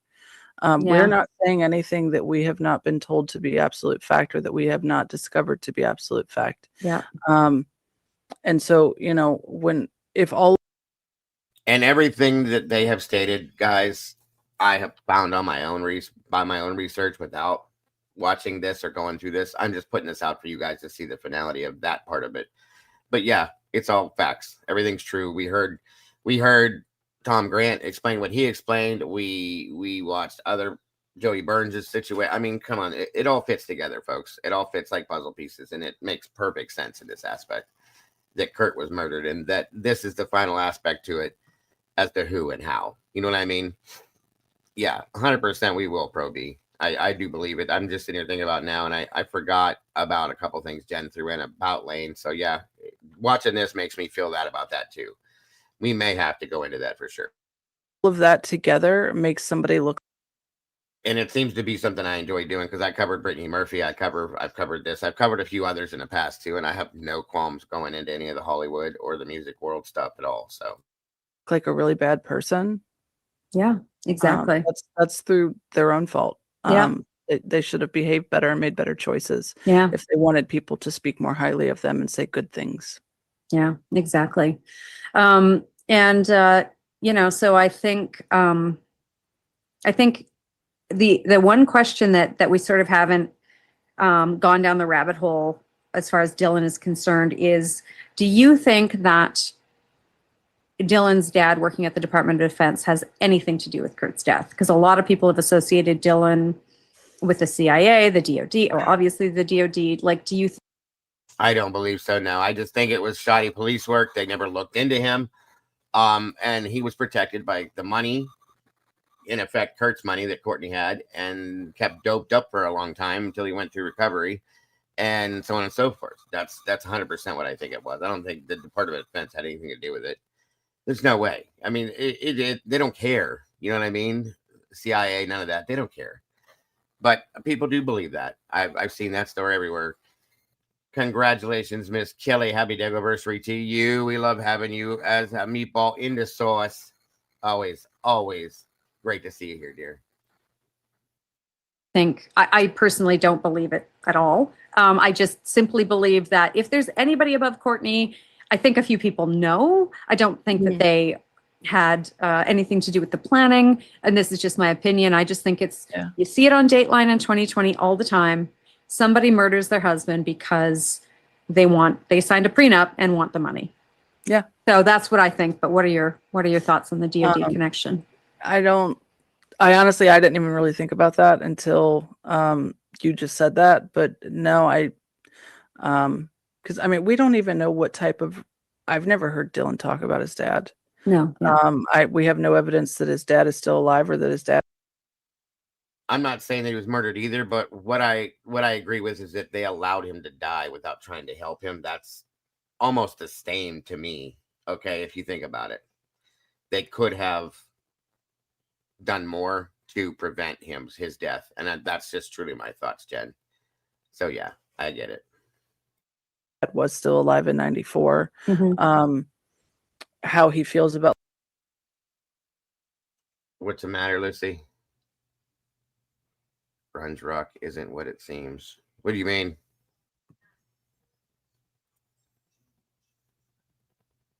What do you mean by that? Did I miss something? If I did, I'm sorry.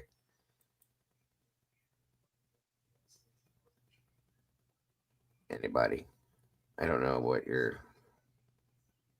inferring, Lucci. What are you inferring, my dear? Or did I miss something that was said? I don't know. I'm sure you'll say something else. Not there.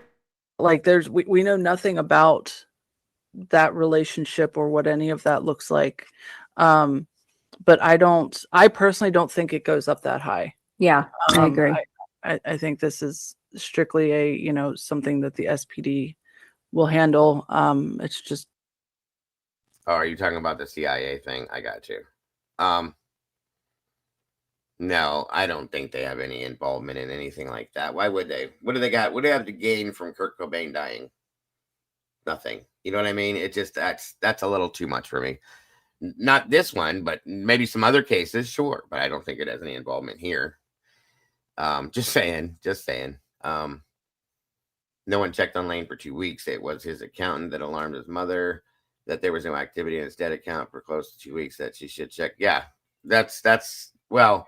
Again, there were things done that could have been done to protect him or to save him, and it wasn't. And I think it was done on purpose. That's my opinion. People, yeah, committing, murders like anybody else would, and it'll be solved and handled this way it would be for anybody else. So. Yeah. Except with likely a very, very like an OJ level trial that everybody is watching. Although attention spans these days, I mean, who knows how long people will pay attention. But so was there anything else you wanted to say about Dylan? Well, I mean, I've got all of the stuff about him and Kurt's relationship. I don't know if you want me to go into all of that. Yeah. Okay, because I've got the notes that I made, and then I've also got some things in a book, the Everett True book, that I've got earmarked to read passages from. Perfect. So, the first time that Kurt and Dylan met was on May 3rd, 1986. It was during or just after Kurt's first ever live performance, which was with Dale Crover and Buzz Osborne of the Melvins. Kurt did his poetry over heavy rock music at Gesco Hall in Olympia. It's a performance space associated with Evergreen State College. This trio called themselves Brown Towel, but because of a misspelling on the poster, they ended up being called Brown Cow instead of Brown Towel. Attendance was sparse, but there were two noteworthy people there that night: Slim Moon, who was a scenester from Olympia, and his good friend Dylan Carlson. Both were blown away by Kurt and said that they knew he was a part of the Melvins' entourage, but now realized, quote, "Wait, this guy has talent," end quote. Dylan went up to Kurt afterward and told him that the show was one of the best things he'd ever seen. And from there, the two kept running into each other at shows in Olympia, and they became friends. Then cut forward to the fall of 1986, and the timeline on this, maybe it's just because I'm particular and I pay attention to these things, but it doesn't quite add up. Okay. There's some discrepancies. Did Tom Grant have something to do with this timeline? Not this time, but Dylan okay. does. So, you know. But so in the fall of 1986, Kurt got Wendy to put down money to help him rent out 1,500 East 2nd Street in Aberdeen, which is literally just right around the corner from Wendy's house. It was a decrepit shack a few hundred yards from Wendy's house. Matt Lukin, Kurt's longtime friend and the bassist for the Melvins, moved in with him. Lukin stayed for about 5 months before moving out. Dylan was supposed to take Lukin's place. He was currently unemployed, so Kurt tried to help him get a job laying carpet at a hotel in Ocean Shores, because Kurt currently had a job that I believe he wanted out of. And so he was trying to get a job for the two of them at this hotel laying carpet. So they made numerous attempts, but found the guy in charge drunk to the point of not being able to stand. So the job never worked out. Like, they literally went there numerous times and the guy either didn't answer, or they saw him passed out, or like it was a mess. So Dylan ended up only staying with Kurt at the shack for 2 weeks. And then Kurt stayed another 2 months after that, after Matt moved out. And he started dating Tracy. So then in the fall of 1987, this is one of the discrepancies, because if you do the math of that, fall of 86 to fall of 87, that's a year. If he stayed 7 months, where was he for the time in between? Right. Okay. My guess is they just did some estimates and didn't care that it didn't line up. Yeah, Anyway. I don't remember what I had for lunch last week, so I'll give them. I'm not no private investigator, so I'm just gonna let him have this. Yeah. Yeah. So the fall of 87, Kurt moved into 114 Pear Street in Olympia with Tracy. Tracy had been living in a tiny studio apartment there. It was a shoebox, according to Kurt. They paid $137 a month, which included electric, hot water, and garbage pickup. Can you freaking imagine? Oh my God. Oh my God. Yeah, So Kurt and Tracy lived there for a little over a year before they moved into a small 1-bedroom in the same building. So that's what I was talking about, where there's 3, because there's I think like the garage area, because when we were there, okay. I think that's the little shoebox that they initially lived in. Oh, okay. And then they moved to the front. And then they moved to the front one. Right. Okay. Makes sense. So eventually Dylan and Slim Moon moved in next door. Because Kurt worked at night and Dylan was unemployed, they hung out a lot. They shared their disdain for Calvinists. They hung up strings for tacky lamps from the 50s. Tacky lamps from the 50s, which was a thrift store purchase, and had barbecues in the backyard. Sometimes Chris Novoselic would come over and they'd inevitably break out a bottle of red wine and start to act up. The police showed up one time after the three of them attacked an abandoned Cadillac with some lawn chairs. Good times. Yeah, absolutely. There's also this I didn't know until I was doing this research. So I think everybody knows that Jason Everman is the one that paid these $606.17 for them to record Bleach. What I didn't know is that they met Jason because he was a friend of Dylan's. Oh, interesting. Yeah. So there's a lot of people because this next person was also a friend of Dylan's. Kurt befriended Mark Lanigan, who was also a known longtime friend of Dylan's.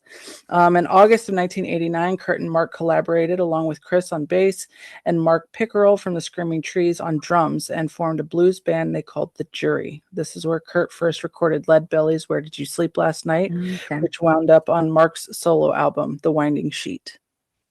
Dylan was around for all of this, and he told Michael Azerrad, which is he wrote the book Come As You Are. Yep. Yeah, the only book that Kurt collaborated with in writing. Right, yeah. But he told Michael Azerrad that their best song was Grey Goose, and that it was almost like watching one of the great English blues rock bands getting its feet. It was pretty incredible. Kurt also said he'd like to try a blues band again sometime.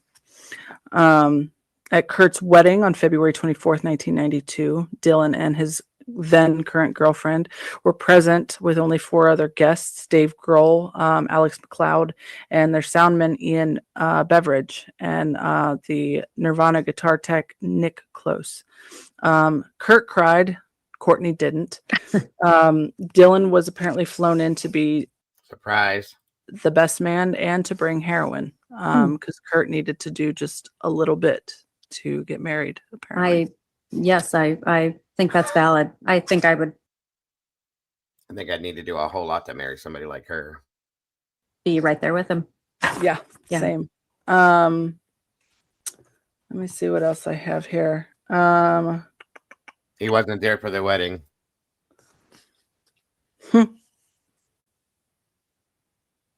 Oh, I thought this was interesting. Dylan apparently used to tell Toby Vale, Kurt's one-time girlfriend, that she was like a member of the Manson family. I'm still not really sure exactly what that means because according to Toby, she was just really innocent. Because I mean, she was anti-drug. She was, but she would hang out like with the Melvins and stuff a lot. Right. And apparently because of that, Dylan told her that she was like a member of the Manson family. And see, the thing is that I feel like Dylan probably like would be the type of person to collect Charles Manson's art and stuff. So he has to know that those girls were being severely manipulated, but they were also doing plenty of drugs and having sex with literally anyone on the planet. Like whatever Charlie wanted them to do, they were doing. And that included plenty of drugs, crime, sex. So is that what he's saying, Toby is? Because a follower who has no mind of her own, because that is the biggest insult I've ever heard. If somebody called me that, I might have to go Manson on them.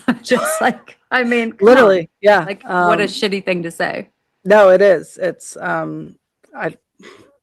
Kurt also helped Dylan to record his first EP, which I thought was interesting. Nirvana and Dylan got thrown out. These are all just kind of like little tidbits that I found and thought were interesting. Nirvana and Dylan got thrown out of the Nevermind album release party for starting a food fight. Kurt threw ranch dressing at Dylan and Chris, and they responded in kind, and the bouncers threw them out. And then the next day, Dylan came over and picked Kurt up to go shoot guns. Like you do. Yeah. As you do. Yeah. You know, might as well. But I think it's because Courtney, I know, has adamantly maintained that Kurt never went shooting, that was not blah, blah, blah. But there are numerous stories from Kurt, from Dylan, from other people talking about the two of them, where they talk about how the two of them would go shooting. How does that serve her? Like, what does that lie? I don't know. Maybe she wants people to think that he's ignorant about guns. Right. And that's why he'd buy a giant shotgun. Okay. Yeah, and All right. get, bird shot and set it for light load, and I Right. don't know. Okay. Maybe she thinks that'll answer some of people's questions about why that's the absolute wrong gun. Right. Okay. Yeah. She's always thinking, that one. Yeah. That's what we'll call it. Kurt seemed to continually do drugs with Dylan. They would rent out hotel rooms for weeks, just the two of them, to shoot up undisturbed. And including using his time off between the in utero American and European tours, doing drugs with Dylan.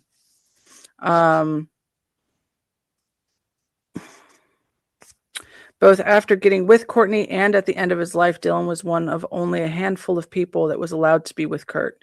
Courtney never ran him off like she did with so many others, including Slim Moon for a time. That was one I thought was really interesting because there's, I'm blanking on her name now. The girl that there's a picture of her with Kurt where everybody thinks The it's him and Christmas Toby. party? Yep. Yeah. Yeah. Where she talks about how, like, right after Kurt and Courtney got together, that just like one by one, all of Kurt's Olympia friends were no longer allowed around Kurt. Right. And she even went into detail with the story of like what happened to her and like the accusations that Courtney made. And let me see if I can find it here really quick, because it really rubbed me the wrong way.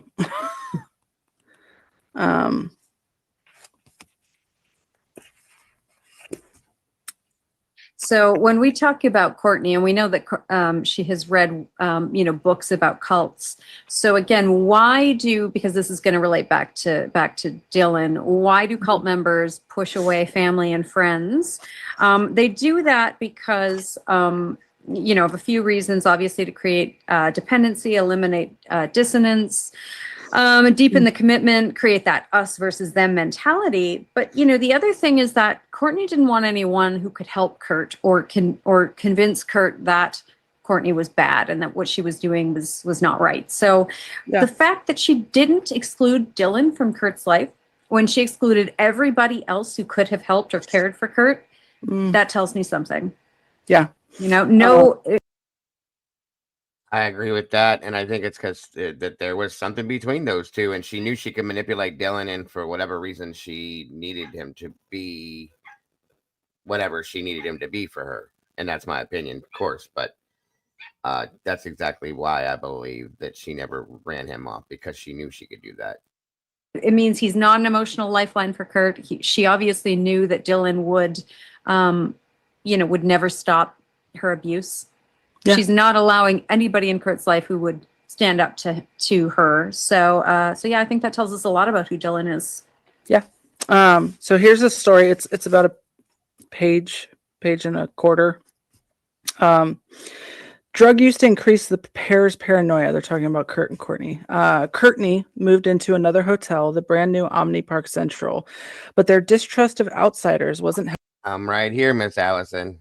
Helped by their own actions. I recall Courtney calling me up from their lobby of the Omni beside herself with anger. Sorry, this is Carrie Montgomery speaking. Okay.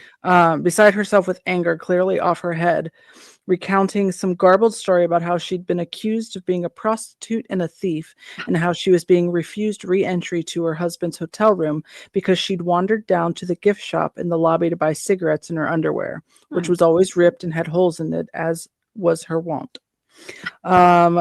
She wanted me to call up reception and talk to them on her behalf.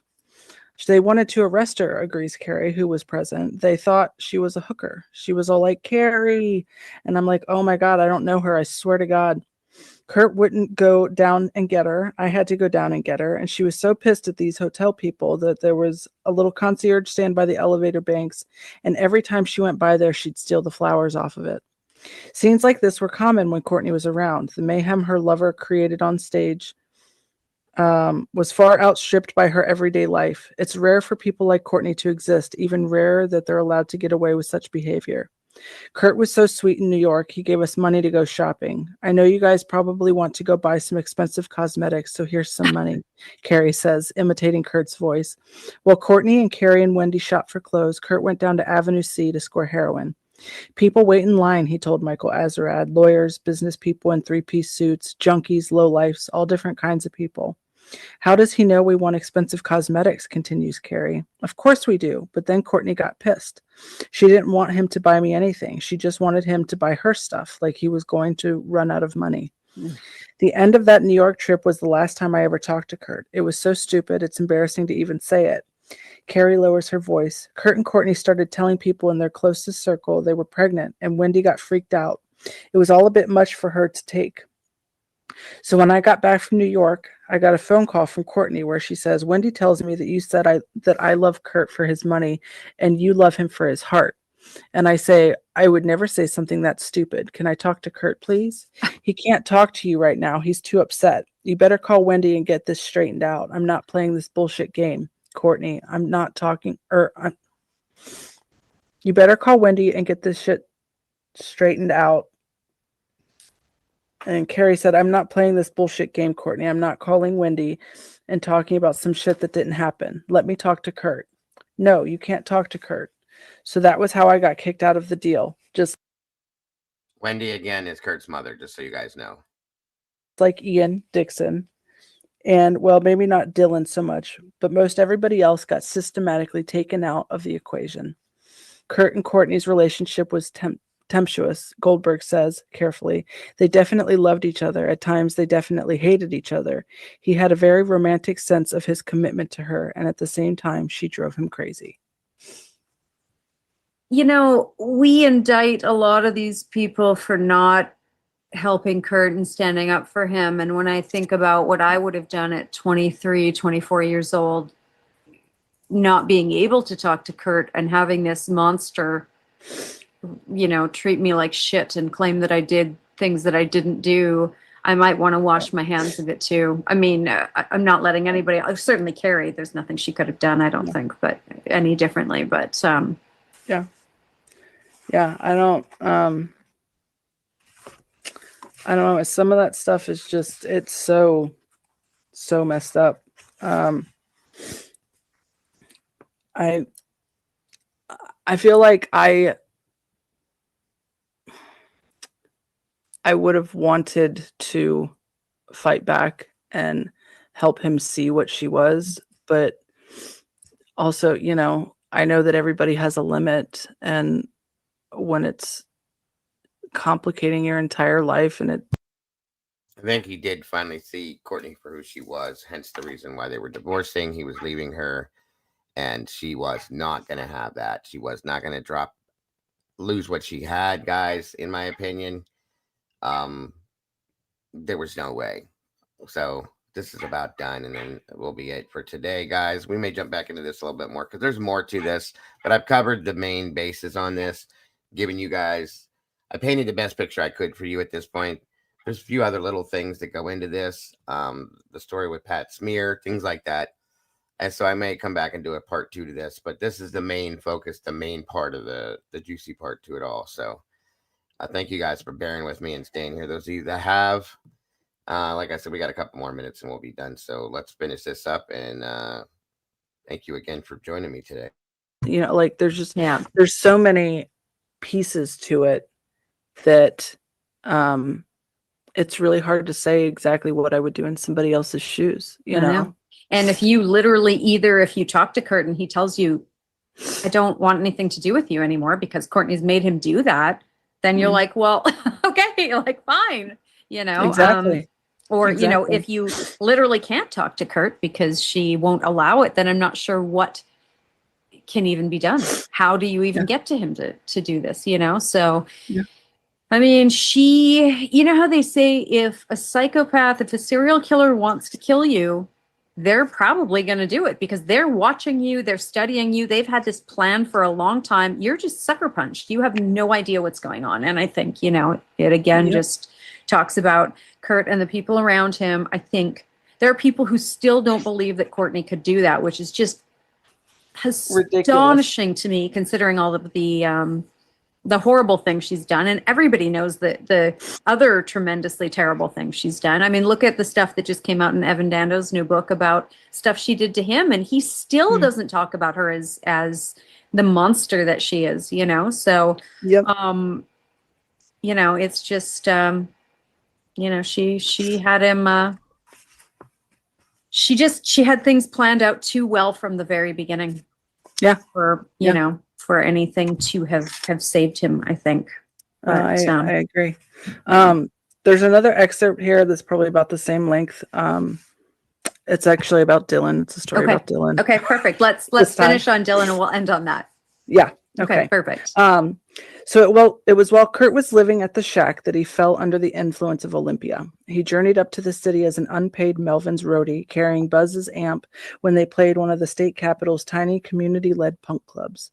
Aberdeen's underground scene was minuscule. When Chris eventually agreed to start rehearsing with Kurt, a year on from being given the fecal matter tape, pretty much anyone who had a quiff would come to visit their practice space, an empty flat above Chris' mom's beauty parlor. It was the only place to go.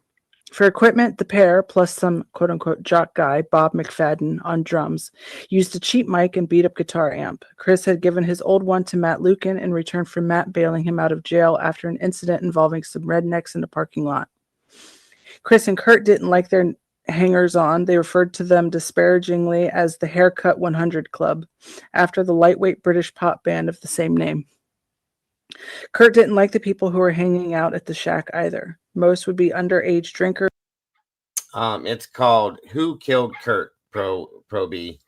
Yeah, just look it up on YouTube. Who Killed Kurt? They have a lot of stuff. I have so much more that I can show you guys still. So I may come back and do a part 2 on this. But I've given you the meat and potatoes of it, truly. With little respect for the place. Kurt was more into acid or pot. He was totally into getting wasted, whatever the time of day, Chris recalls. He was a real mess. In the early spring of 1987, Matt Lukin left the Melvins when Buzz decided to quit drinking momentarily, and the Melvins said that the Melvins should become a dry band. And Matt was like, no way. Buzz then used the excuse of a move down to California to say the band was breaking up. They weren't. Kurt also began to fall out with his flatmate. Matters came to a head when he laid masking tape down the center of the house and informed Matt that he was forbidden to cross the line. It was too bad the bathroom was on Kurt's side. Thank you, Busy. I appreciate Sorry, that. I don't know what that's Thank you very much. I appreciate it. so funny to me. Lucan moved out and Dylan Carlson moved in. Carlson was a self-taught genius with wild, unkempt hair, a messy beard, and strong views on life. Kurt tried to find him a job laying carpets. It didn't work out. The boss at Kurt's workplace in the Ocean Shores Hotel was too drunk to open the door to them. The pair became best friends. I first met Dylan in '85, recalls Rich Jensen. He must have been 13 or 14. He was a dark kid. He was like if William S. Burroughs is an icon of darkness, a little William S. Burroughs kid. I had a sense he came from a rural, gun-toting family. He was kind of fun, but he had this very dark character. I knew kids in high school who were into carburetors and cars and amps and computers or whatever. Guns and heavy metal and weird religion were Dylan's categories. Dylan was fucking nuts. God bless him, remarks Seattle musician Kelly Canary fondly. Once I asked him what he'd been doing. He was like, oh, I just realized I didn't know anything about teeth, so I went to the library and learned about teeth. That was Dylan. He didn't know anything about teeth, so he spent 5 hours in the library learning about teeth. One time, Dylan was passed out, Slim Moon, also a former member of Earth, recalls, and nobody else was home. Chris was banging on the door, but it was locked. So he crawled up the back of the house to the second-story window when suddenly he saw a double-barreled shotgun right in his face. Dylan always kept a gun under his bed. Dylan used to talk about how he wanted to kill people and how if he didn't make it as a rock star, he'd have to become a serial killer. He had this dog that he found on the beach that was burnt. He set it up as an altar near his bed. It was this burnt dog with candles and rosaries and this other pseudo-religion's iconography. I mean, I don't know that anyone has ever said that they thought I would be a serial killer, you know, if I wasn't, I mean, Dylan said it about himself. So I think people might have said I was kind of a weirdo, but I mean, that's pretty, I think it's pretty telling, you know? Yeah. Yeah. Oh, I think it is. And to say that if you're not going to make it as a musician, that's the job Yeah. you're going to take, basically. Yeah. Uh, I mean, you know, I don't know if he's taken anyone else's life besides Kurt's, but definitely. I don't know that we'll ever know. Yeah, well, that's a good point. If Dylan wanted to come and talk to you on the podcast, would you talk to him? Yeah. Okay, perfect. So Dylan, if you want to come have a chat with us, we'd love to have you on. If anyone else has any information they want to share about Dylan, like I said, if somebody wants to keep something anonymous, as you can see, we never give any names because, I mean, I think Dylan is still a threat, at this point. No, I agree. So, I would also love to hear what he has to say. He has done a really excellent, like he did, Kurt and Courtney, and I think like a few interviews here and there very early on where he talked a little bit about Kurt and Courtney and what he knew and or his version of events, should I say. But he at one point shut down, quit talking about it, and has since proceeded to act like he never knew Kurt. Kurt didn't exist. Like none of that ever happened. And I don't understand that. How you can just, I don't know, like I've seen where people have said, like when he's doing interviews, that they're literally told that they're not allowed to talk about, like they're not allowed to bring it up. Talk about Kurt. Yeah, it's crazy. Like I could understand if he doesn't want to. That happens in a lot of circumstances with this situation too. It's very weird, folks. Very weird. Talk about his death, Yeah, or exactly. like specific things like that, but just you can't acknowledge my relationship to Kurt at all. Period. Yeah, exactly. Why? What are you hiding? Yeah. And I mean, I think it's interesting because the fact is that the forensic journal that was released, I mean, there's no question that Kurt's death was a homicide. So the issue is that people who are still pretending like it wasn't, I mean, they have to come on and answer. No one has to do anything, sorry, but if they wanted to come on and give their piece, I would be, more than willing to do that. But it's like, you have to be able to acknowledge that it doesn't matter what you think Kurt's mental state was at the time, that the science shows that that is not what happened. So he never, ever used that shotgun, period. No, so, period. So I'd love to hear what any of them have to say. So I'm sure that other people who have done drugs with Dylan have heard probably more of the story, than we've heard. So, so thank you so much for doing this. And we have done Callie, we've done Dylan. At some point, it might be good to talk about the girls, talk about Bonnie, Jessica, Jennifer. We could probably work that into one episode. So we will work on something like that next. And I will see you next week. Thanks, everyone. Please have a good night.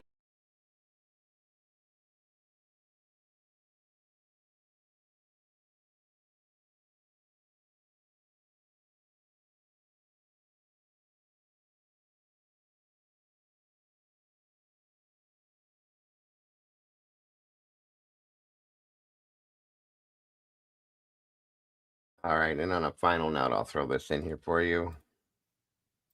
I should have done this way earlier, but lived in a world far from today's constant news stream. Stories that didn't hit the radio, newspapers, or TV screens were in the shadows. Sure, we knew Kurt Cobain was battling his demons, but only those inside the music circle knew the full story. After Nevermind, Nirvana had become just another gold mine that everyone wanted a piece of. And that didn't sit well with Kurt. Even the atmosphere within the band changed. Kurt stopped talking to bandmates Chris and Dave Grohl. Now this leads into part of the reason why they were breaking up as far as the band goes, things like that. Not much to do with what happened to him, but it kind of gives you a little insight into some other stuff that goes along with it. Very happy with the tour or the band. Even Buzz Osborne from the Melvins aired rumors of Kurt wanting out. And did you know Courtney stirred controversy by claiming Kurt left a farewell note just weeks before his death? Stay tuned as we dive into the events that led to Kurt's breakdown in Rome on March 4th before his actual death a month later. He was very apologetic. No, I'm sorry. It's a big mistake. I was drinking these champagne and I was in Rome. I just made a mistake. This incident was unfortunately overlooked by his friends and family.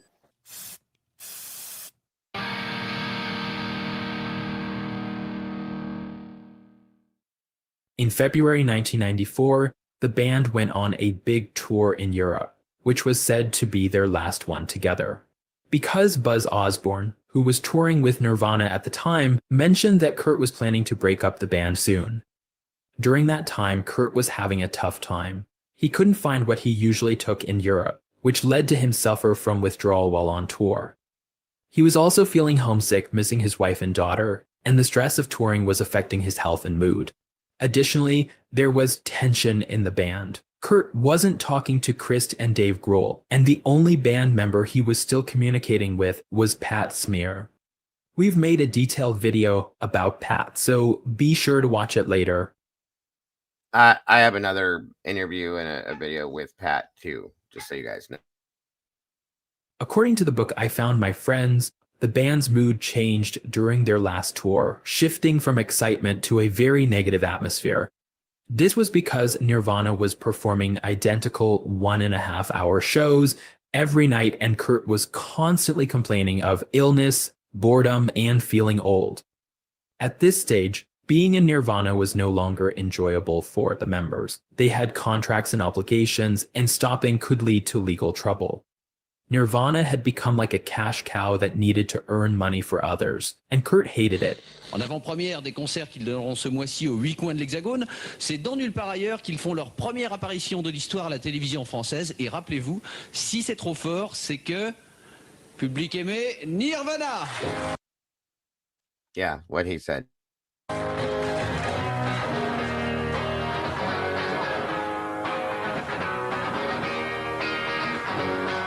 Originally, the tour was supposed to last for 3 months, covering the whole of Europe until April 8. However, it ended early with their last concert on March 1st.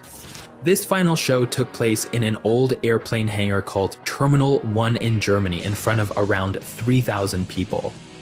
The place wasn't fancy, and the sound quality was bad. Kerrang! Magazine mentioned that the band seemed uninterested. And according to writer Charles Cross, Kurt Cobain skipped the soundcheck, asking the tour manager for money instead, and went to the train station, probably to score. Additionally, before the concert in Munich, Kurt had a fight over the phone with his wife. He even talked to his lawyer about wanting a divorce, according to the book Nirvana FAQ by John Lurson. At the show, Nirvana started with a cover of The Cars' track My Best Friend's Girl, which might have been hinting at his troubles with his wife Courtney Love.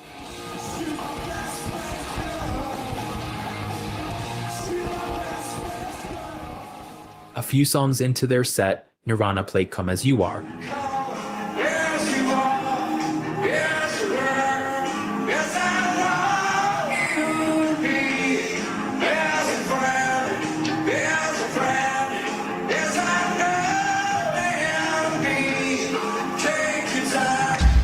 But then the power went out.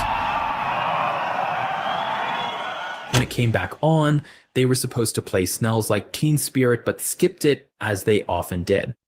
This time, bassist Chris Novoselic made a joke or possibly foreshadowed the future. Pat Smear mentioned to The Guardian that Kurt's voice became more trashed with every song. His voice was so gone, but instead of trying to conserve it, Kurt seemed to enjoy pushing it to the limit.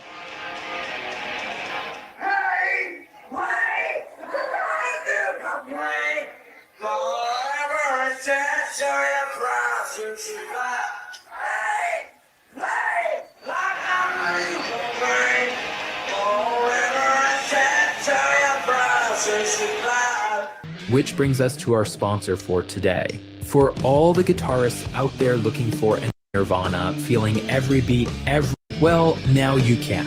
A massive rock at checkout page, newest member of the band page. That's it. It's over, indicating the tour was finished. The very next day, a doctor diagnosed him with laryngitis and bronchitis. At that moment, Grohl headed home, but Kurt and Pat Smear, who reportedly was the only one in the band that Cobain was on talking terms with, headed to Rome to meet Courtney Love and Francis Bean. By March 3rd, Kurt was in Rome, Italy, but unfortunately this trip would cast a long shadow over the following weeks. Courtney told Rolling Stone in December 1994 that she was away for 40 days with her band Hole when she got a call from Kurt. He was crying and in a dark place. He was finding it hard to cope with fame and his personal issues. I don't think Kurt wanted to be a huge fucking rock star. And I don't think he could handle how complicated it had all become. Hearing this, Courtney decided to drop everything and go to Rome to be with him. On their last evening together before the incident, Kurt and Courtney had a quiet night with room service and a rare bottle of champagne. The next morning, March 4th, Courtney woke up at about 5:30 a.m. and found Kurt unresponsive on the floor near their bed. Courtney said that Kurt had taken 50 tablets, along with the remaining bottle from the night before. She quickly called the hotel's front desk for help, and an ambulance took Kurt to Umberto Polyclinic Hospital. Hi, I'm Tabitha Soren with MTV News. Nirvana frontman Kurt Cobain was hospitalized in a coma in Rome, Italy on Friday morning. Pat Smear accompanied him to the hospital. In the Foo Fighters documentary Back Forth, he recounted his dilemma about being torn between announcing Kurt as a VIP to ensure immediate care or downplaying his identity to avoid attracting media attention. I finally went with, this is Kurt Cobain. VIP, do something about it. There, doctors emptied his stomach. He was then transferred to Rome American Hospital, where he woke up a few hours later. 27-year-old singer was back to normal and doing fine. Doctors have said that Cobain would not suffer any permanent damage. News got better Saturday when Cobain regained consciousness. The doctor said Cobain's recovery was in part due to the quick thinking of his wife. Some people thought this event was just another event in Kurt's history of misuse, while Courtney and those close to him saw it as a clear indication of what would happen later. She mentioned a note he left that said, "Dr. Baker says I would have to choose between life and death. I'm choosing death." That's not true either. That's something she made up to go along with the narrative, in my opinion. Whether the incident was accidental remains unclear. Kurt's management and the doctor who treated him suggested it was unintentional. The doctor who cared for him at the hospital disagreed with Courtney's claim of 50 pills, as detailed in the book Love and Death, suggesting that the circumstances didn't appear intentional to him given his typical experience with such cases. So, who do you think is telling the truth, the doctors or the wife? Please share your thoughts in the comments below. Every week, we're committed to bringing you new content, and your support is crucial in helping us achieve this goal. Thank you for being a part of our journey. And there it is, guys. So that's, I should have had that towards the front, but I'm sorry. Anyway, so that was how that situation went down. She tried to use that and claimed that he was suicidal to play this narrative out. Absolutely, in my opinion. So there it is for now. Like I said, we may come back to this because I do have some other stuff I could show you throughout this, some documents and stuff like that. I just wanted to give you the meat and potatoes of the solid story and kind of let you differentiate what you think. I know what I think. I'm pretty sure I know what Jen thinks, and a few of you others as well. Perceive it as you will, folks, and come up with your own theory on it, but I'm pretty sure that's what it is. I don't believe Kurt took his own life. I believe he was murdered. I do believe that his wife at the time was part of it. I think that maybe his friend Dylan was part of it. And will there ever be justice? I don't know. I don't know. I can't say there would be. I would like for there to be because I think he deserves it. I think his daughter deserves that as well. I guess we'll have to see, you guys. So for now, that's going to do it. Thank you guys for joining us today for Smells Like Conspiracy. What really happened with Kurt Cobain, in my opinion. And I hope you guys have a great rest of your day. I don't know. I might see you guys later. I may not. don't count on it because I can't ever promise that. But I will see you tomorrow for sure. I want to thank you to my moderators. What are you yelling at me for? Luce? I see you yelling. She's yelling. Anyway, I hope you guys have a great rest of your day. Guys, don't forget to love yourselves and love each other.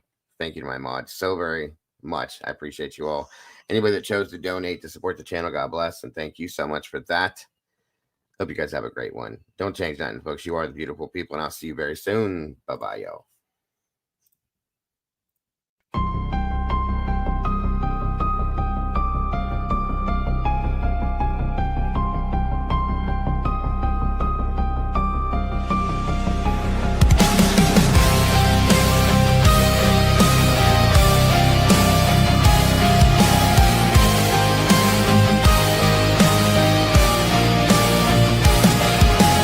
Neon lights flicker like broken halos. Whispers gather in the smoke-filled air. Tables carved with secrets and shadows. Every story's a wound laid bare. The kettle's boiling with a restless rage. Justice written on an unseen page. I sip the silence, bitter taste, waiting for the ghosts to show their face. At the True Crime Cafe,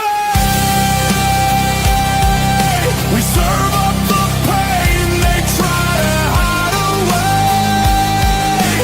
Pour another cup of the truth you crave. Raise your glass to the names they betrayed.